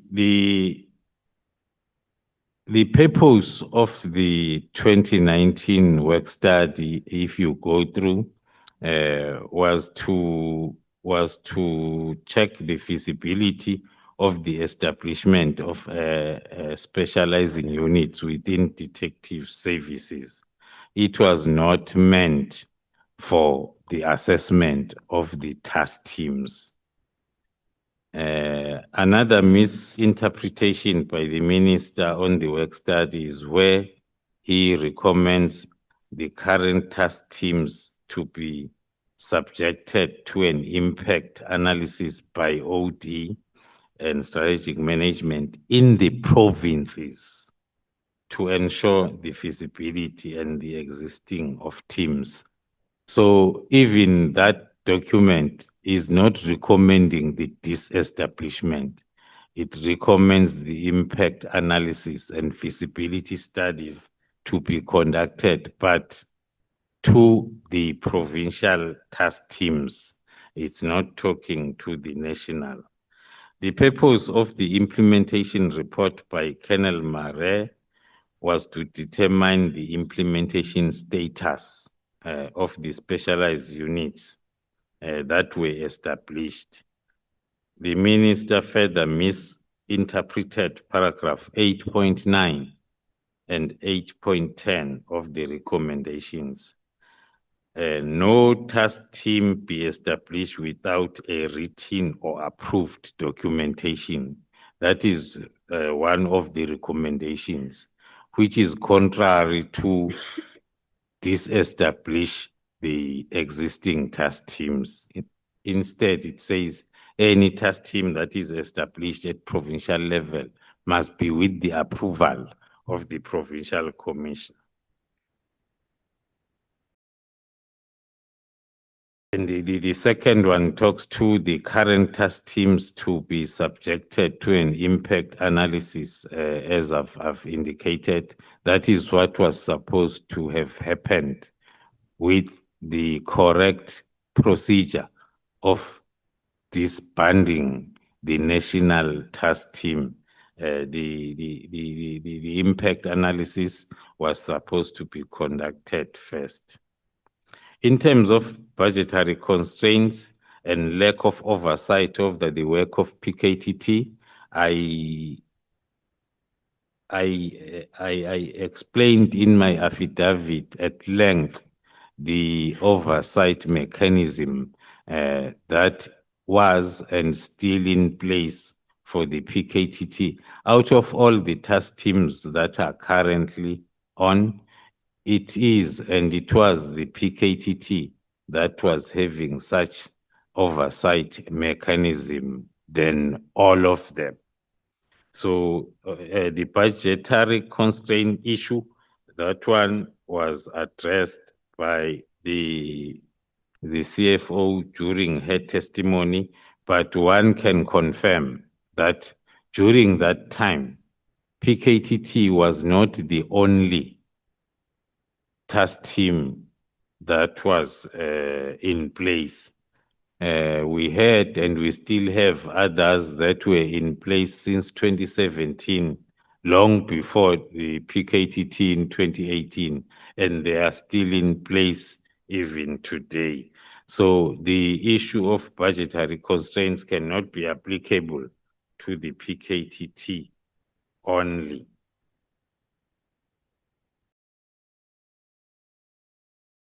On the next paragraphs, I'm indicating those operations that are still on, that were on before 2018 and are still on. But then on paragraph 233, from maybe let me start from paragraph 232, where we are reflecting to the contradiction during the very same December. The minister, when the minister then wrote the disbandment, earlier that same month, on the 9th of December, the minister then directed for the establishment of the task team in the Eastern Cape addressing taxi violence. The information note in relation to the formation of this task team indicates that the minister has tasked Major General Zulu due to the complaint by the families of the victims of murder in the Eastern Cape, which is normally the same reason that the task teams are formed for. So in the same month, earlier in December, the task team is formed, and then the same month, another task team is disbanded, and then the extension of other task teams. Then summing up the last reason that talks to the complaints against the PKTT. The reasons provided by the minister further includes the allegations of complaints which were received regarding the abuse of power by the PKTT from members who were part of and who were previously part or are still part of the task team. As the command structures at all levels, we have never received such complaints, so as we are able then to provide necessary feedback or accountability to the minister with regards to those complaints, because they have never been discussed with us nor verified with us whether they are true or not. That will lead me to the last part of the complaints received from Patricia Mashale and Mary de Haas, which were also cited as the reasons for the disbandment. According to our profile, Patricia Mashale is an information peddler who is talking whatever he is sent to talk about. But then from paragraph 240, we are putting the correct profile of Miss Patricia Mashale from when she was dismissed by the Department of Health due to desertion and was employed by SAPS without declaring that he was dismissed. Hence, then he was dismissed again in the SAPS because of that lack of declaration. She developed then hatred for SAPS. That is the profile that we have. She developed hatred of SAPS up until such time that she formed a WhatsApp group of SAPS members for change that is made up of all members that are dismissed from the SAPS. So for her to talk anything negative about the SAPS, then it's not far-fetched. So all what she says, it needs to be verified before then maybe a decision is taken.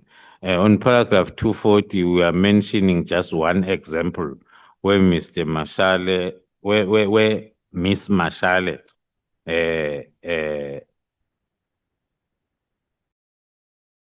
lied that Lieutenant General Dumisani Khumalo has a brother who is a Captain Khumalo in the SAPS. I have 3 brothers. None of them is a captain in the SAPS, but then these are issues. So it's really baffling that the minister will take such a person seriously without first verifying any of the allegations made by her. Maybe for the sake of time, I just need to say same applies to Mary Dihas.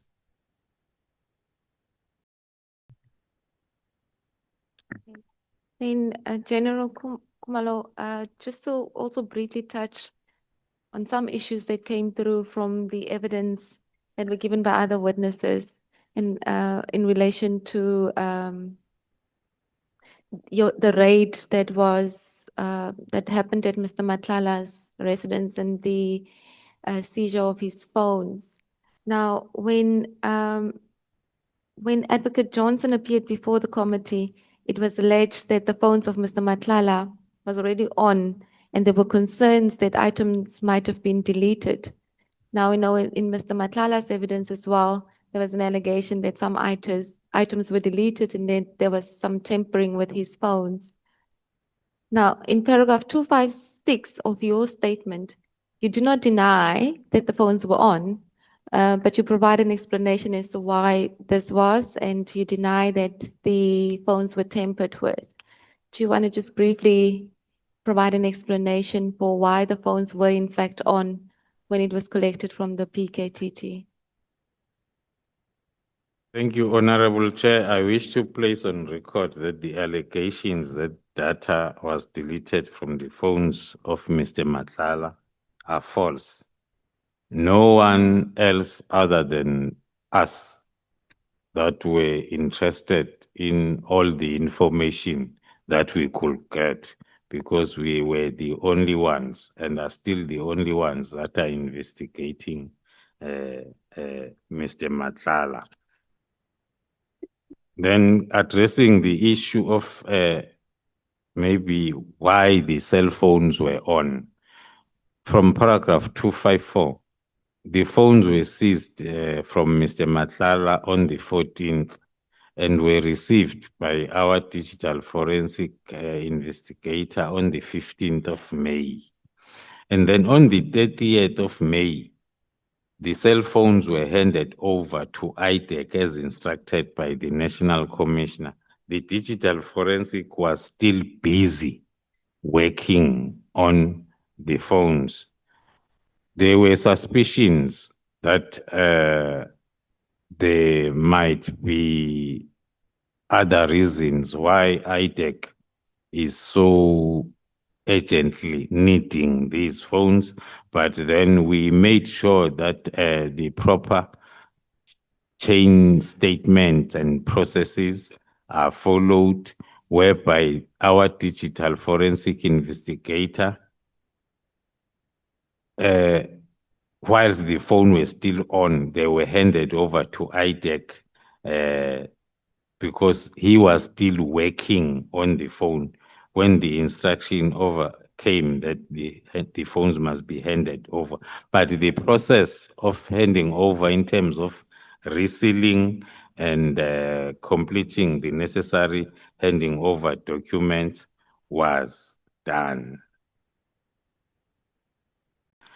Then after the phone content was downloaded, then the chats between Matlala and Mkhosi regarding this disbandment was discovered.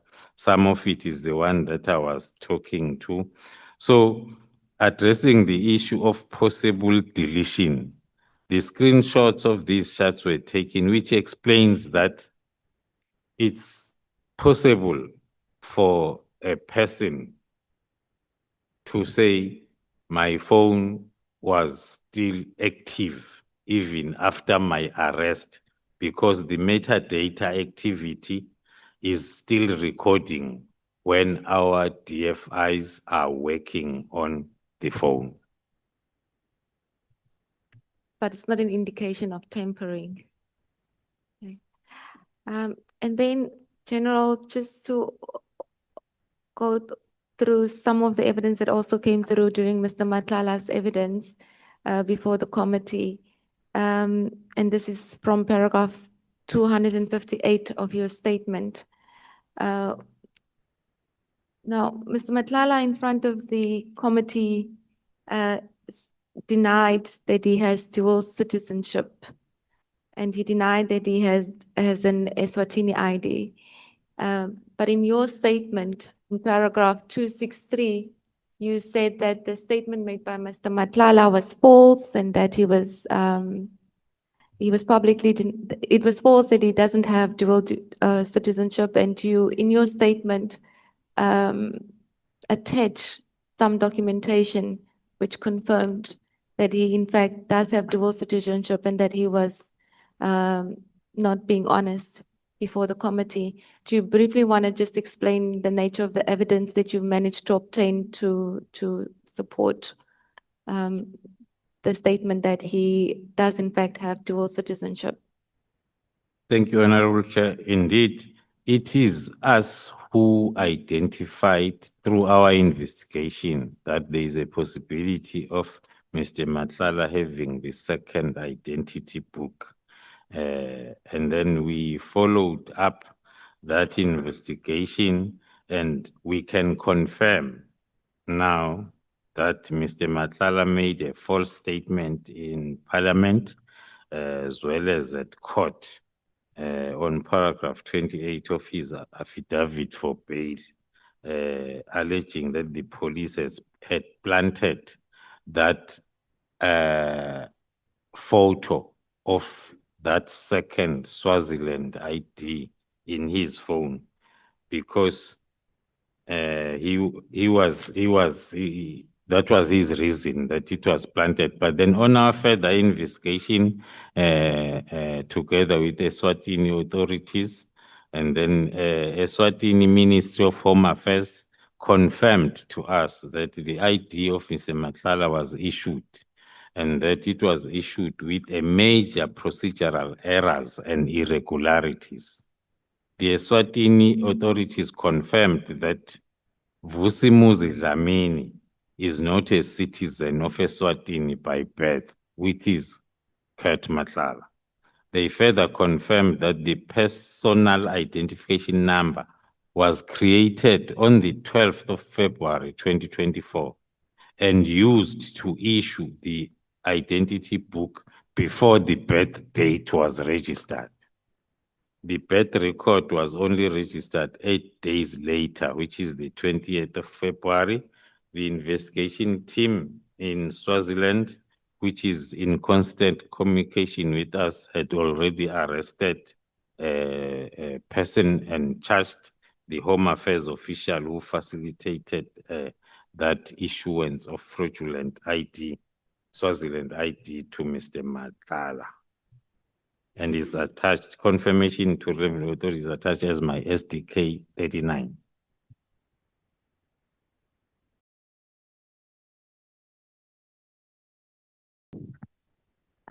We are coming to the end now. And this could possibly, your response could possibly also be part of your conclusion, General Khumalo. But just to address what you describe as a retaliation against members of the PKTT, in paragraph 277, you seem to suggest that there were a number of, or rather in your statement, you suggested there were a number of matters or cases that were open against members of the PKTT, which you say are not coincidental. And you say that they were orchestrated in direct response to the work that the PKTT have been doing in counterintelligence. Do you just briefly want to take us through the matters and why you have arrived at that conclusion? In conclusion, Honorable Chair, honorable members, with regard to that subject, I'll link it with the coincidence of the 6th of December, when then the IDEC investigation started against myself and my management, which culminated to our arrest then on the 26th of June on a new case. And then after that, we had picked up that there are a number of cases that were opened, like counter charges that were opened, most of them during the busiest month of 2024, which is December, against, I won't say really PKTT, I will say GCI Ops, because I've clarified the issue of PKTT coming in to assist and withdrawing. So all these cases are opened against the members of GCI Ops to counteract any investigation that they are carrying on. Just to clarify, I mean, we've heard evidence on IDEC that has opened matters, or rather, you can see that from your statement that you specifically refer to.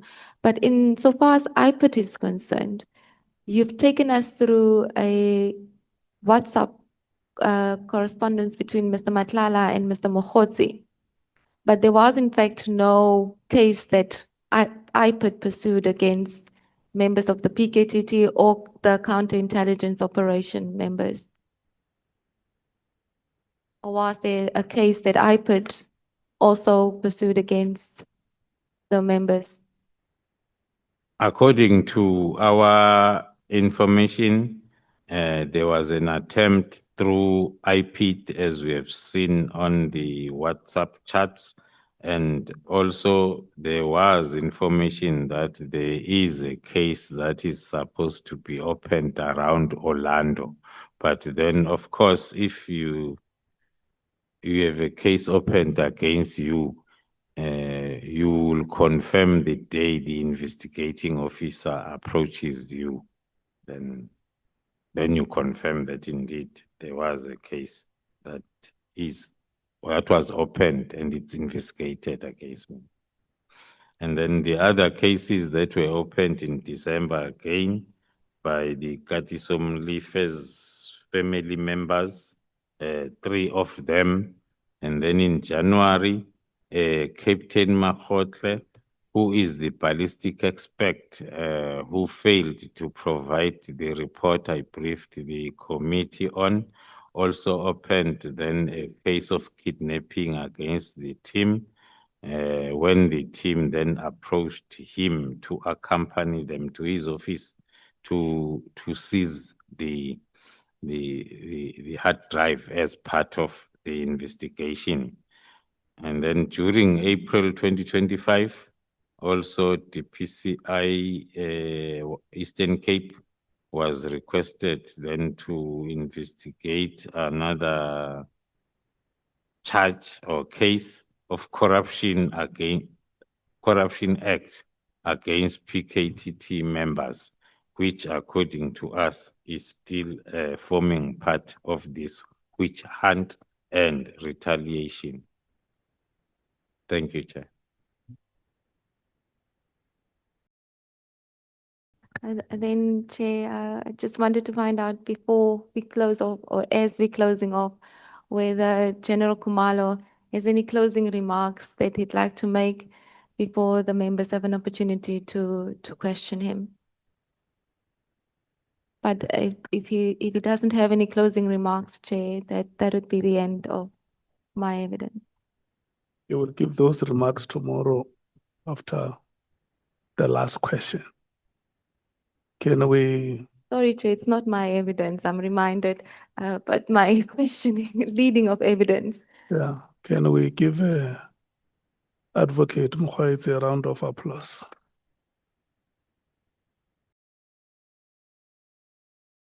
No, this is very brilliant. Can we do it again, honorable members? Is the witness also allowed to clap, Chair? Yeah, he is. I mean, let me tell you why we must do this. The women of South Africa in the generations of our forebears, have never had this opportunity and have never dreamt about it. In fact, it was inconceivable. There was not even a television station for African people. So since we started with these proceedings, there are many South Africans who are following us on our parliamentary channel and other TV channels that we have in the country. And the communication section of Parliament has informed us that the viewership of the channel has increased tremendously since we started.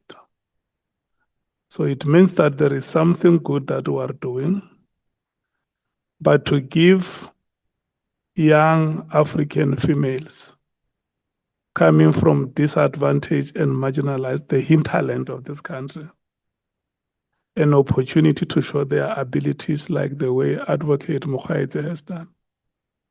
It's a tremendous achievement. And we want to thank you so much. You must never drop your head. If there comes a moment that you make a mistake, that mistake must not disable your movement forward. Rise and dust yourself and focus all the time. We want to thank you so much. Advocate Bongi Mkhize, is there anything you want to say? There's nothing I'd like to say, Chair. I think, well done, Maria. Thank you so much. Honorable members, and thank you so much for your testimony, General Khumalo. We want to thank you so much for your cooperation and for having availed yourself to this engagements. What we are going to do, honorable members, and I just want to indulge with you, General Khumalo. Your request has been made before us that at some particular time you will want to be released. I'm just going to request you to bear with us to stretch you for the next 2 to 3 hours. We should be done. We are going to do this, honorable members. Number one, during the interaction, you have asked so many clarity-seeking questions. I'm not going to allow any one of you to ask clarity-seeking question or a follow-up when we have allocated a speaker chance to ask the general questions. Number two, I have reduced the time of full-time members from 30 minutes to 25 minutes. So when we come back from break, we are going to take 8 speakers. 15 minutes for the alternate members, 25 minutes for the full member. And this is how that time is allocated. Honorable Ngola, because you are starting, you must listen to me. And let me warn Honorable Nomvalo from distracting you. What is going to happen when we come back at 20 minutes past 5? It will be Honorable Ngola and Honorable Sokanyile. Their time runs until 20 minutes before 6. And then they will be followed by Honorable, yourself, Nomvalo, and Shongwe, until 20 minutes past 7. And then the Democratic Alliance, Honorable Cameron and Honorable Thope, until 8 o'clock. The last 2 speakers is 30 minutes. At 8:30, the committee adjourns. So it's going to be Honorable Matthys and Honorable James. So we would have allocated all the alternates time to speak tonight. Tomorrow, when we come here, we will then take Bangazita, we will take the EFF Mukhalaka, we take Bangazita, 25 minutes each. We take Honorable Sols. Then we come back, we take 50 minutes for Honorable Sangoni and Honorable Ntuli, 25 minutes each for Honorable Skosana and whoever will be here, Honorable Breitenbach from the DA. And then we will be done. If we still have time remaining before 1 o'clock or whatever time we decide to adjourn, we will check with the legal team if they have observations or some few questions to make before we close. So I'm going to request your cooperation, General Khumalo. Once we start and the clock strikes,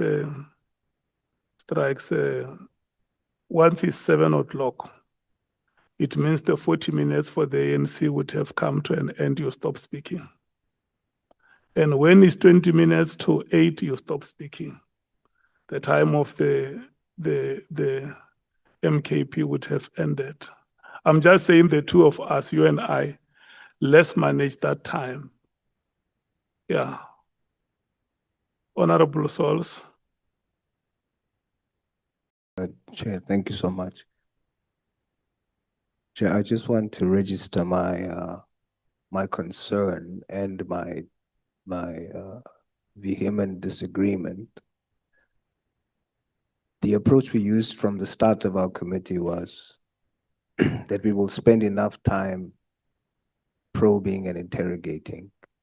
And I must say I was pleased with how we started off, where you would give us an allocated time and the response of the witness doesn't impact on our time. But then, of course, you decided to change it and we submitted to that. And we continued, but the time I felt was very short, but we obliged. Yesterday, there was emphasis that we would want to ensure that we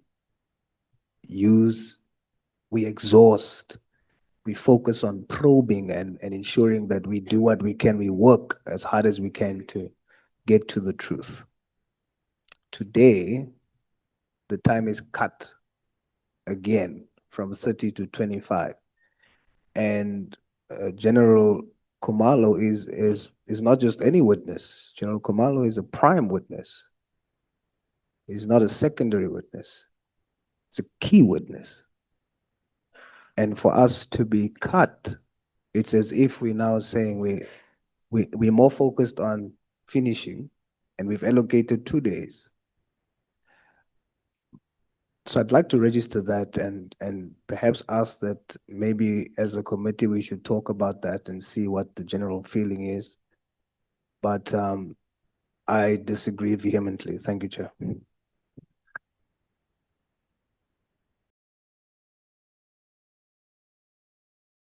No, I take the point, Honorable Souls. The decision that I make within the confines of the expectations of members. It's not me. The members are the ones who said tomorrow they will wish to conclude business around 1 o'clock. Unless if members say we can start at 6 o'clock tomorrow morning, I don't have a problem. I allocate you the time you have. And the time that we have is that one that I have said I'm going to allocate. But at the end of today's proceedings, if members, because tomorrow, the reason why I'm saying this is because tomorrow we're starting at 9 o'clock. So if members want to increase the time, you can say, no, let's start at 6 o'clock tomorrow morning.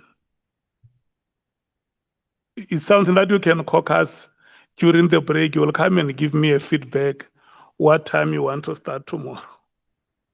Yeah, but I think the time that I allocated is sufficient given the time that you have tonight and tomorrow. Yes, Chair. I just want to state for the record, I was not part of those members. I was not part of the consultation of 1 p.m. So please exclude me from that decision. Yeah, that is why I'm saying that when I say you, I include you that during the break you can talk amongst yourselves as members of the committee and advise the chairperson. I'm your chairperson. When I speak every time here, I want to speak your views. Yeah. Is that okay? So if you can caucus between yourselves and agree, when we resume, if there is going to be increase on the time allocated, it means the number of speakers for tonight is also going to reduce. And you shall have also worked out what time we must start tomorrow. Thank you so much. I'm amenable to your inputs, members. Can we break and come back at 20 past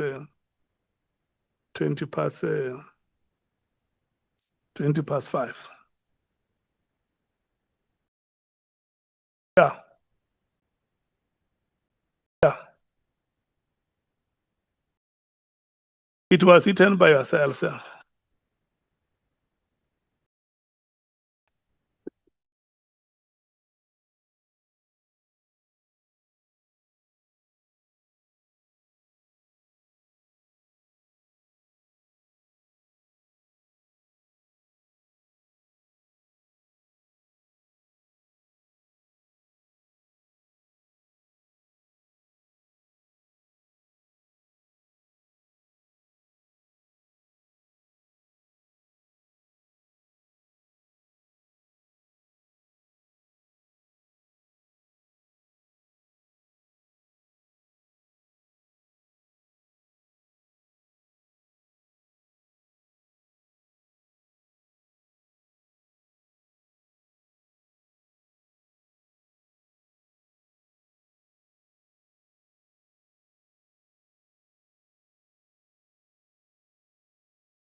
We have revised the time and the list of speakers.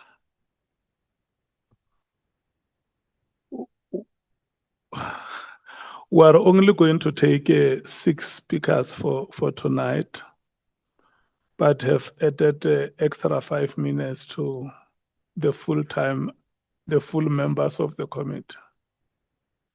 So it means the time will no longer be 40 minutes, it will be 45 minutes for those parties that will have alternates, is 30 plus 15.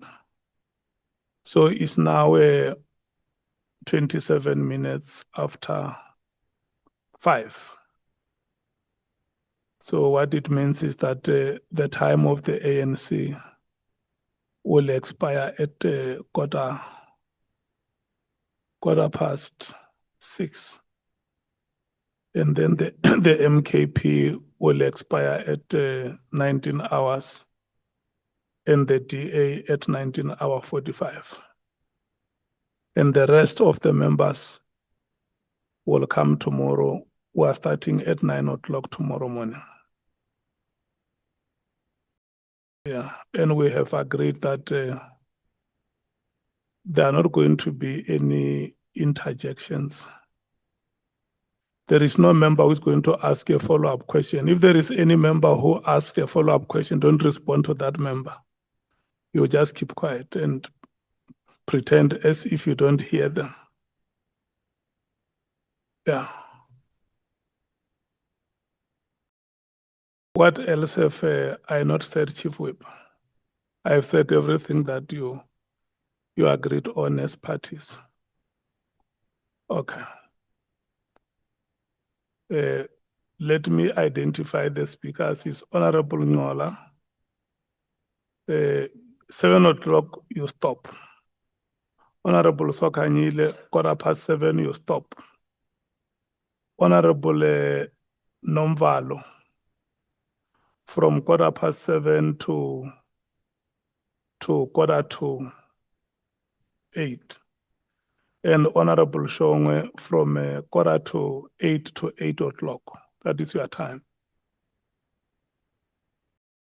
Yeah, and Honorable Cameron from 20 hours to 20:30 is your time. And the time of Honorable Thorpe is 20:30 to 20:40. At 20:45, I'm going to stand up to leave this chambers. It means the time of the meeting has ended. Your time starts now, Honorable Ngola. And good luck. Thank you very much, Chair. Good afternoon, General Khumalo. Chair, I think the first observation is that the testimony is assisting. It would have more assisted had he appeared before some of the witnesses. But we understand that it was matters beyond yours and our control. You fell sick, and we hope that you have fully recovered now. Chair, another observation is that it looks like within SAPS, the population of errand boys is increasing rapidly. I think those people who run errands on behalf of alleged criminals, but they are police officers, looks like the population is increasing. Chair, I think the first issue I want to raise with the general is that General Mkhwanazi has got a firm view that your arrest is indicative of the fact that you are a project from those who want to stand against the rule of law and from those who want to make the crime intelligence stagnant in such an extent that they stand opposed to the reforms in the crime intelligence. Can you tell us your view in that regard? You are a project of who? Why are you a project? What are these reforms? Thank you, Honorable Chair, Honorable Member. I agree with the views of Lieutenant General Mkhwanazi in terms of my arrest being a project. coming from both sides. Firstly, as a divisional commissioner of crime intelligence, with the reforms that one is implementing, there are lots of people that are not happy about them from within and outside the division, as well as the SAPS as a department. So that is seen on the campaign that is forever there, as I explained during my testimony, that there will always be negative publications that are bordering along some criminal activities. One has been told of so many attempts. I think even the testimonies in front of this committee can can indicate the attempts, number of attempts that have been made, looking for whatever that can make us be able to deal with the Khumalo. So unfortunately, most of those attempts were missed targets. Then until then, this one that then had to be forced to be termed a criminal activity, of which one then was arrested too. I want to link that with the project itself. Hence, I indicated the coincidence of the 6th of December, when IDEC came into picture and interested in the dockets that were opened from Cape Town to Orlando. And then that indicates that then that was where the two projects were meshed into one, targeting me as the Divisional Commissioner of Crime Intelligence, and also now targeting me as the PKTT project leader, and also the GCI Ops is under my terrain because it's a counterintelligence project that is run, and I'm chairing the NEC of that project. Okay, thank you very much. Do you know anything about the existence of the Big Five drug cartel? And are you comfortable to tell the people of South Africa their names?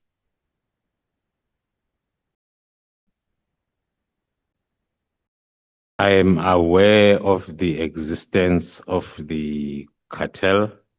I cannot be able for now to be able to identify them because the investigation is still ongoing.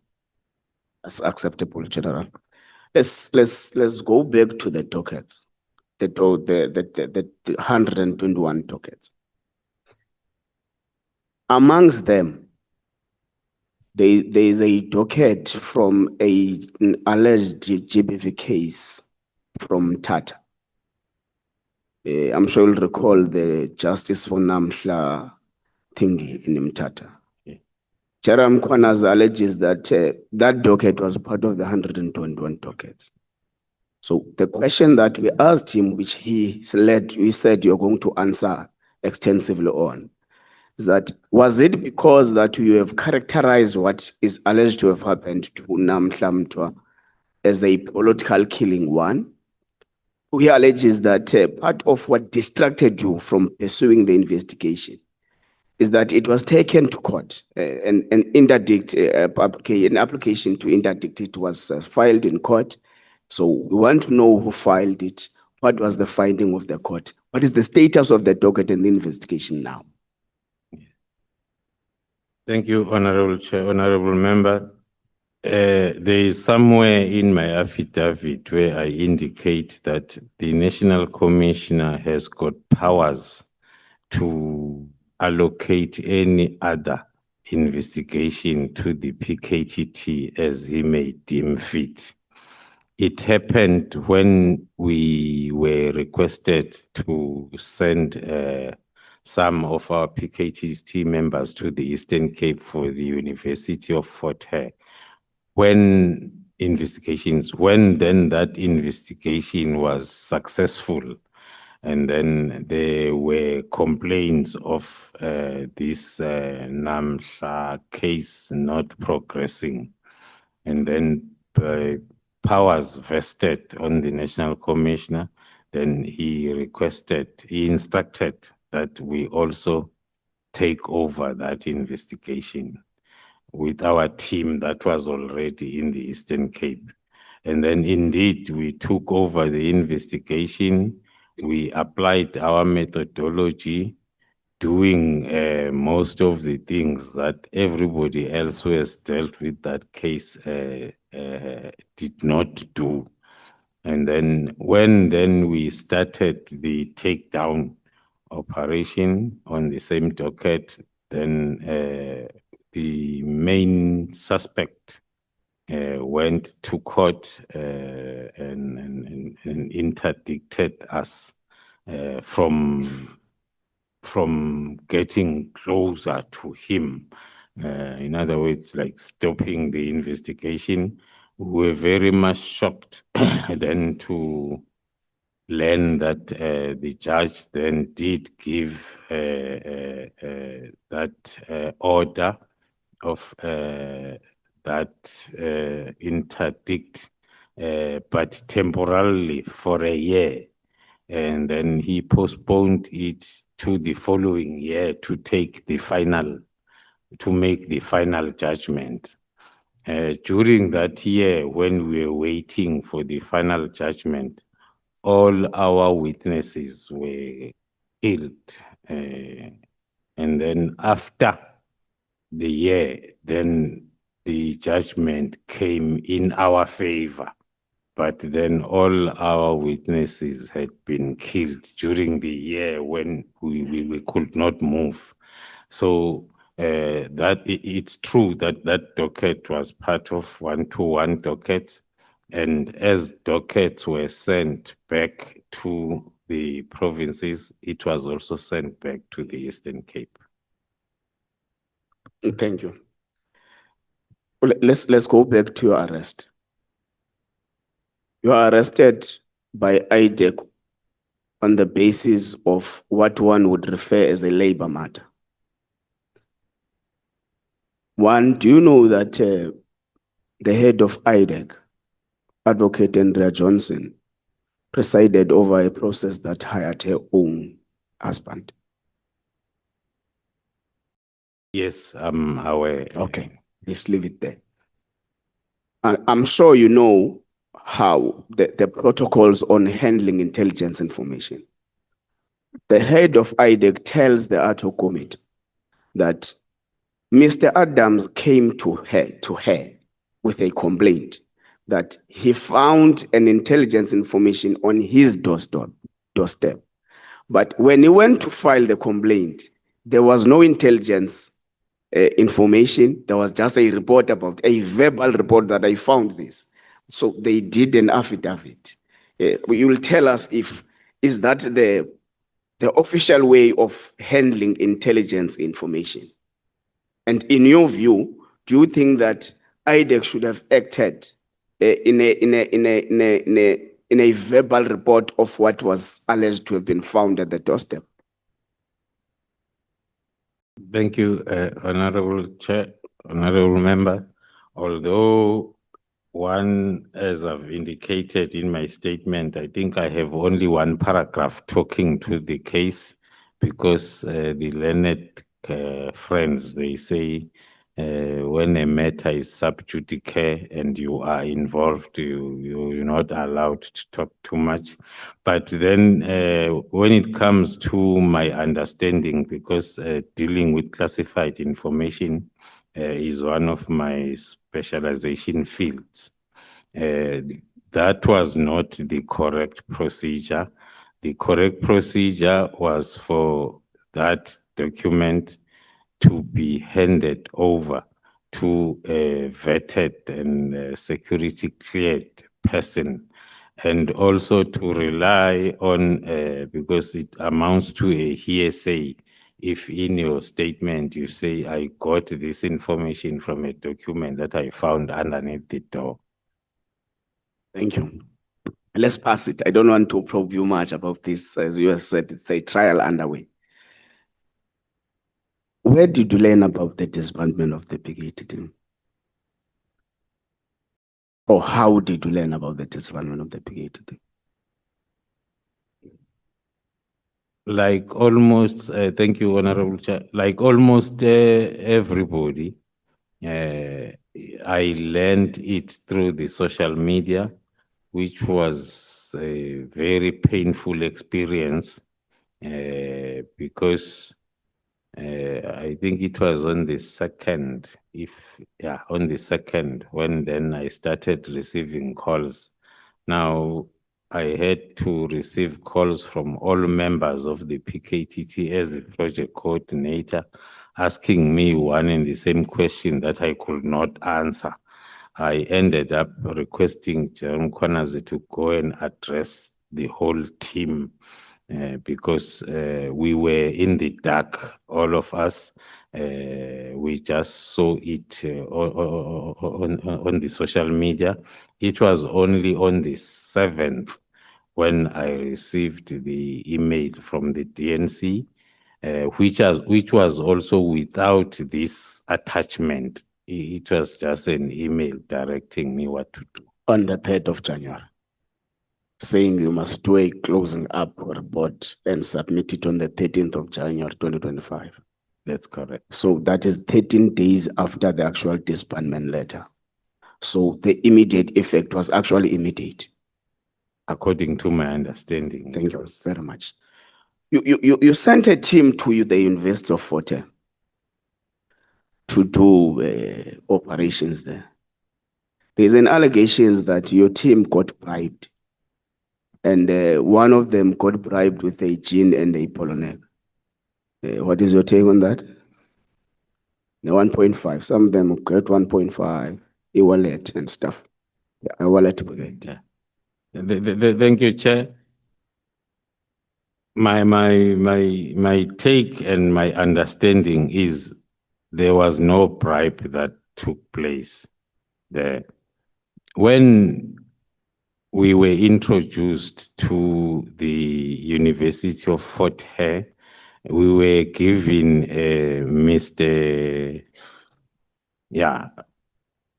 Plakis, who is the Director of Investigations, to be a contact person between the team when the team needs some documents and whatever from the university, because he's dealing with investigations.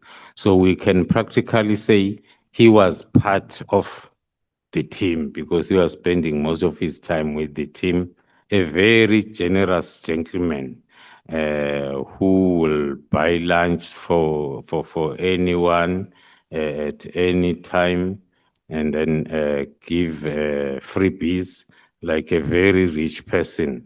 So there was that rapport between him and the team working together, and also him offering, but the offering and the goodies. Was it at winter, General?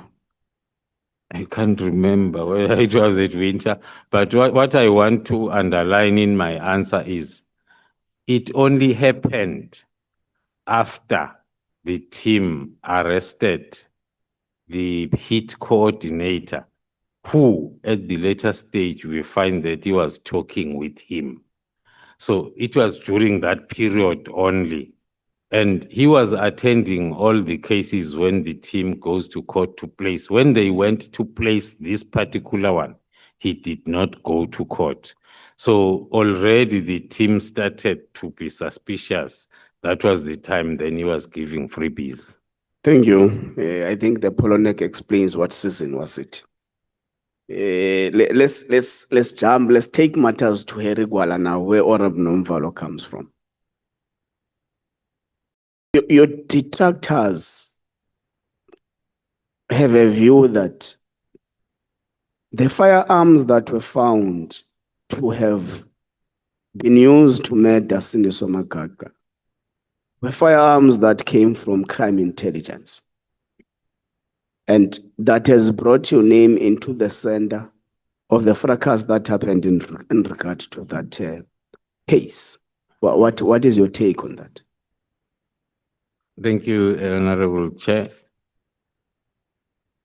I was leading the investigation that found those facts, and I was not part of crime intelligence by then. I was a brigadier at ORS, and after some time, whilst in the task team, I became a major general, still busy with the same investigation. So that part of evidence was uncovered by myself and the team. It's me who flew from Durban to go to Pretoria to have a meeting with the then acting divisional commissioner, crime intelligence, discussing those issues after we have uncovered that part of evidence. Okay. The letter of the 31st of December 2024 covers three aspects. It covers the PKTT, which you are affected. Covers the ports of entry. I'm not sure if you are affected. It covers crime intelligence, moratorium on filling of vacancies, which you are also affected as the head of crime intelligence. It's now been a year since the moratorium. What impact did the moratorium have on the performance and the effectiveness of the crime intelligence of the country?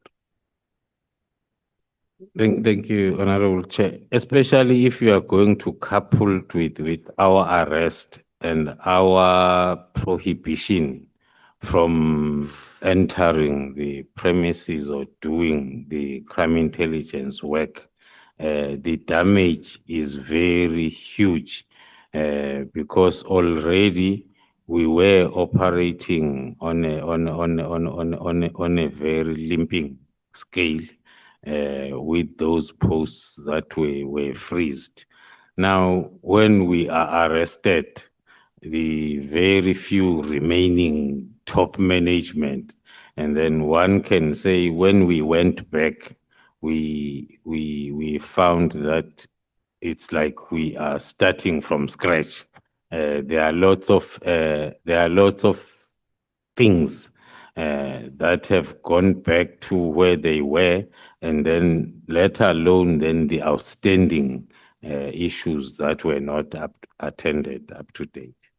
You make an analysis of how drug cartels operate. You categorize them from major to minor, international, local, and stuff. And you say, in most cases, the big crime syndicates or big criminal cartels normally hold dual memberships. I mean, dual citizenships.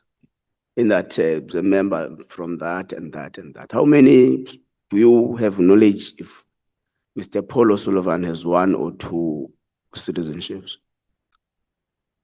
According to our profile, he has got 3. He has got 3. Yeah. And Mr. Matlala has got 2 according to evidence. Yeah. So could we make a round off that they suit the characterization of drug cartels? It's one of the most important requirements for you to serve in a cartel.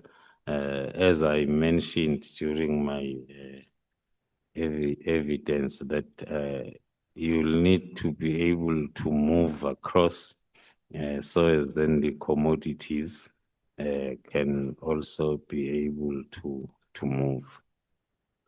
We had asked, please apologies if I'm rushing you. The chair is a very strict guy there. We have asked Mr. Cedric Nkabinde on what becomes his role in the senior management service meetings of the SAPS. And he alleged that actually he responded that he just goes there to support the minister, to just give a support work to the minister. But in your affidavit, you detail in respect of a winding down report that Mr. Nkabinde had a different view with Sibiya and the minister and all that. Is that true? Could it be that Mr. Nkabinde was not telling Parliament the truth? It is true, Honorable Member, Honorable Chair. According to also my understanding, the staff officer is the assistant of the minister who must just keep records and decisions and assist the minister. But in one meeting that I'm referring to in my affidavit, he was part of the discussion and very vocal in terms of immediate disbandment. Okay. So the PKTT is a multidisciplinary team, as you explain it in your affidavit, that is prosecutorial guided, that is prosecution guided. So in your view, as the project leader of the PKTT, to whom does the power of dissolution reside? Who holds the power to dissolve the political killings system? According to my understanding, the power to dissolve has to come the way the establishment came. There were lots, there's a time where I referred to the demobilization that will need 7 years if you had been in the operation for 7 years, because it has to start with discussions with the stakeholders. So as you are all in agreement at all levels, there are lots of levels of PKTT in terms of oversight and participation that I mentioned. Operational level, provincial steering committee, national, up until the IMC, who can then recommend to the president that they recommend the termination, according to my understanding. Is it evidence that it is not correct to say the interministerial committee does not exist, but the Minister of Police just failed to convene it? It is my strongest view, because we still having the file open and the file is active, and the last minutes are for September 2023, and then the other minutes are for the briefing of the president then in 2024. So according to me, then what did the president say? The president appreciated the good work and also gave his inputs in terms of the areas of improvement. I'm asking because former Minister Cela even had gestures, and the president said, yeah, that's fine, good work, good work. On a lighter note, the last issue is that the firm view is that there are 3 aspects that led to the dissolution of the PKTT. Is the work study, is the review of organizational structure and related matters. What is your take on that? That's my last question. Thank you. My take on that, it's none of the 3 can be applicable to the decision to disband. The issue of the review of the structures.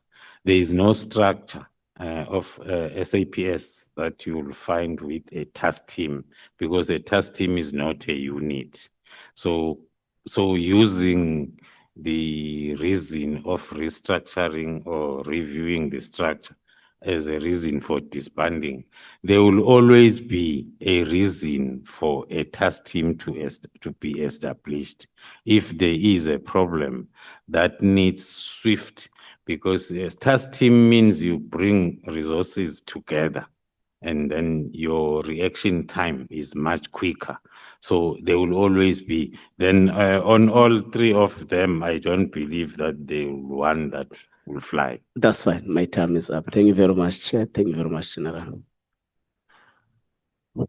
Honorable Sokanyile, your time starts now. Honorable Sokanyile, your time starts now.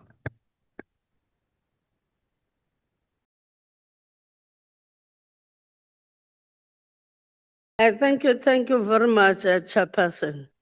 Mbona sequmbile Chairperson. Thank you very much. Sakubona General. Yes, sanibona, Mpe. I think I will take the question that was raised by Honorable Ngola that talks about the cartels. He wanted the names of the cartels. Then I'm not going to talk about the cartels because in paragraph 108, you say that Mr. Molefe is a well-known cartel member. It's not you alone, the people who came here, that have raised that. But I want to check with you, what type of cartels do we have here in South Africa? Thank you, Honorable Chair. Currently, we have cartels that are concentrating on drug trafficking, which is linked, because once the syndicate graduates to a cartel level, it means now that syndicate is having different subsidiaries. There is a leg that is running cross-border vehicle smuggling. There is a leg that is running kidnappings. There is a leg that is running extortions, especially at business sites, the real extortions. And then there is a leg that, but then what brings the whole cartel together, the main commodity is drug trafficking. That is the type of cartel or cartels we currently have in the country. So you can safely say that Brown, Mokgotsi, Matlala, Molefe, Tau, all of them, they are members. Not safely so, because they are operating at different levels. The Tau belongs to the hit squad that is sent by the cartel members for elimination. And then they have different levels. But from what we have collected so far, then also maybe I think there was a mention of Mokgotsi. Mokgotsi is, according to us, currently a cheerleader of the cartel. A person who's just running along the line, not really doing the real stuff.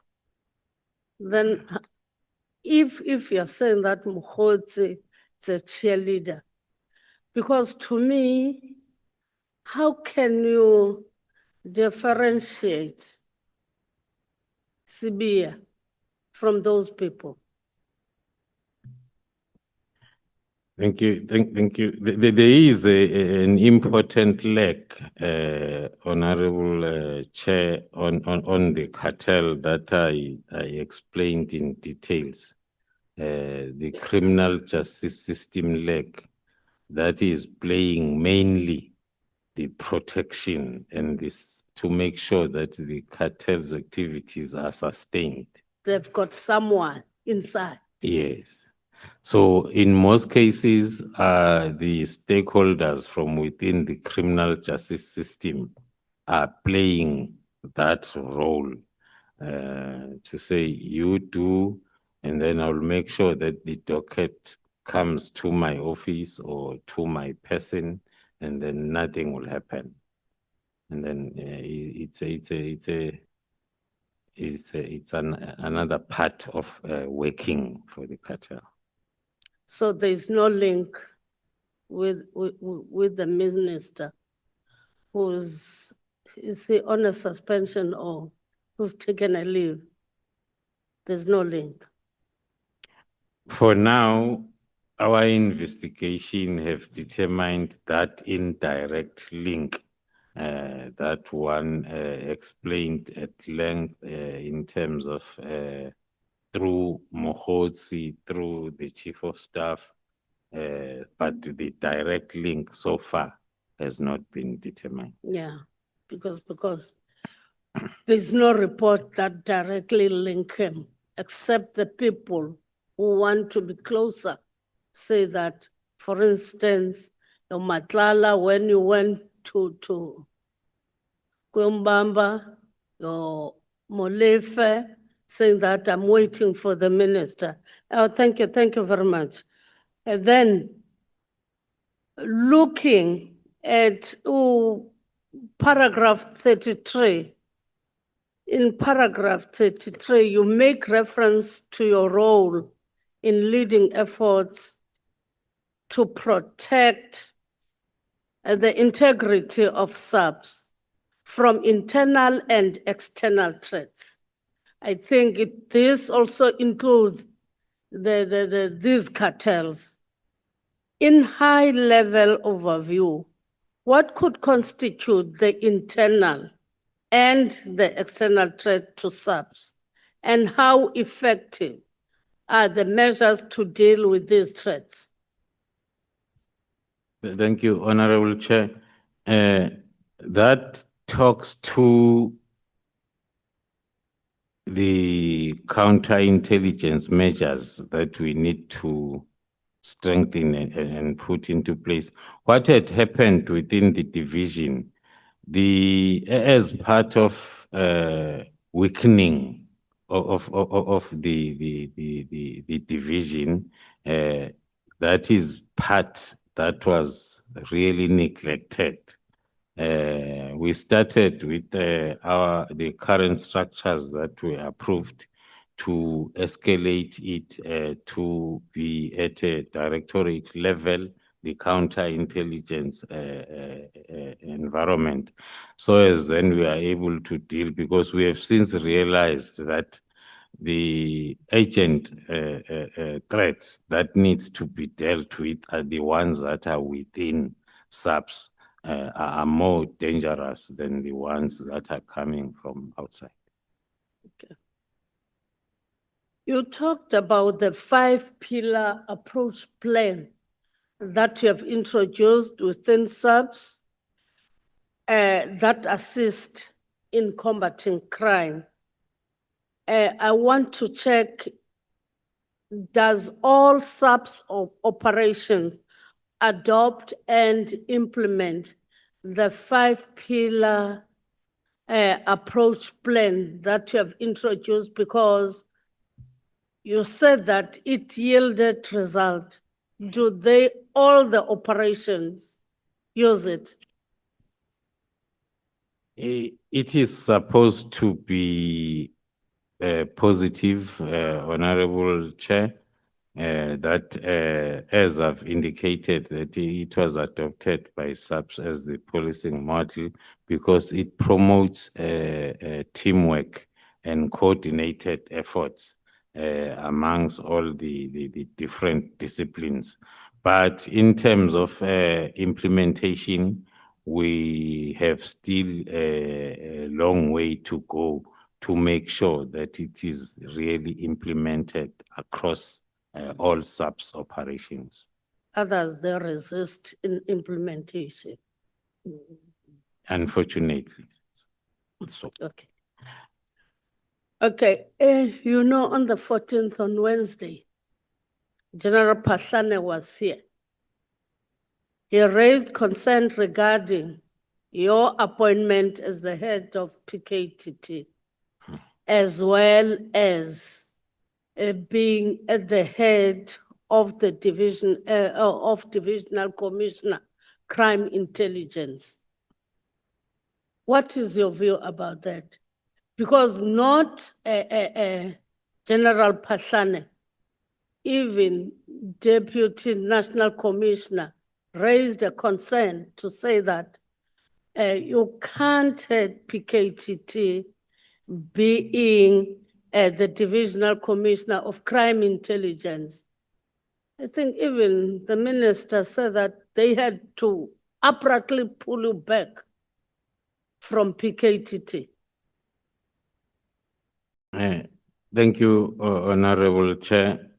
Maybe we can use that as one of the examples why there is still some resistance in terms of implementing five-pillar approach. Five-pillar approach, pillar number one, the lead pillar, that you cannot implement pillar number 2 to 5 without is intelligence collection, analysis, and coordination.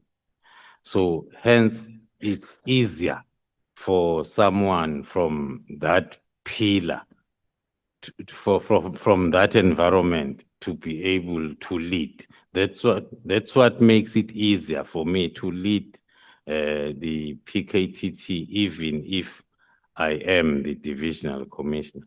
I've been leading the PKTT from when I was a brigadier in charge of national operations, and then I was promoted to be the component head of national operational coordination, still leading the PKTT, and then appointed the divisional commissioner.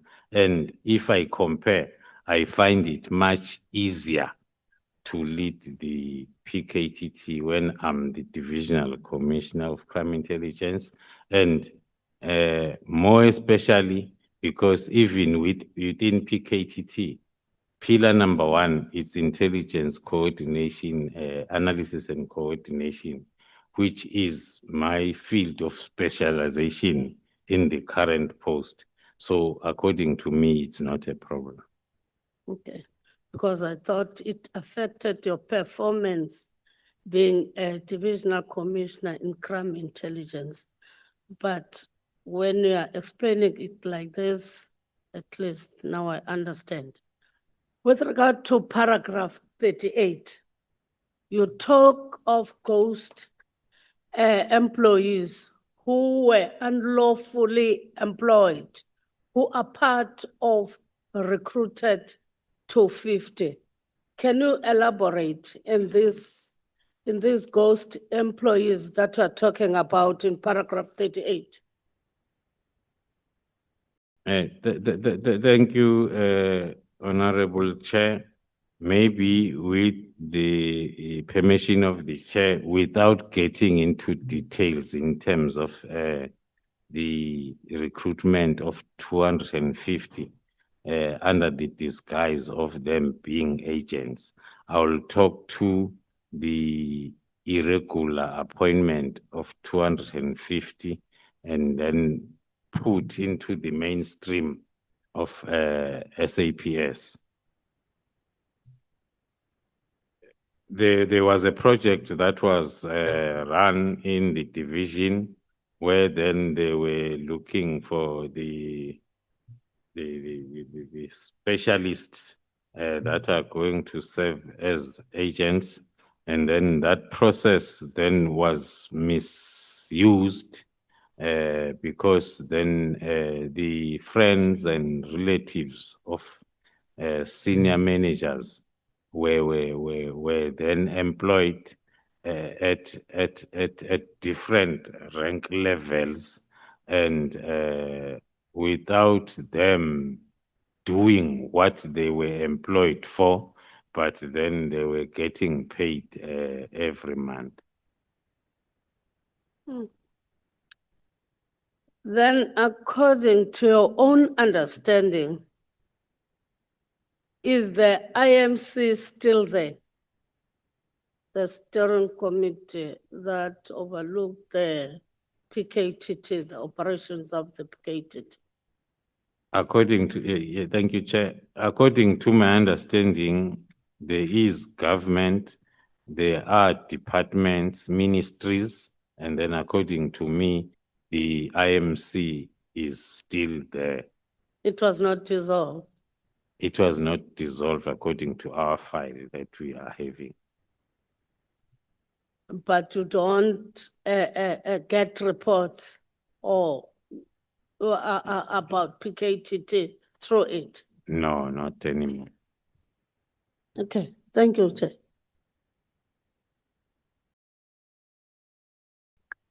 Thank you so much. Honorable Nomvalo, your time starts now.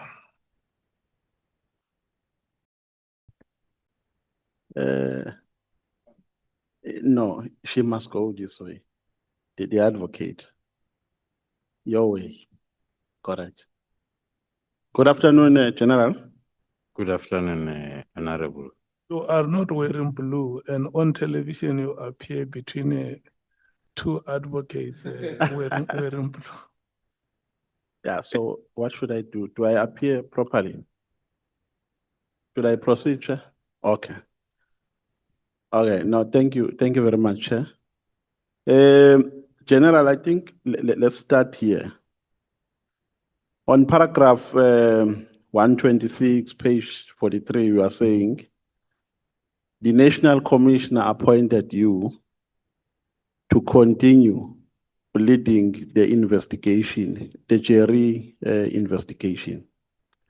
And thereafter, after we made progress, I would say you made some progress because you went to raid Matlala's house and so on.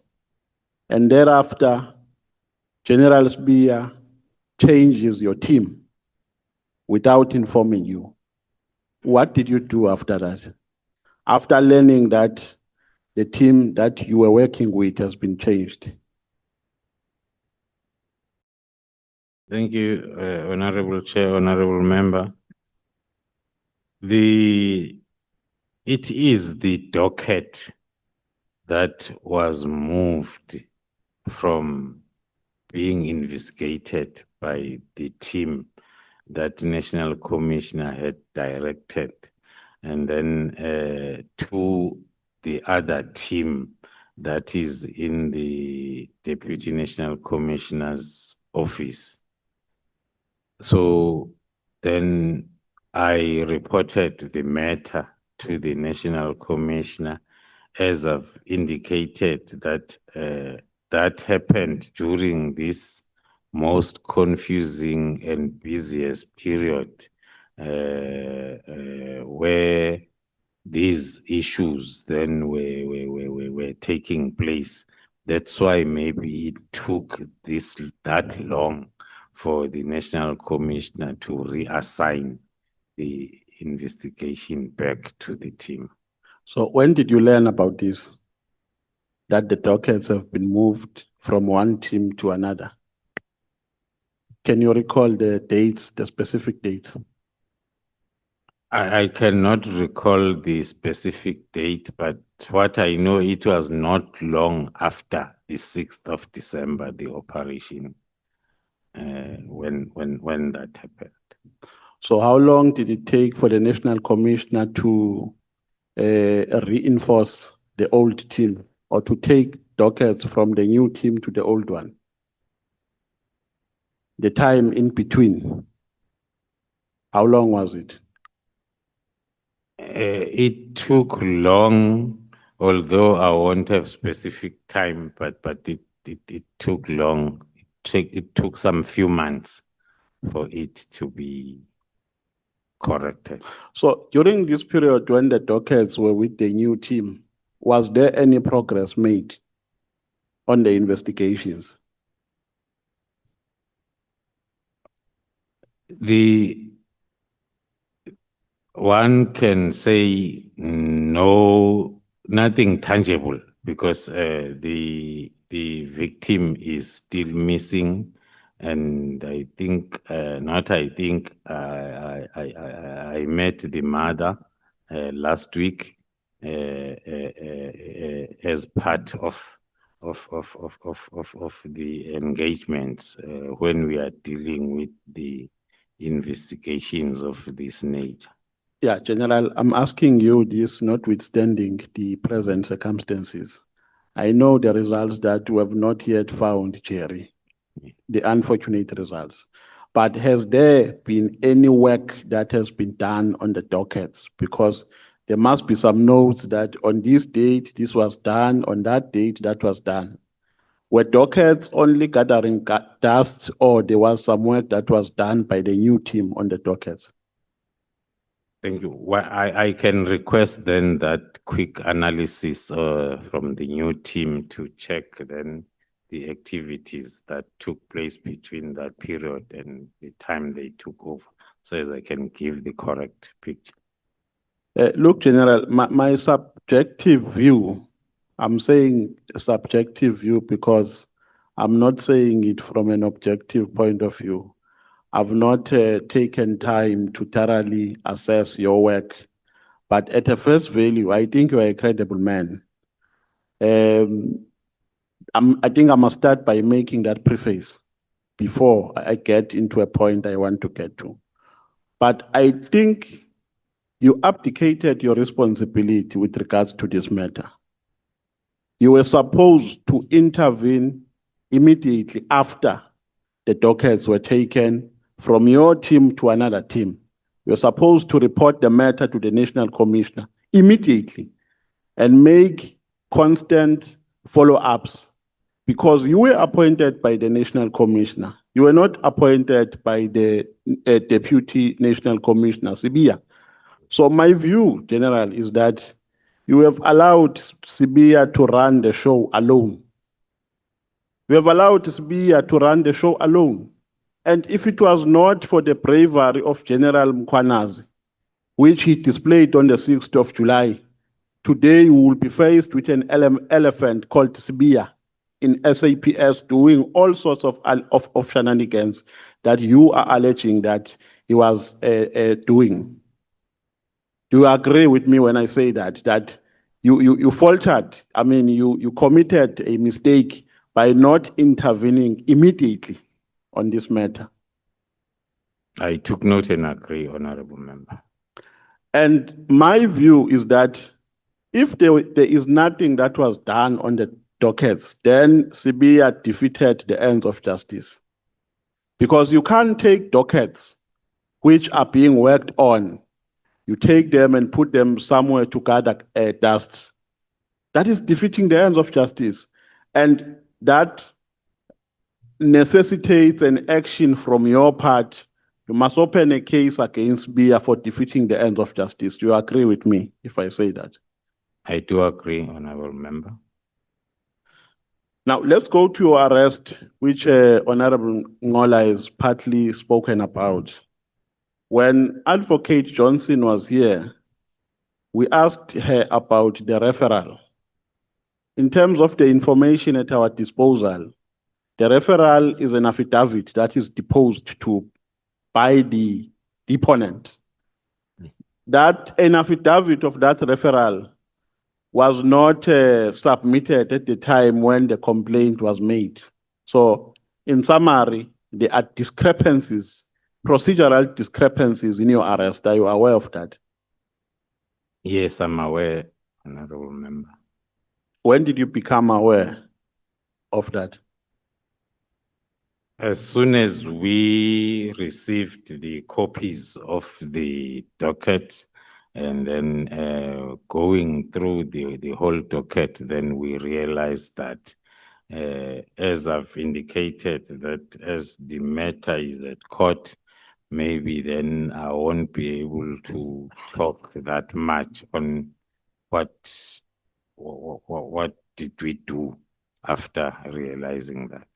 So you also noted these discrepancies. Yes, Honorable. Did you raise any formal complaint?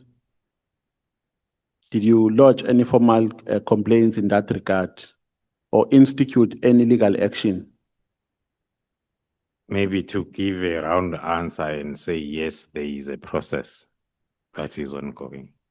To the best of your knowledge, are those documents classified? I'm asking because we requested for some from Advocate Johnson, and she said she is not going to give us those documents because they are classified. What is your knowledge about that? The Section 27 referral is supposed to be an affidavit. Correct. That is containing the prima facie facts from the complainant. So it can never be a classified document. That is So it's a lie. It means if it was said under oath, then this committee must open a case for perjury. Because lies, if what you are saying is anything to go by, it means lies were told here in this committee. Because that's what Advocate Johnson said. I asked personally Advocate Johnson to give us that information, and she said she can't give it to us because it's a classified information. So that's a pure lie. Yes, an affidavit, especially that is going to be used for investigation, cannot be a classified document. You know, I was delighted when I was reading your statement, especially on the part where you say your scope was extended to also investigate killings which involve traditional leaders. I was excited because it's another growing pandemic in KZN, which had no adequate response in terms of a response from SAPS.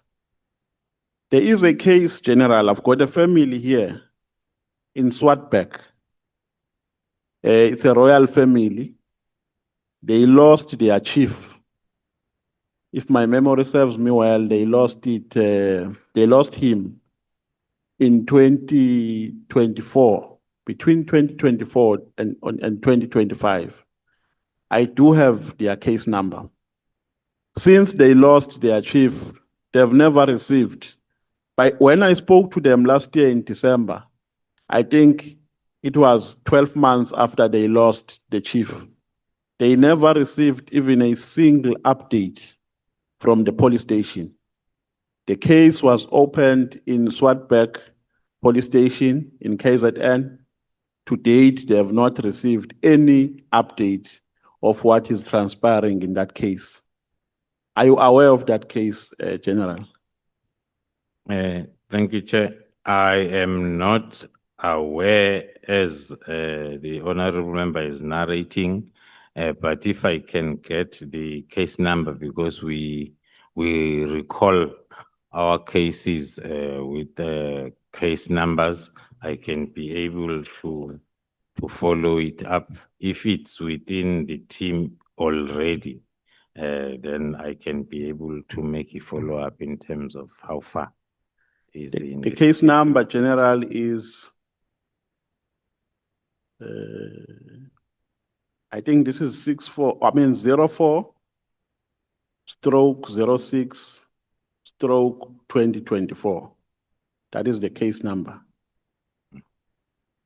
And the allegation by the family here, General, is that they were victimized for the land that they own, a dairy farm. And there are politicians who are involved in fighting them over their land. It's a land with a lot of commercial capacity, and people who have no who have nothing to do with that land, who are abusing their power of being politicians. Some were mayors in local municipalities in Herikwala, are involved, are conniving, they are in cahoots with criminals to fight that family over its land. So I would be very happy, General, if you attend to this matter expeditiously so that the family can at least find closure. We know that we can no longer, they can no longer get their father, the chief, but the least that can make them happy is to see justice done. So I can be very excited if you can attend to it expeditiously. Will do so. Then part of the reasons, in accordance with the explanation of the Minister of Police, Minister Mkuno, why he disbanded the team. I thought Honorable Ngola is going to mention it as well. He mentioned 3. But the 4th one, in his rationality, is that there were complaints from members of the public. He didn't mention many names, despite our request to him to do so. The only names that he mentioned in his affidavit is a name of Patricia Mashale and Mary Dihas. Now, the first question that I would like to ask in that context, did you ever receive any formal complaint from Patricia Mashale or from either Patricia Mashale or Mary Dihas? Thank you, Chair. As I indicated, I think it's included in my affidavit that as the command of the PKTT, we have never received any complaint from either Ms. Patricia Mashale or Mary Dihas, even through the office of the minister. So we were taken aback by that, but then because we were hoping and thinking that the minister will then give us the opportunity to respond to whatever complaint or allegations are raised by members of the public, so as he is able then to take a decision. So you've never received any formal complaint? Nothing. So it was news to you during the proceedings of this ad hoc that there are complaints that were made by them, which influenced an executive decision taken on the 31st of December, 2024. That's correct, Honorable Member. The only complaint from the public that was received through the office of the minister is from the AfriForum, and then it was then responded to accordingly, and then the matter was finalized. So one would have hoped that those complaints will also be handled the same way. Okay, let's move to another one. On page 26, you are making an analysis of cases that were dealt with by the PKTT. And within those cases, there are cases to which prosecution was declined. Now, my legitimate expectation, informed by the formation of the PKTT, is that there should be no cases that are declined to be prosecuted, given the fact that this multidisciplinary approach allows a collective engagement before cases or before dockets are open and before cases are enrolled. Now, when I see the statistics in your analysis, I think the cases dropped after the dedicated prosecutors were designated. I think the number dropped to 20. Yeah. But my expectation, General, is that there should be no there should be zero, because you have a prosecutor here working with a police officer. Before the police officer could open a docket, must seek either advice or guidance from the prosecutor before they even go to court. Because here we're having an exclusive design, the multidisciplinary design. But now you still have cases which were declined in the presence of prosecutors. Now, what could be the reason? Thank you, Chair. We have done a deep dive analysis on that. Most, if not all, of the decline to prosecute are intimidations that will be lacking the other crucial elements of crime, which are normally flowing from the made up intimidation. We have picked up that it's happening a lot also in the same province. When you are appointed a councillor, and then you have your connection that must provide guarding services or protection services for yourself, and then you must then create that scenario. So most, if not all, of these cases that are declined to prosecute are the intimidations that are not having all the elements. So you have no reason, we have no interest of pursuing them further.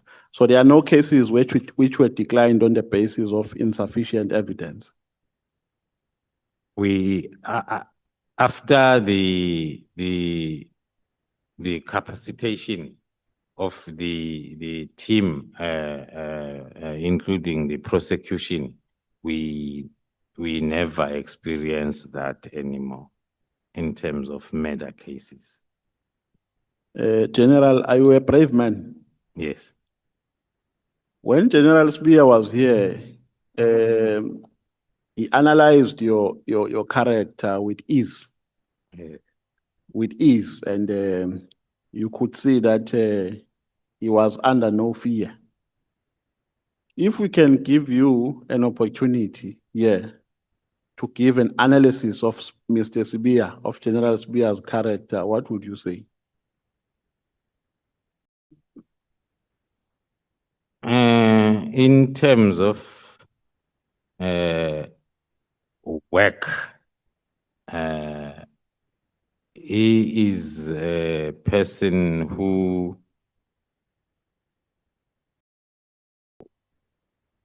does not like possess the necessary skills, especially at that level, to be able to lead, especially such a critical directorate where he is in charge of crime intelligence as well as the detection side of the police. In terms of credibility and integrity?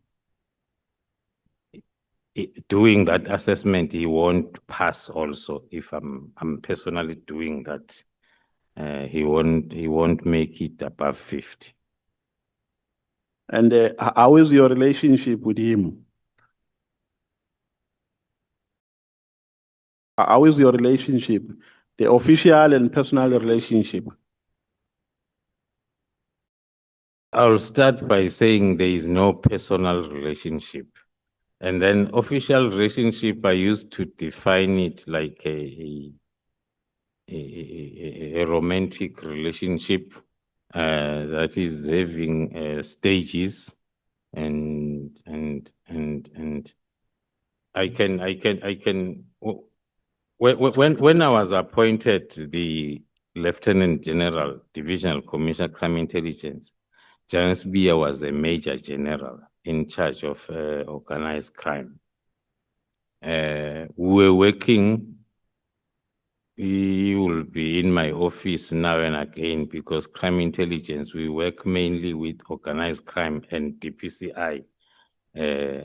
Even the Fort Hare project, when the team was moving to University of Fort Hare, General Sbiya was part of that. So I will say I was a senior by then working was much easier.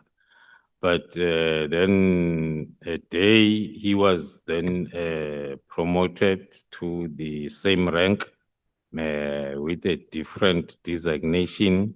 Then that's when then the relationship, the working relationship changed. And I think as part of National Commissioner's evidence, he highlighted the meeting we had for, I think, about 6 hours, the three of us, trying to find out as to what is the problem. But then we could not get the answer from his side. You said when you responded earlier to a particular question, it's you who uncovered that a gun that was used to murder Cindy Somakaka was from crime intelligence. Yeah. Did you uncover who was behind that from crime intelligence? Yes. And we did. where is that person now? One of them is our Section 204 witness in terms of that investigation route. And then some of them are still serving.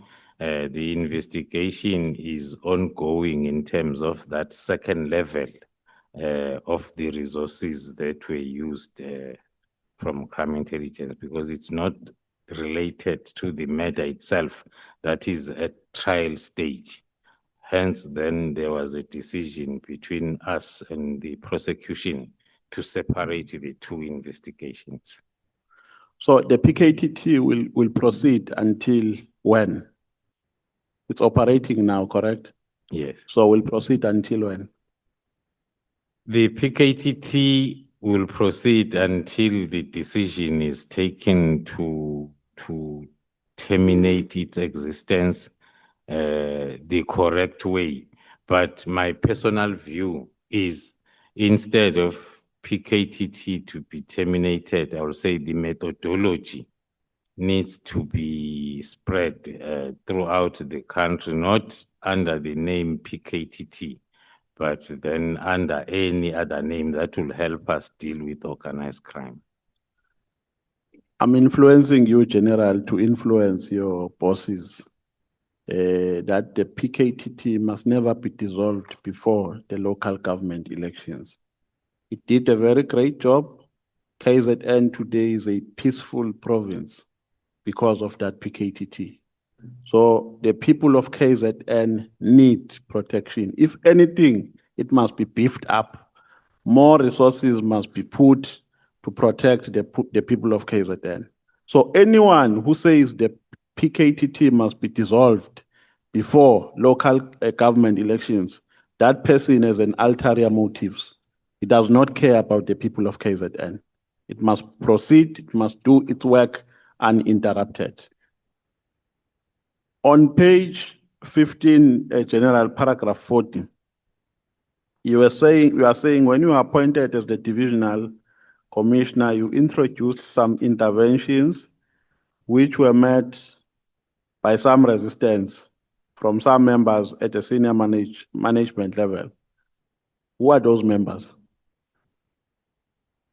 In most cases, through you, Chair, it will be the senior managers that are supposed to be part of my top management, as well as some of the provincial heads. And then we resolve that by transferring some of the provincial heads out of the division. So the only consequence management was to transfer them? No, others that...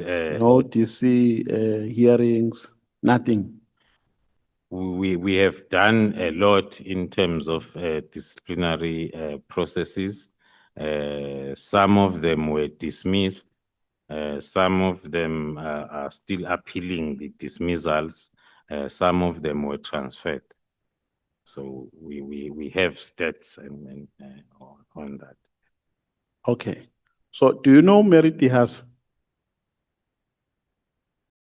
I used to hear about her. I only managed to see her clearly when he was appearing in this committee on TV, but I've never met her. You've never met her. And Patricia Mashale. Also, I do not know her. You were seeing, in fact, Patricia has not appeared before this committee. So you were seeing Meriti has facially for the first time. For the first time. Okay. You have also spoken in your statement about organized crimes. And you are also saying that they have an interest of capturing those who are in the echelons of leadership. Has the PKTT or has there been no attempt to influence politically first before we go to organized crimes? Has there been no attempt to influence the PKTT? Plenty of times there have been those attempts such that part of the strategy that is used by the PKTT is whoever at the highest level comes forward with seems correct information is your suspect number one. So it does happen. So it does happen. Can you mention some politicians who attempted to capture the PKTT? Not off the head, because as I've indicated that it's something that will happen after each and every investigation that will happen. You'll get a call or the commander will say, I got a call from Councillor so-and-so wanting to share information. And then they will deal that using our strategy of verifying without then taking it at face value, because we have learned to understand that that is the strategy of getting closer to the task team. My two last questions, because I'm running out of time, so I think I won't come back. Has there been an attempt by organized crimes to capture or to influence the work of the PKTT, not by politicians now, by organized crimes? And then lastly, do you have a reporting mechanism that you espoused as the PKTT to keep the affected families informed? Because there was a complaint that family members do not get updates of cases which involve their family members. So do you have a mechanism which is written down to say, with time frames, to say at this particular time, an update must be given, and so on and so forth? Thank you very much, General. We had a very good and healthy conversation. Thank you, Chair. Honorable Shongwe, your time starts now.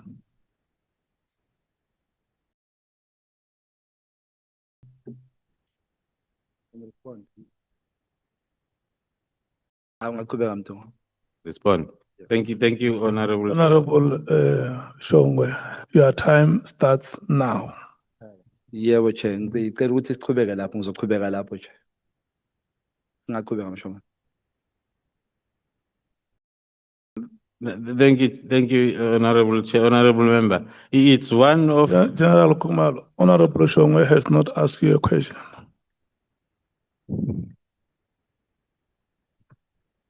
Sawubona babu Khumalo. Baphila Mtungu. Ngiyaphila mhlonishwa. Siyabonga. Ngenze sokuqaphelizwa ke manje. Baba Mashobane. Yebo. Ngicela ukuthatha leli thuba ngibongele umzansi wonke ekuthenini ube indoda ethembekile emsebenzini wakho nanokuyinikela futhi ekuthenini noma kabe uyingozi kangakanani ukugijimisa lezi gebengu enigijimisana nazo. Futhi bathe angibonge nobaba Khumalo lapha emva kwakho indoda ebopha kakhulu. Is So exposed. ngithunywa abantu nabo. Ngicela ungichazisele i-character kababa uMkhwanazi ngokwazi kwakho ngokumazi kwakho ngokusheshsha nje. Ubaba Mkhwanazi, Lieutenant General Mkhwanazi, KZN. Yes, sir. A very difficult character to almost everybody. I met him when I came to Pretoria at a long time ago. He was here already. So he is a person that is not easily understood by most of the people. But he is a committed person on more especially on saving the people of this country. Uyathembeka mhlawumbe. According to me, uthembeke kakhulu. Now uyamthemba. Kakhulu. Ubaba uSibe uyamthemba? Ha. Awumthembi. Ha. Njengoba u-investigator kulezi zinto oyitholile, khona into oyitholile ezubugebengu noma isolisa ukuthi angaboshwa? Ubaba uSibe. Baba uSibe. Ngeke ngikwazi ukuthi yes now kodwa khona there are lots of possibilities. Bezinto esola ukuthi ungambopha. Yeah. Uvinjwa yini ukuthi umbophe? Point of order, Chair. Sorry. Chair, please pause my time. Yeah. Point of order taken, Honorable Sols. Yeah. Chair, may we please have translation for our benefit? Okay. Honorable Shongwe, if you ask a question in your mother tongue, may you also help us to translate it to English.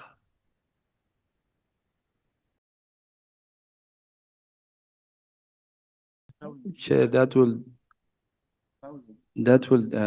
hamper my time, Chair.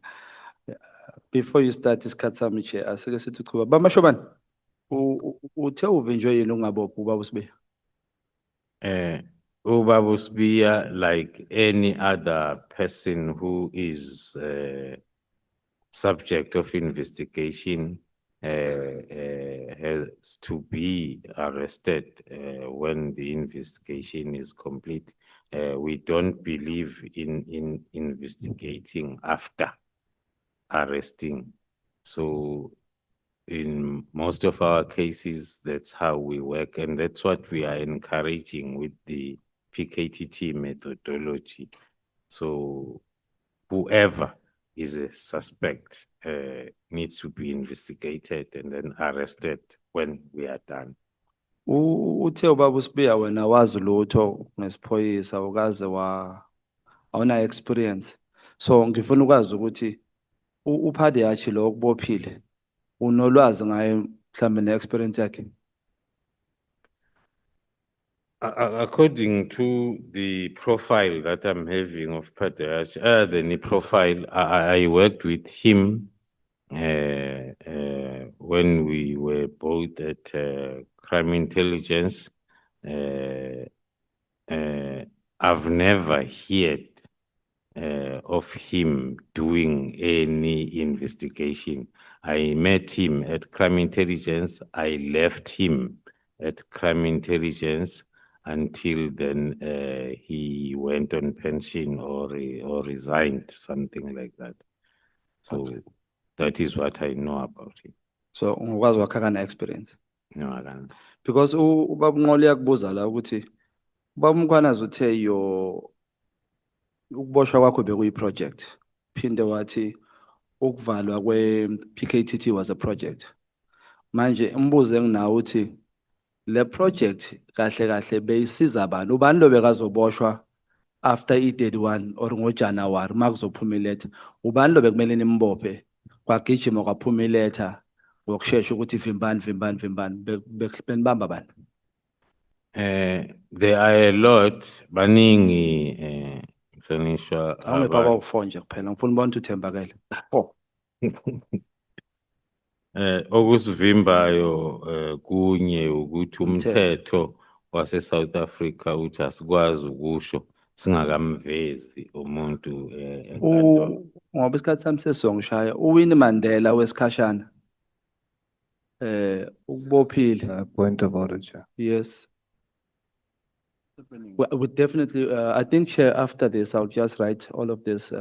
No, Chair, questions you made. must make a ruling then, make it a standard and let us understand whether No, we are allowed to do Let me that. tell you, honorable member, I don't want to be thrown into your debate. If you want to get involved in a debate like this one, discount me in this kind of a debate. I'm not debating, Chair. I'm requesting to participate in understanding the exchange for our benefit. That's what I'm asking. I'm not even saying the honorable member should not speak in his mother tongue. I'm saying then translate so that we can participate and understand what the question is and then link it with the response. That's my request. Yes, your request is a very genuine request. And the use of mother tongue by the honorable member is equally important. It's not a point that we can ignore in a country like ours. But all of you as honorable members, from day one when we started to describe situations like this one, I used a word called reasonableness. If you know what the word reasonableness means and understand it, you will help us to move forward in such a way that each one of us will be accommodated. Honorable Nomaan. No, Chair, we're really offended by Honorable Saul's behavior. If these translators are not working, then that's none of our business. It's in his right, Honorable Shongwe, to speak a language of his choice. People must not jump like popcorns here. Please don't interrupt us. This is our speaker on the floor. It's his time. And if he likes, when he comes, he can speak Afrikaans. No one will interrupt him. Chair. No. I have no problem with mother tongue. I'm just asking for Honorable Saul's understanding.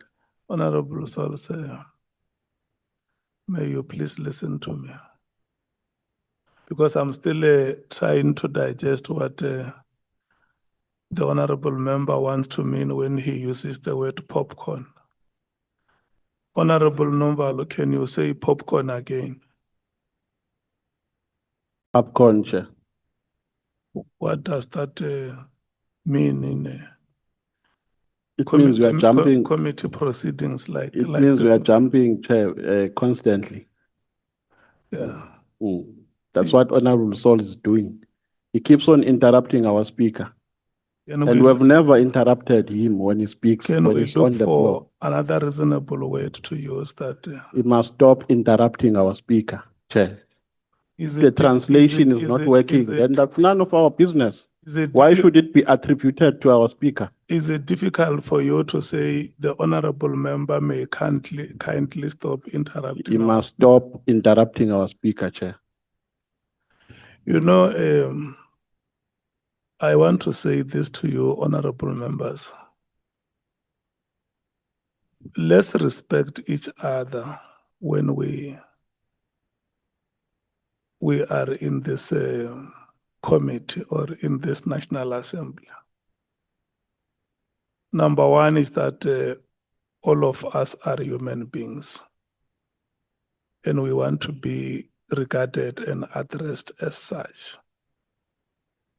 Number two is that the work that we do here is in service of the people of South Africa, some of whom you met during the Christmas break, and they appreciated the kind of work that you are doing for them.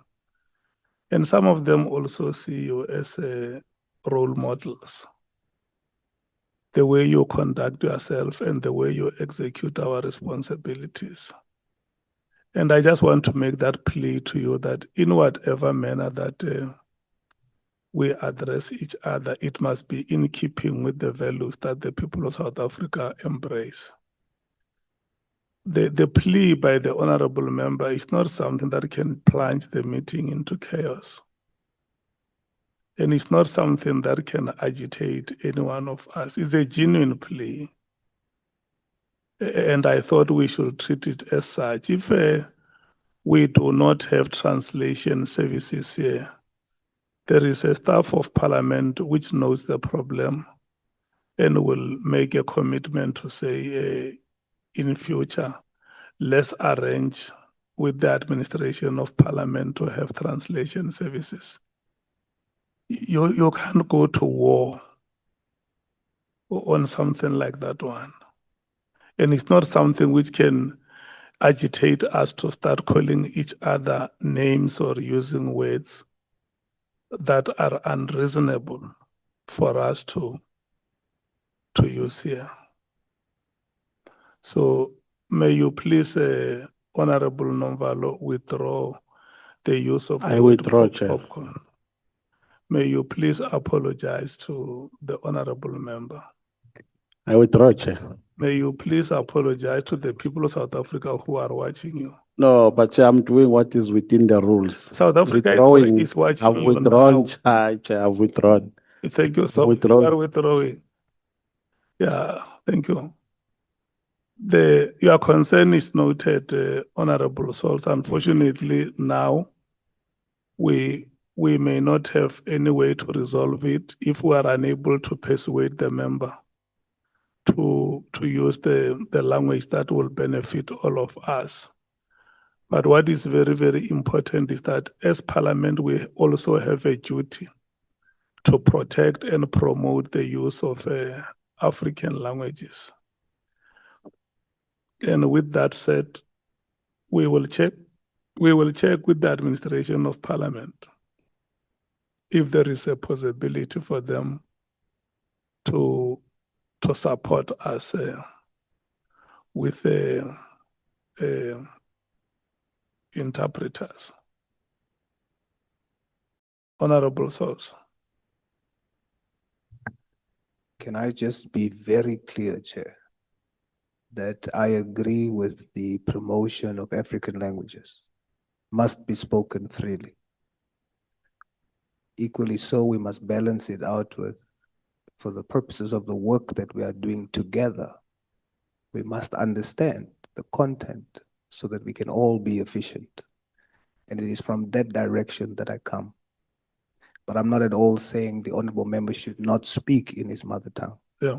I'm asking for indulgence so that I can appreciate the content of what he is saying. Thank you, Chair.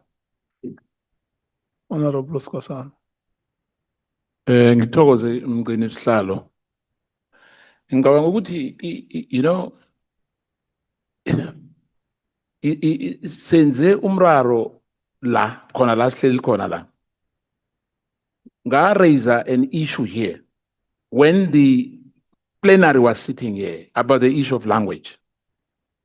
Ngaphakamisa kanengi bagcine bacachile ngikhuluma ngesindebele ukuthi ekhaya ngoba thina abantu esiba representako whereas abanye bathi abahambe or bathi abenzeni thina abantu esiba representako babantu abakhuluma language engikhuluma ngole. Now iparlamente ilungu elihloniphekeleko kungenzeka ukuthi likhuluma into erehe nje mara ngiyayivala ngiba ukuthi umgcini sihlalo le language esinayo language board or language board already ibizane ama interpreters are not enough in parliament mara sikwazi ukuthi ke sikandelelwe sibanjwe ngomphimbo ukuthi ifanele sikhulume ilanguage ngoba abosolo bayikhuluma abafunako bake batsho lapha esela bathi abahambe and isikhethu leso. Now ngiyanibawa no ukuthi iparliament akazokubhalelwa uqatsha abantu abazokukhuluma ilanguage esikhulumako. I'm just saying ukuthi singayirarulula mani into encane ngani nje kunabantu abalena emleji nabantu abasemleji abafuna ukulalela ukuzwa ukuthi ukhuluma njani njengo chairperson. Akwazi ukukhuluma isikhuwa sizokurara nawe ngelinye ilanga. Ngiyakuthokoza Mgcinisihlalo. Look, I don't think that we should debate the point, because what you are doing, you are debating the point. This is not,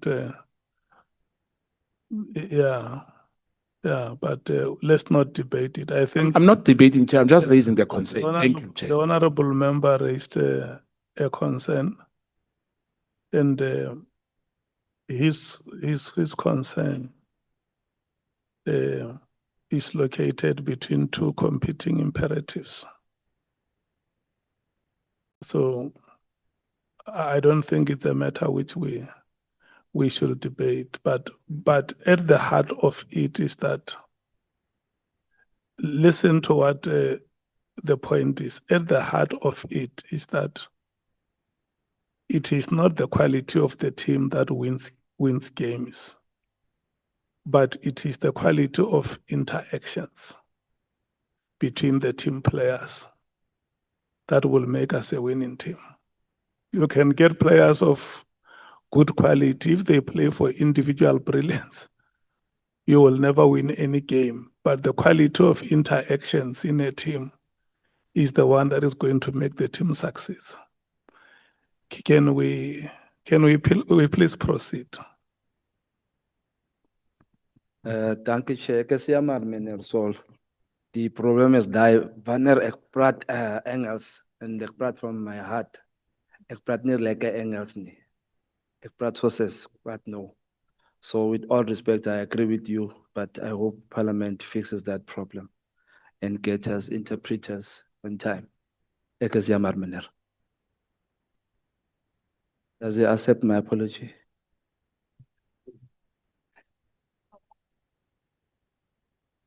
Mashoba, ngiyaxolisa mphathi wami ngixolele kakhulu baba. Uvamile ukuthi Honorable Shongwe, come in, Honorable Sols. Honorable Shongwe, I'm a black African brother. I don't blame you.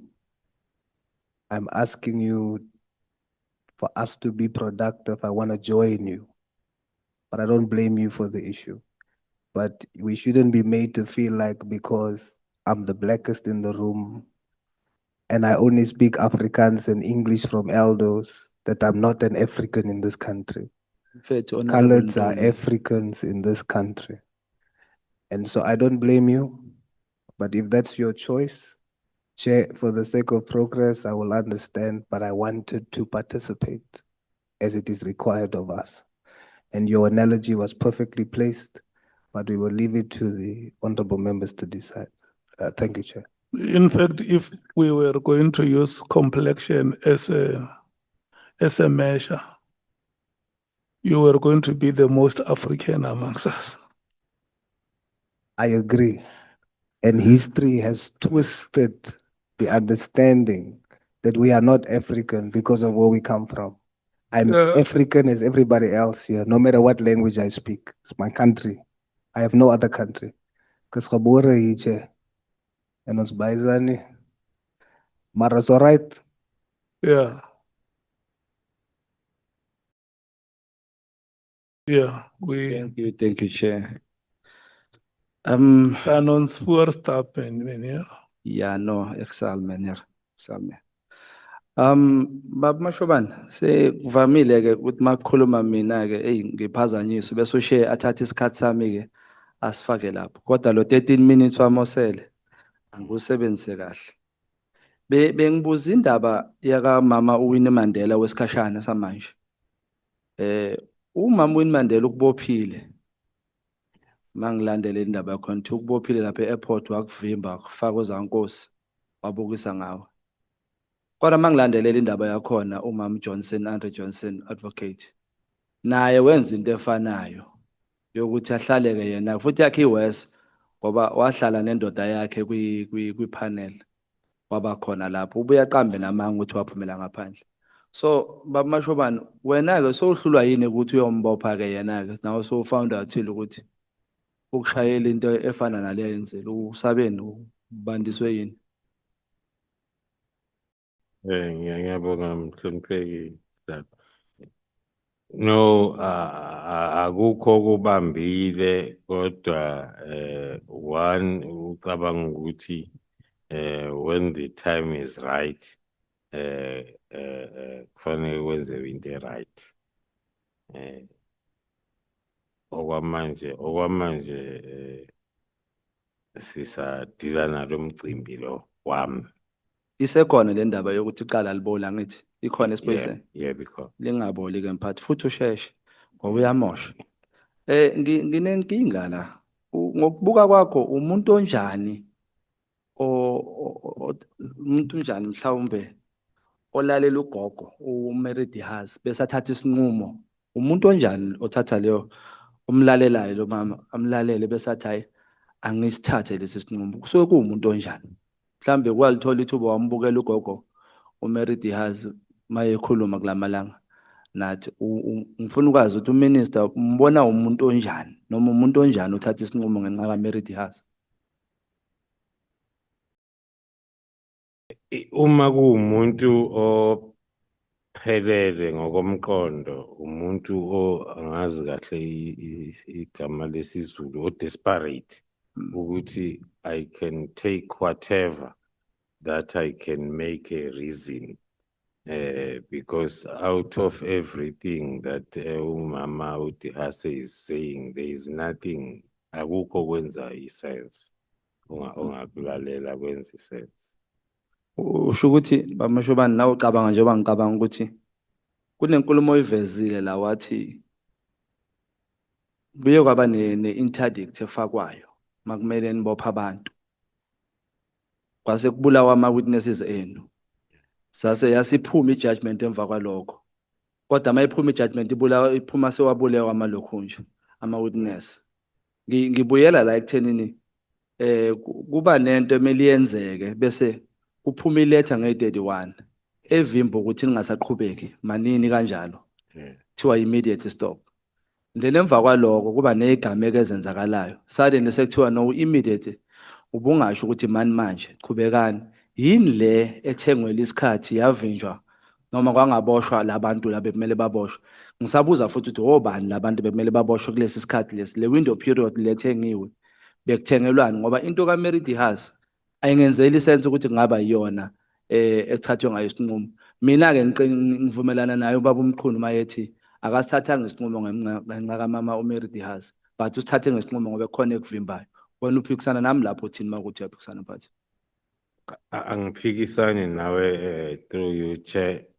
Ingakho nje ubufakazi bami kwi-affidavit buna those suspicions ukuthi it cannot be because onke lama reason afaka even umama uDihas aqhamuka after the decision in terms of the investigation. Our investigation is very wide.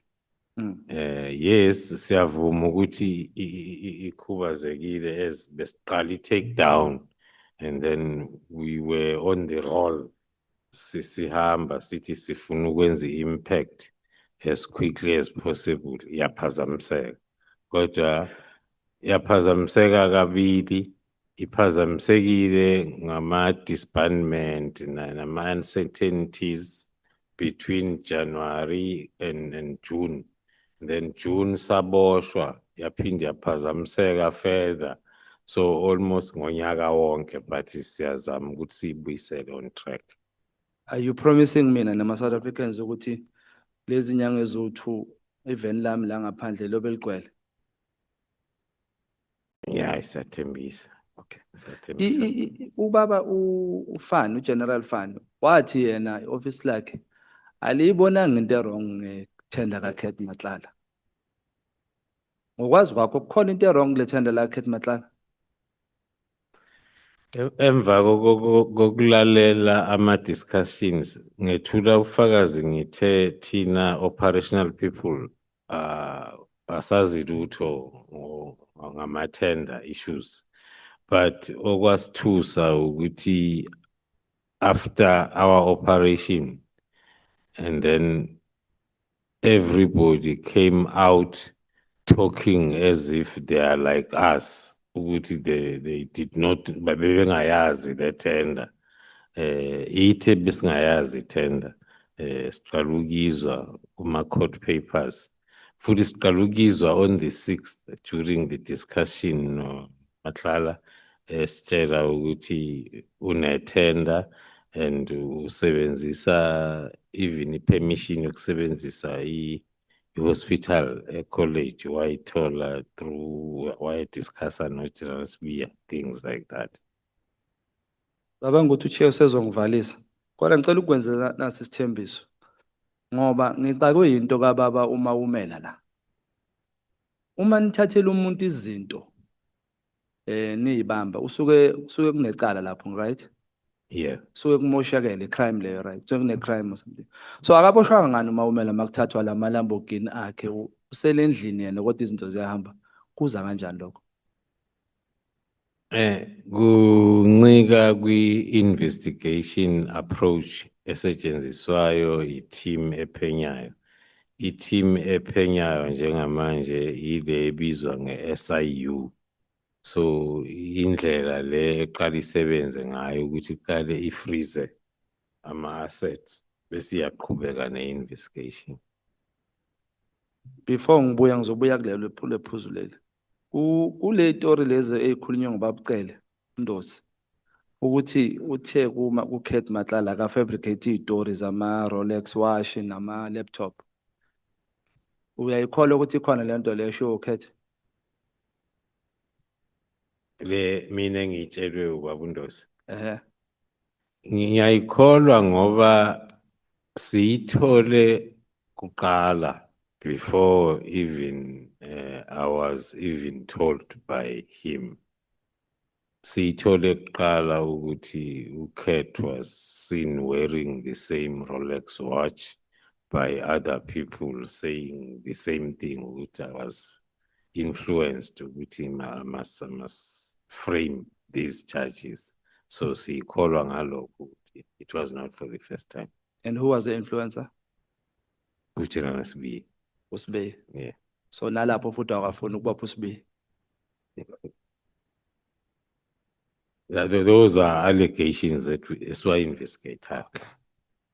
Ngithembisa nakho njengesishaya mthetho nami engikubonayo la okuvimbe wena ukuthi uqede lama arrest. Yabo manje sibalekelwe enye indoda ebathi uPaulo Sullivan. Kumile ile phesheya. Silibaza umthetho lo osebenzisayo wala South Africa kuthiwa i-Roman Dutch law. Ngoba ngabe sebenzisa wethu umthetho. Labantu ngabe bala eSouth Africa futhi ngabe abanye babo baboshiwe. So ngiyabona ukuthi common denominator la is this constitution engayona yama South Africans that I think we should consider as members of parliament in fixing and focusing on the laws that are hindering amaphoyisa to arrest people. You'll find a person or repeal 3 days uphumile ungaphandle. You'll find a murderer uphumile ungaphandle because of this the Roman Dutch law. So I promise to you Babu Khumalo ukuthi sizosebenza ngamandla somkhonto noma ngeke ngithi thina ama members of parliament ukuthi siwushintshe lona mthetho onivimbayo ukuthi omama labo Owen Mandela abamanje abanibophayo manisebenza banivimbe ukuthi nibopha abantu basebenzise lo mthetho ukuthi banivalele ukuze nivimbeke ningabopha abantu abafanele. Isithembiso sami le Nkosi Busisi ngiyabonga mshobana.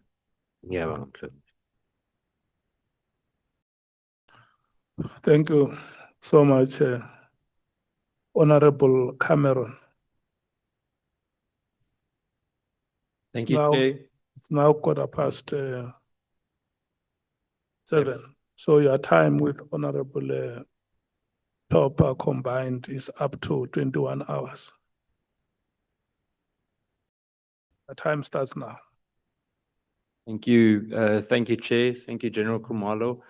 General, I'm going to start with the issue regarding senior level exposure and general misconduct. You've referred to it several times today. You have many years of experience in SAPS. Let me start by asking whether your responsibilities place you in a position to receive intelligence reports. We know it obviously does. Internal complaints or operational briefings relating to misconduct of senior SAPS officers. So, I mean, you've already indicated yes for those who didn't see. Based on your experience, have there been brigadiers or generals within SAPS during your time as the Divisional Commissioner of Crime Intelligence who raised concerns relating corruption, interference in investigations, or the misuse of specialized units?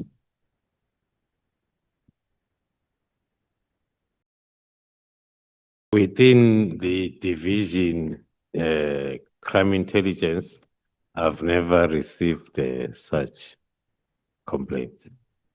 Have you noted any specific members within the division that posed any of those threats to the police? Yes, I have identified such members, and we are dealing with them accordingly. Some of them are dismissed already. Some of them, then we are in the process of different steps that we are taking against. I'm going to come back to the dismissals later, General, but just for everyone's clarity, so you don't have to name anyone now, can you explain how such problematic conduct typically manifests in practice? So share some examples. You mentioned earlier about senior management in Gauteng, for example. But even if it's on a national level, can you give us an example of practical example of where you noticed or had to intervene because of interference in investigations, manipulation of task teams, or other kinds of influence, any kind of obstruction? Can you give us one or two examples? Within the division, Honorable Chair, honorable members, one, as I indicated in my affidavit, that one of the critical issues that we identified was the lawlessness. That is lawlessness that is linked with the hiding behind secrecy of the environment, which made it easier than for this culture of doing wrong things to be allowed or to be regarded as if there is nothing wrong about it. So anyone who will want to act against that will be the one who's having a problem. So General, in your experience, are you aware currently of any senior officers that benefit from some kind of protection within the South African Police Service environment that allows them to persist with misconduct? Yes, as part of this investigation that we're busy with, yes, we have identified a lot of senior officers. What structures or mechanisms mostly provide this? So to give you clarity, and you'll see where I'm going with this, I'm going to touch on policy regarding the disciplinary process and so on, but what mechanisms do they hide behind? If not mechanisms, which people do they hide behind? In most cases at senior level, they hide behind some of the senior officials that do not apply the legal framework correctly so, or are scared of applying the legal framework. it is a norm that in most cases it's a matter of faking sickness and booking of sick for the next 2 years. And then whoever then has to deal with that situation lacks then the legal understanding as to how to go about dealing with such situation. General, can you give an example of any members that have recently done that have booked off or just stayed away from work? In my environment, yes, I had General Motley that booked off sick, I think, for about 2 years. Sure. Would you what usually prevents, I'm trying to see which one to go for first, but is it usually do they try and steer away from disciplinary processes or from criminal processes from being finalized? So what I'm trying to get at is is it because of policy gaps or is it because of reluctance? Do we have the mechanisms to actually tackle some of these issues or these persons, or do we need to change policy? According to my assessment, currently, we have correct policies that can help us, but it does not mean that there is no room for improvement in terms of those policies. But the ones that we are having, they are sufficient for now to deal with such situations.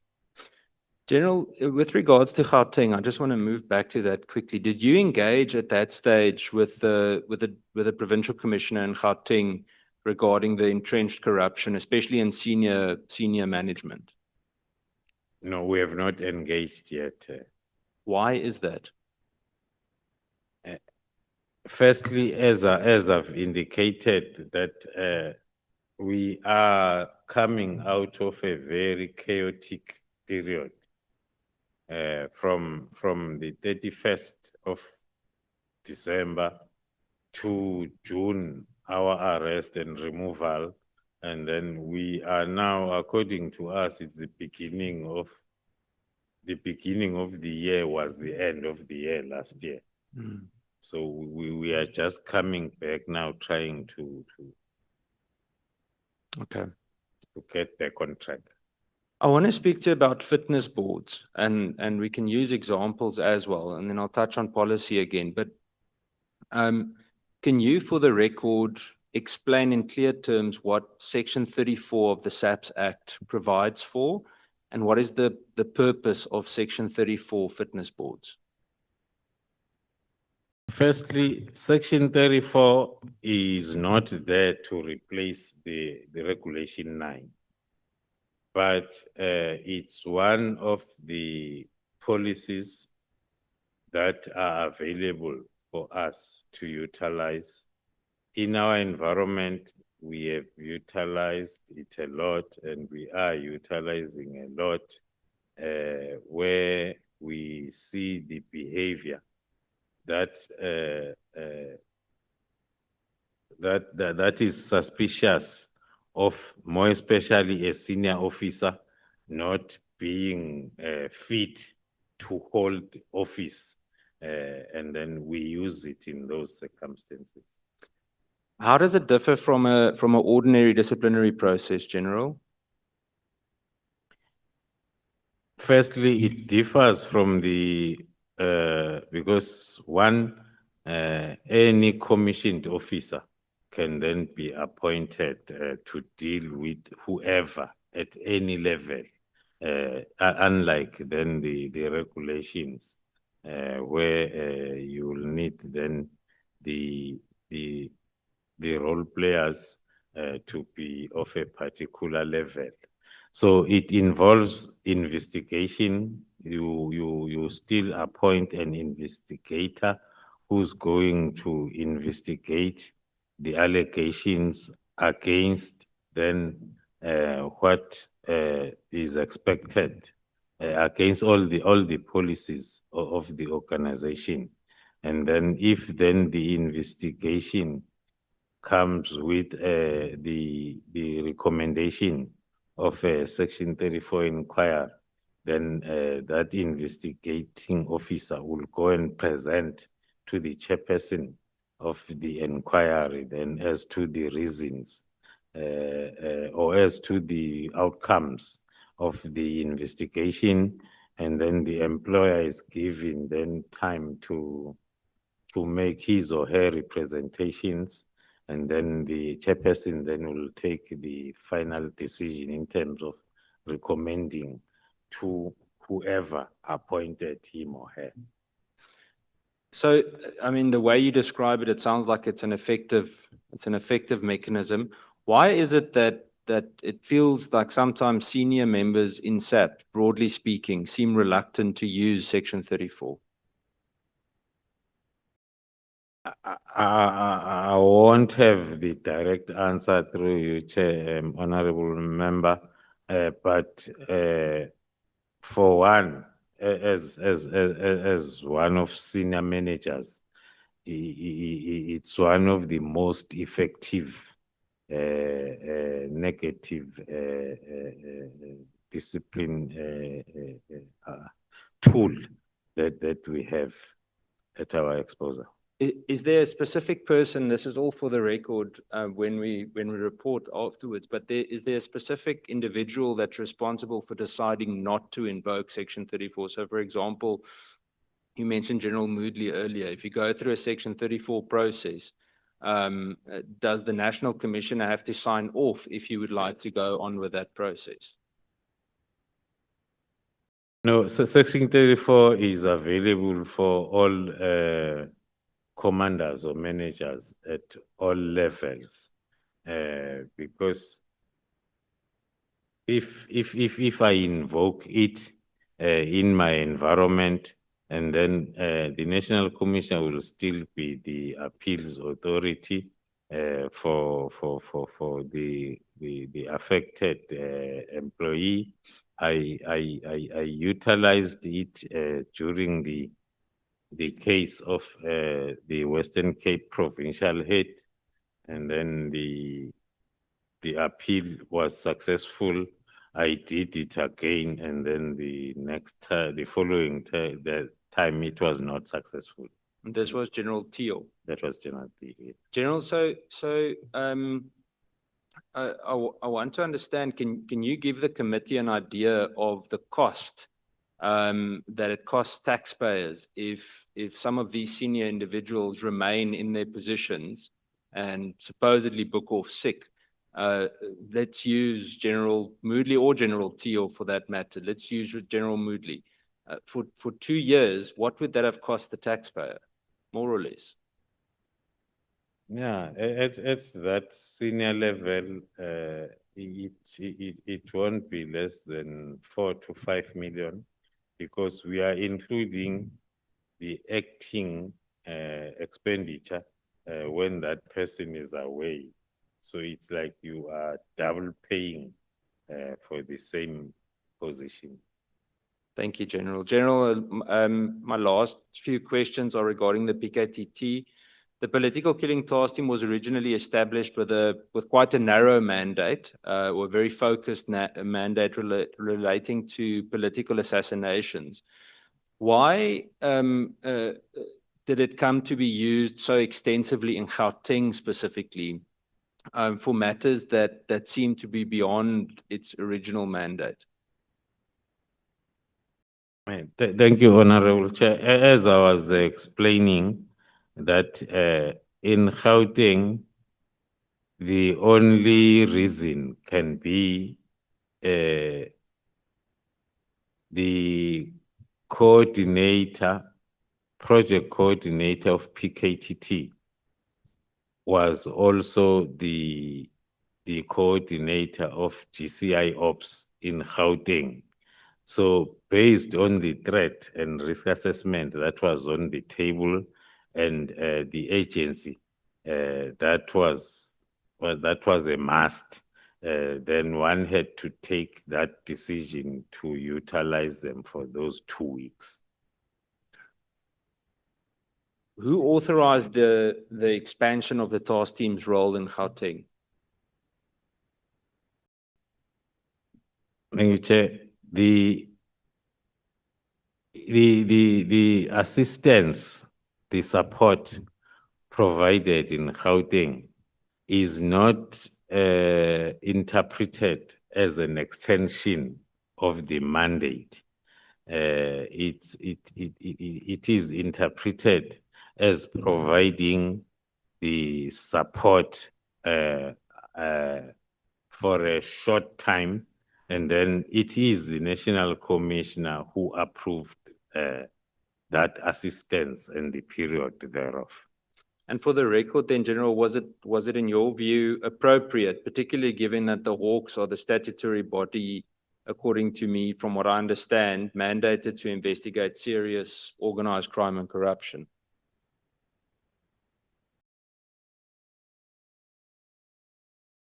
The events of the 6th. No, sorry. Let me make it clearer. And it's again just for the record. The Hawks are mandated for serious organized crime, correct?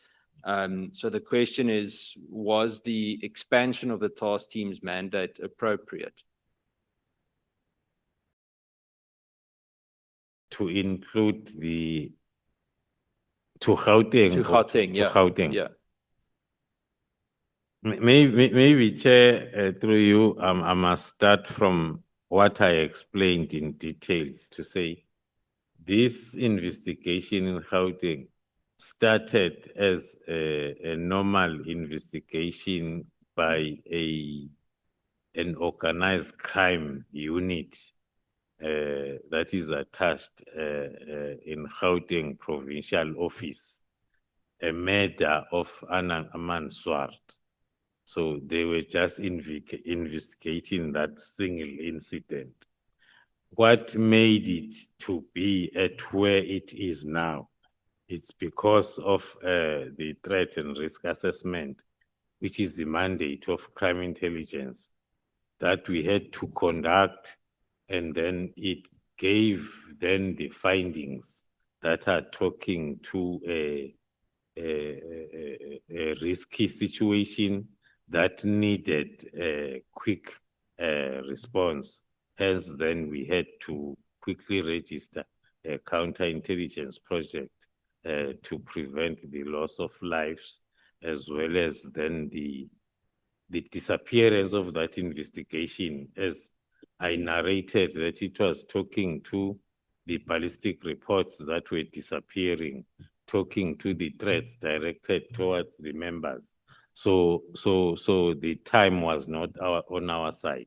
We had to act as quickly as possible. Thank you, General. General, then my last two, I want to, and I touched on this with General Kunazi as well, and also with General Sabia. General Sabia vehemently denied it, but the conspiracy of the events that we've seen take place over the last almost 12 months was that there was an attempt, or there would be an attempt, to arrest the National Commissioner. General Sabia would become the acting National Commissioner or the National Commissioner. The conspiracy then further grew that General Khan would either become the head of crime intelligence, or he would have, I don't know, deputy National Commissioner position, and that there are other individuals that would then fall in under them. What is your opinion of this? How do you think it was? Because the more I listen to or the stories around Minister Mkhunu as well, I must be honest, it started to feel like there's some truth in that, that it was literally an entire grouping that wanted to, I don't know if we can call it hijack, take over, but somehow control more of the police. Thank you, Chair. It will be very difficult not to start to believe that that theory, especially us that are part of the whole play, and we are there, and we can see. So that theory might be very true, that there are or were plans, or there are still plans then of getting rid of some of the people, so as then those that are having their own ulterior motives can then ascend to the positions. General, my last question is regarding General Sabia. Quite a few of the members in the committee grilled him with many questions, especially with regards to his association with certain controversial figures. Why was he never, it feels like he was never properly investigated or and then arrested? Because according to me, at some stage there should have been enough red lights or red flags popping up for action to be taken. According to my opinion, maybe it is the reason is there is always been a belief that it's impossible for such behavior to be experienced at that senior level. So it's only now that SAPS is realizing that it is very possible. So there was nothing that was done, and there are lots of other examples that we can throw on the table. Thank you. Thank you, General. Chair, that's it from me. I'm rather going to hand over to the Honorable Klopper. To you first, sir. Yeah. Sorry. Thank you so much, Honorable Klopper.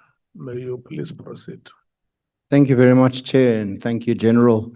Earlier, you spoke about the phones of Mr. Matlala and the alleged deleting of information on the phone. When General Sabia was here, and when we questioned him about whether information such as messages and data and stuff could be inserted onto the cellular phone by crime intelligence, his response was it was very doable. Do you agree with that assessment? And if so, what lawful circumstances would crime intelligence have in this technical ability to do so? We are improving day by day, but when it comes to that statement of crime intelligence being in a position to manipulate what is on the system, we are not there yet, or on the gadget. We are not there yet, but indeed we are improving day by day. So, General, you would say that General Sabia was misleading this committee under oath? Yes, do not have that capability. Thank you, General. But due to my limited time, I'll be jumping between questions and different sections. In paragraph 42, you state that their efforts to identify and recruit capable senior officers through transfers and promotions resulted in accusations that you were bringing your own people. Who precisely are you referring to, or is being referred to as your own people? And on what basis was those accusations made, and you know, seemingly who was to benefit from making these accusations? Thank you, Chair. The people that one will refer to firstly will be General Madondo, who was formerly with crime intelligence for a long time, and then we needed her capabilities in terms of intelligence analysis and coordination, as she was now working for the crime research unit. So that is the first person that we requested to join us on transfer. And also a Brigadier Britnell, who was also with the crime research, who had been with crime intelligence for a long time. It's those two that we approached, requesting them to transfer to the division. In terms of the appointments, there's been lots of appointments but there were only two that were deemed to be not accepted within and outside the division. The first one was a brigadier that we appointed to be in charge of our intelligence planning and monitoring with a master's degree in planning and monitoring and vast experience that we appointed from IPID. She was in charge of the same environment at IPID, and also a brigadier that we were arrested for, one of the very few qualified mechatronics in this country with a master's degree, but then still we got that hiding. General, reporting structures according to you of the PKTT never changed actually and remains the same oversight body. And as far, you go on to say as far as what you are aware. So according to your witness statement, the last IMC took place on the 5th of September, 2023. The question though is, did you raise this concern at any point at meetings, so forth, and why that these meetings stopped with the IMC? Because I battled to find how informed decisions around the PKTT could be made without these progress reports and formal meetings given, to the committee of the IMC. How were these decisions made? How was direction formulated? How was funding decided? Thank you, Chair. Most of the operational decisions will be done at a directors general level from all the stakeholders that are involved. So operationally, we were not affected. But then in terms of strategic guidance and oversight, one was hoping, because if you look at the period after the last briefing of the president in March 2024, and then what followed were elections. And then after elections, then I think we are all aware it took quite some time for the government to be established. And so as soon as then there were appointments, then we were still waiting on the queue that we are going to be called by the new chairperson to come and brief. But instead, then the disbandment came. Thank you, General. I won't labor the point, but there was also a long time before elections, between September and the elections was approximately 8 months, that also nothing happened. So I think that also caused a bit of turmoil and brings us to where we are today. And I said that's the reason I mentioned the significance of it. You stated in paragraph 95 that criminal syndicates sought to capture and capture officials by embedding themselves within the police leadership and political officers. And this committee has heard a lot about other high-ranking SAPS officials that seem to have self-serving interests rather than that of the public good. And obviously been denied by every single person here, every wrongdoing. Not one person has held on to a stitch of accountability while sitting here before us. I am, however, interested to know which political officers are you alluding to, and the officer self and the persons. And I bring it to your paragraph 95. You mention it in the unfortunate Swartz assassination. And you speak specifically about the syndicates, not specifically PKTT. Who are you referring to there?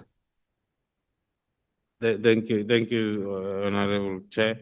That part, paragraph 95, is part of my overview of how organized crime will then have its roots in a particular environment. So there one was still explaining that if the syndicate then wants to start operating, then they have to make sure that if it's at local government level, they have to get closer to the highest political figures that are at that level, also at provincial as well as national. General, is any of those politicians currently sitting in the structures that have been taken out? Because, I mean, if you're saying that these people are involved, you know that they're involved, are they being investigated? Are there any politicians currently sitting that are involved that you know of? As through you, Chair, as I requested that the investigation that is still ongoing, if I cannot comment directly on it. Hence, then one decided to include that modus operandi there on top before we get to the Swart murder case and the arrest and the real events as they happened. But indeed, there are those that are identified at all those levels of society, from politicians and So through these investigations and court cases, those names will finally be revealed. Yes. I mean, General, you understand why we're sitting here. It doesn't help we name and shame every SAP member who is involved with corruption, but we seem to hide the politicians, which seems very strange. And for context, for my next question was paragraph 142 and 143. Describe the interaction of Mr. Matlala, charged with serious crimes. And he met with the former minister, Kekana, and you alluded to him that he would requested to fabricate allegations. And while we heard from the former minister, it wasn't merely a request. And in my opinion, what was expressed in the witness statements that we've seen and now, Mr. Matlala was confessing. It wasn't about a request to do something. He was confessing to have lied about the theft of the officials to former Minister Kekana. And those police officials are your colleagues, you know, your police colleagues. And we can see this is mentioned in paragraph 276A, STK 15, page 125 and 126. And if I understand correctly, this was later withdrawn. Yes. But from your experience as a senior SAPS officer, I mean, firstly, would someone normally charged with serious crimes seek guidance from a former minister that they were not particularly friends with, they weren't close by nature?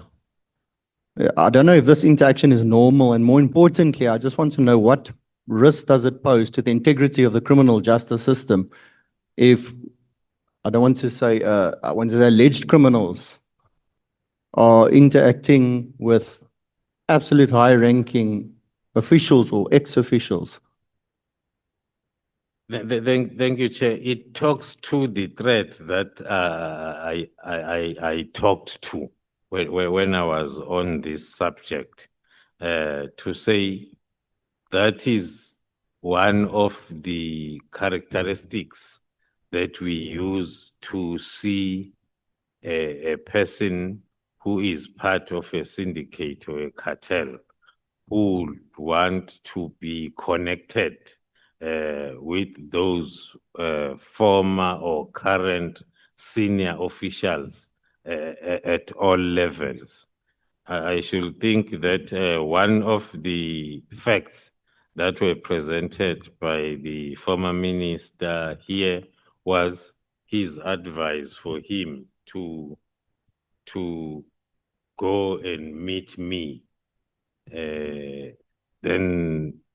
which then he did not repeat to me, because maybe he knows me by now that I was not going to.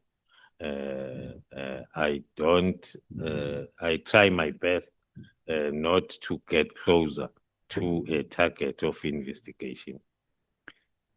Thank you, General. In paragraph 276B, you also speak about cases opened by 3 relatives of Mr. Molefe against the GCI ops team.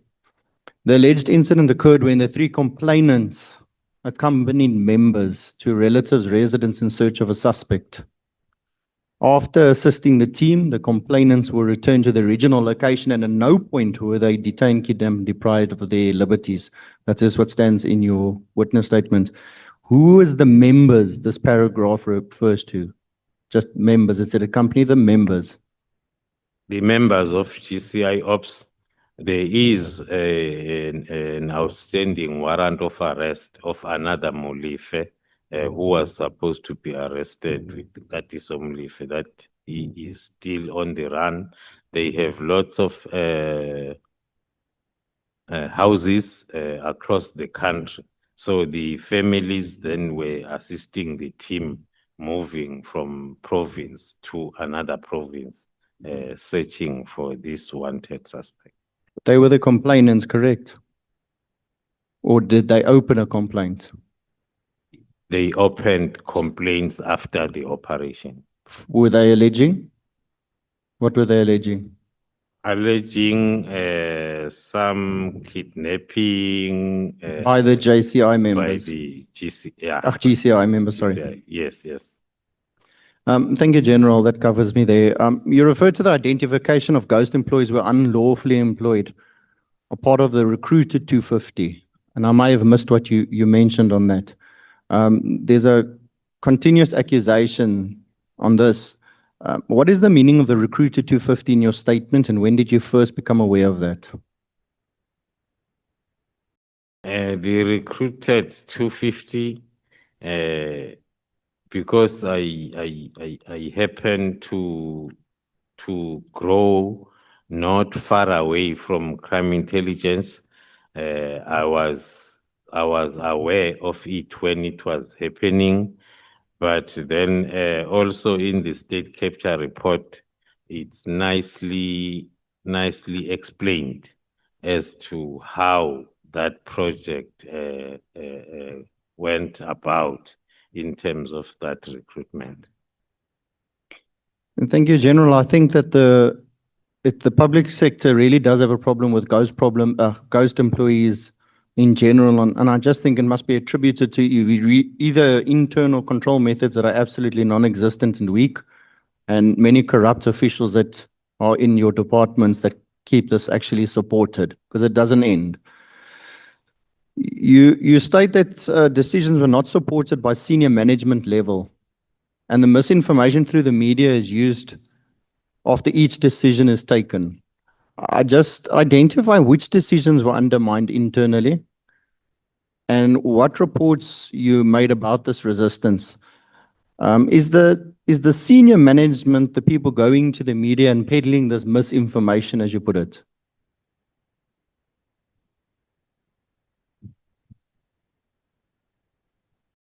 Yes, indeed. It includes senior management being part of misinformation.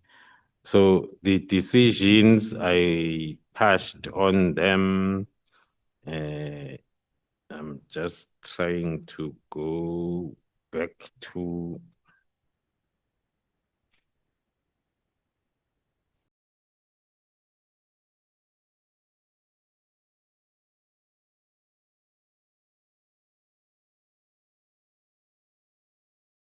they are on page 16 from paragraph 41 of my affidavit.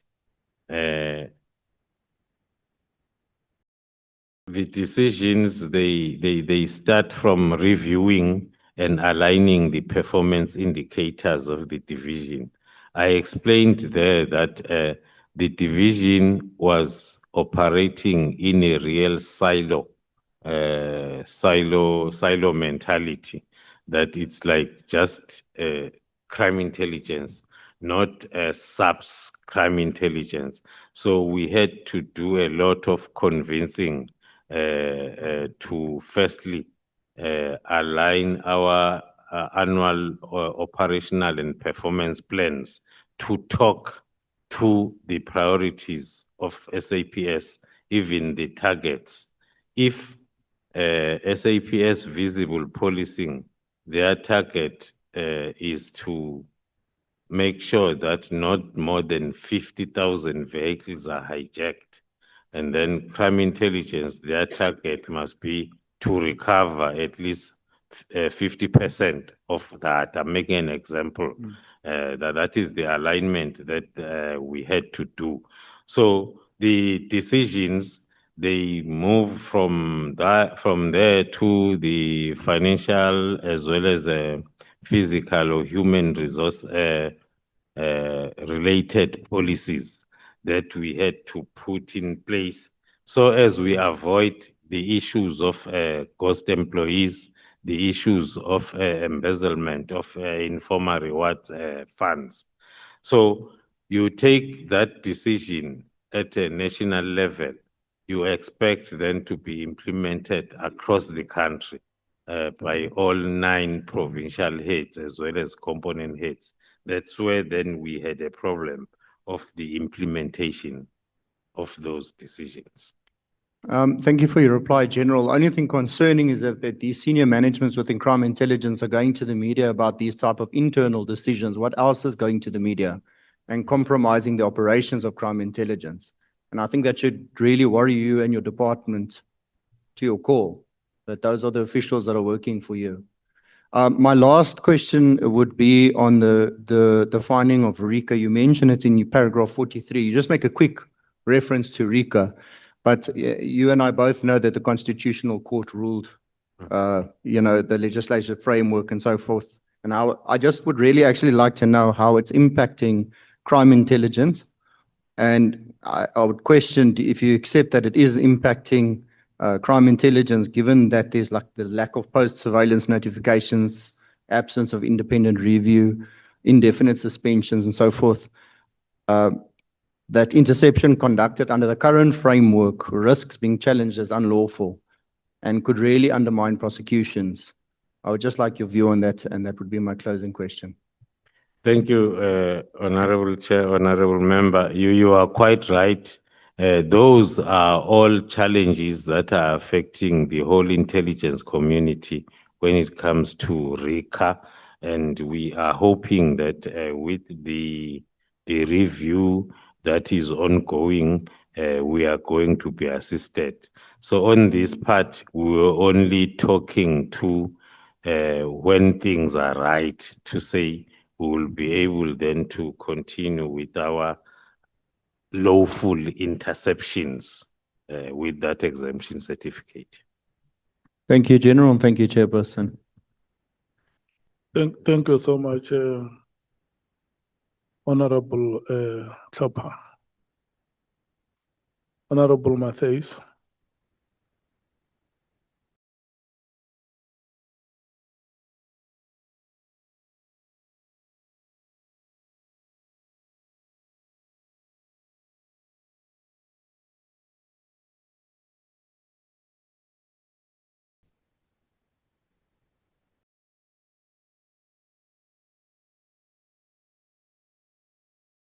Yes, I need to put on these glasses of mine, otherwise I'm going to see wrong things. Thank you, Chair. Lieutenant General, just as we start, let's talk a bit about your health. Are you comfortable to share with us, was your ill health? We were freaked out because we thought you were not going to end up appearing before us after your appearance at the commission. Was it related to your testimony at the commission? I'm not sure. I'm comfortable to report that my health is back to normal. I got the necessary assistance. And it was not anything untoward that happened in the commission that resulted in your ill health? No. Okay. I'll start off with something before we get into the nitty-gritty. The EFF had a one-day national shutdown on the 20th of March, 2023. I'm sure you heard the testimony of your CFO when she appeared before us, and she reported to us at the ad hoc committee that SAP spent 368 million for a one-day shutdown. You were head of crime intelligence during this time. What intelligence, if you had any, that would justify spending that amount of money for a protest? Thank you, Chair. What we are responsible for is firstly the assessment of the threat that we think that might be on its way. Then the plan then is the responsibility of the visible policing to plan accordingly. In most cases, our recommendations are just talking to the need for a plan to be put in place for any situation that might come because of that threat. What was the level, security threat level? In terms of risk ratings. Yeah. In terms of risk rating, if I'm not mistaken, it was a medium risk. And has there been any other of EFF protests or rallies that were leveled higher than that? If you've done any other assessments as crime intelligence? I don't remember. It's just that when we do our assessments, we don't normally do them in terms of political organizations. But I don't remember any. Okay, and have you done risk assessments for other political parties? Or I know you said you don't do it in terms of political parties, right? But there are other political parties that have protests or whatever it is. Has crime intelligence been involved in doing risk assessments for them? It's So one the of standard. yeah, it's a standard. The standard We thing. do- So in your experience, the spending of 368 million on a mid-level risk assessment, and maybe you can also speak to us, what does mid-level, what does it involve? When you give that level of assessment, it means what can happen? There are lots of factors that are considered. For instance, if the threat is a national threat, so which will mean that they need to have a plan that will cover the whole country. And also other factors that are considered is the what else is happening in the country, because then the resources, the movement of resources will be affected by what else is happening in the country. So to look at the threat and risk assessment of this particular event or threat only maybe might not then give us the correct picture. One will need then to widen the scope and zoom as to what was happening during that time of the year. Okay, let's move on to, we've been, or this committee has been subjected to this character called Paul O'Sullivan. And he doesn't want to appear before us. He has disappeared. You as head of crime intelligence, have you done any investigation into Paul O'Sullivan and his organization? Thank you. Without maybe with the assurance of no more follow-ups on that particular question, but he has been one of our persons of interest for quite some time, few months. Few months? Yes. Is different to a few years. When did he become a person of interest? And when you say a person of interest, it means what? Because he's even written this book called Stop Me If You Can, and he says that he has disrupted and reversed crime intelligence in our country. And I think as a high-ranking SAPS officials, and all of you should be Thank you. concerned about that. Thank you, Honorable Chair. As I indicated earlier on today, that there are people that becomes people of interest just because they just come out of nowhere and they become something.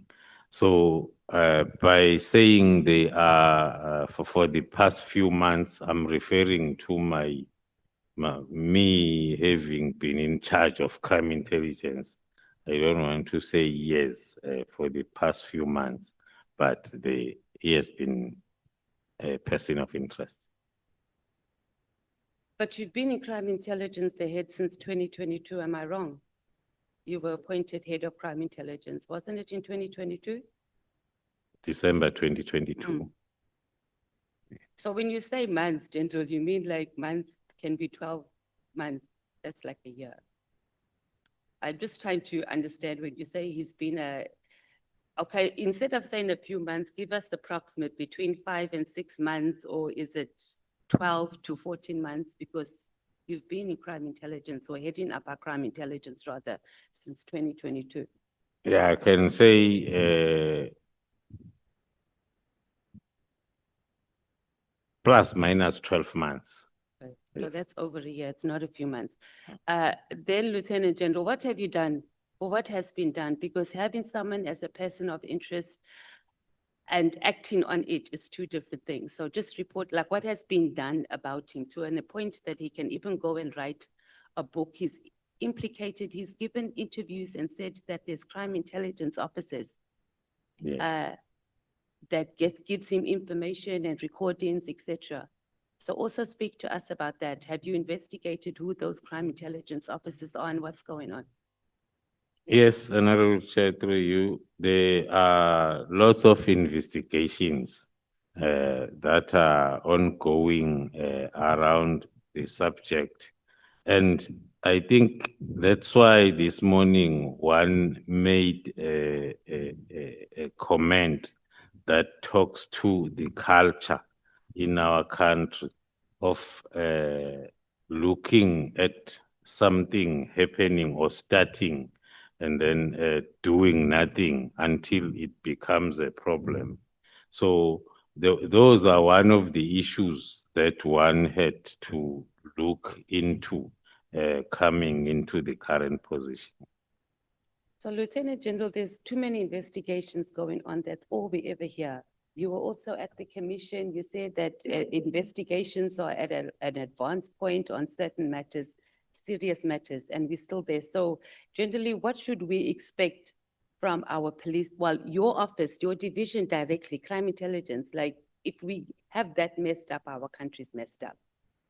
Turnaround time. Because you still have those members that he talks about, whether it's true or not, we don't know. Are they still there working in crime intelligence? Do you even have the names of them? Which members? 250. Those he said he gets information from Paul O'Sullivan in your crime intelligence division. Yes. Are they still working there?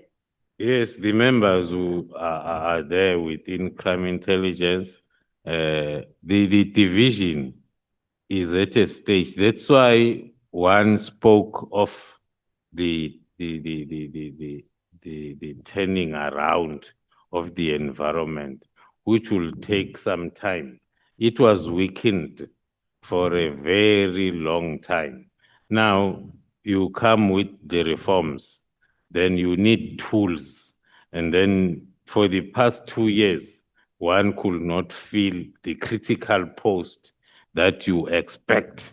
Then those are the tools that you need.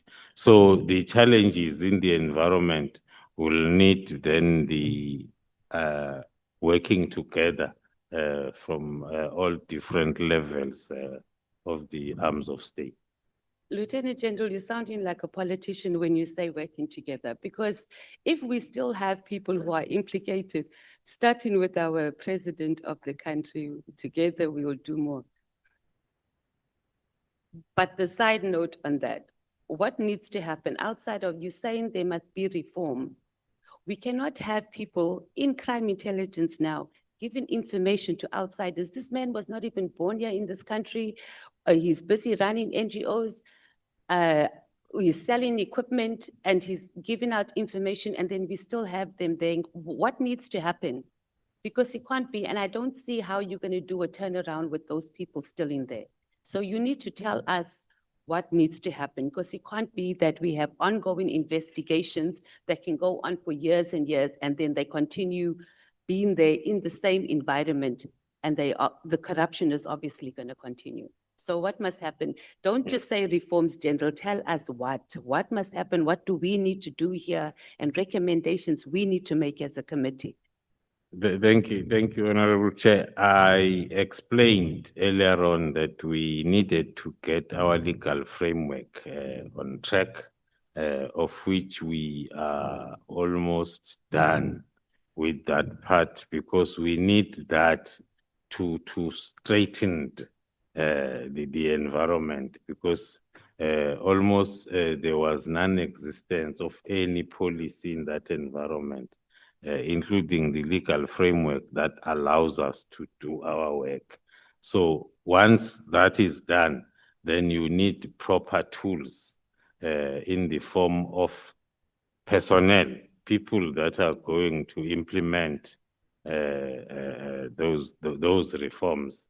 Now, when we are in the middle of that process, and then we are affected by the arrests, we are affected by the holding of posts. So I was referring to months because there's been a year that has been lost because of that half of the year, no appointments, another half, the whole senior management is arrested and not allowed to go to the office. So with those challenges, but then the plan is there to be implemented, we can see the light at the end of the tunnel. In paragraph 40, speaking about reforms, you say that you were implementing reforms and enforcing consequence management at a senior management level, but this was not supported by some senior managers. Who are those senior managers that were not supporting the reforms? Let me start, thank you. Let me start by the current state of the division when it comes to consequence management, even at lower level, before I go to a senior level. In the division, I think there is one incident in the Western Cape where a member was arrested for a very serious crime, and the commander, the supervisor, gave that person a 1 month, a 1 month salary, whatever, and then come back. So I'm just making an example to say the culture of disciplining. It's something that we need to deal with from top. We must have the correct provincial head and senior officers that are going to instill discipline, and then consequence management then will be realized. Was there an abuse before you took over of the crime intelligence secret slush fund, as they call it? Yes, big time. And then what has been done about it? There are lots of control measures that we put in place. The last incidents of millions that were reported robbed or stolen were as a result of our control measures that we put in place. Eastern Cape, I had assigned the teams to go and do the surprise inspection of the safes, and then that information leaked.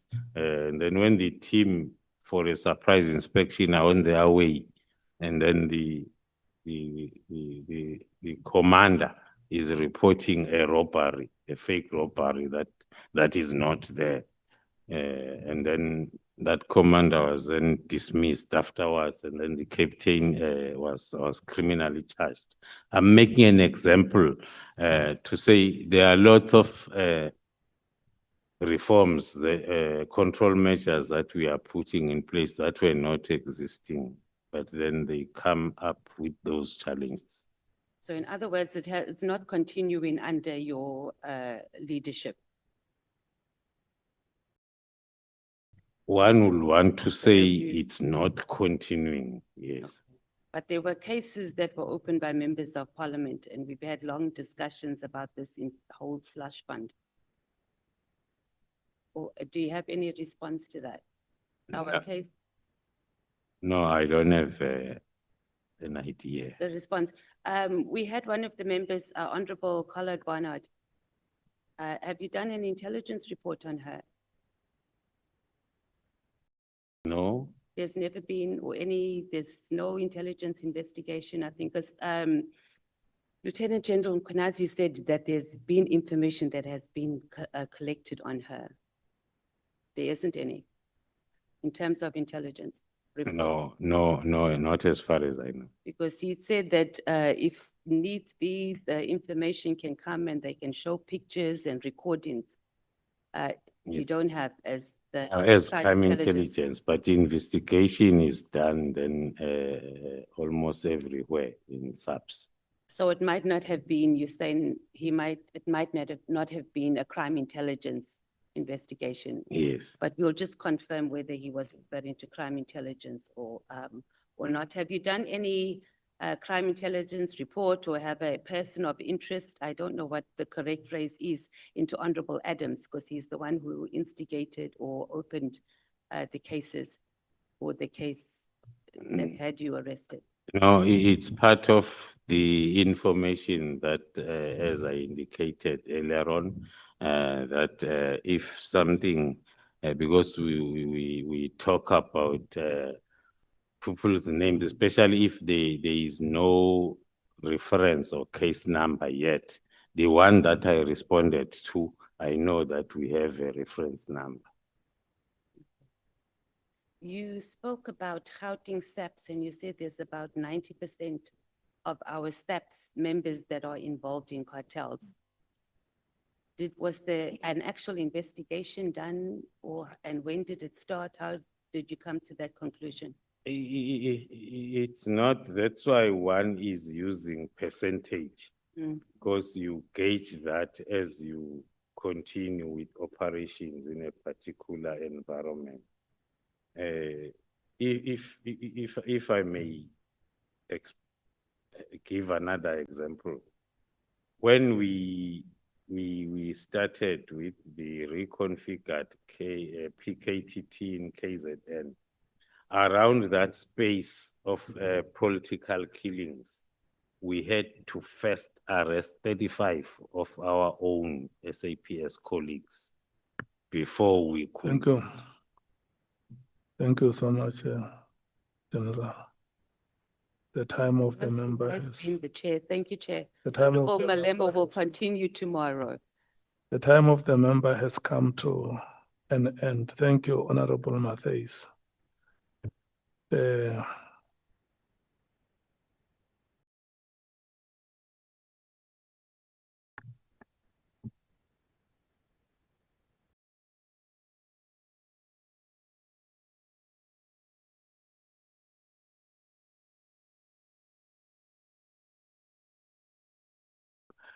I don't see any honorable member looking at me. I'm trying to look at all honorable members.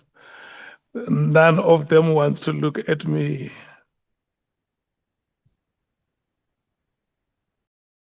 We have taken Honorable Matthys as our last speaker so that we can start at 10 o'clock tomorrow. So tomorrow we are going to have Honorable Malema, Honorable Nwango, Honorable Sols, Honorable James, Honorable Sangoni, Honorable Ntuli, Honorable Skosana, Honorable Breitenbach. That is the list for tomorrow. Honorable Thopper, your hand is up. Sorry, Chair, I just want to make 100% I heard correctly. Did you say 10 or 9? 10 o'clock. Thank you. Yeah. So I'm not going to allocate a break tomorrow. I will only allocate a break on condition the general requests it. Yeah. So if it is a break, it is not your break, it is his break. Yourselves, if you want any convenience, you can just quietly and professionally sneak out of the chambers and come back. I'm working within the time that you have allocated to yourselves, so that if you do the calculations, you will see that we are going to finish somewhere before 2 o'clock tomorrow. Let's keep the time and discipline ourselves to compliance. Thank you so much, General, for the responses, the presentation, and the responses that you have given before this committee. And let me also thank the committee members for their commitment. Like today is a special day for them, but they are still here and still prepared to go an extra mile. I want to thank you so much. You know, our fellow members of parliament are not here. It's only us here doing the work for the next 4 weeks. And we must applaud you for this kind of commitment. It's very, very impressive. I want to call off the meeting, Honorable Skosan. But I can see on your face that Find out what time are we finishing tomorrow? Is it still 1? no, we're going to finish after 1. We're starting at 9. Oh, And we're starting at 10. Yeah. Yeah, so past 2. The calculations are as follows. The ANC has 1 hour, and the DA and the MKP combined is 1 hour. And the EFF and the IFP is 1 hour. And then the next 30 minutes is allocated to Honorable Souls. And then Honorable James is 15 minutes. So that is your time allocation for tomorrow. So we will finish some 15 minutes before 2 o'clock. Yeah. Before I close the meeting, because sometimes when members speak, there are others who interject. Is there any member who want to say anything before? Thank you so much. The meeting is called off.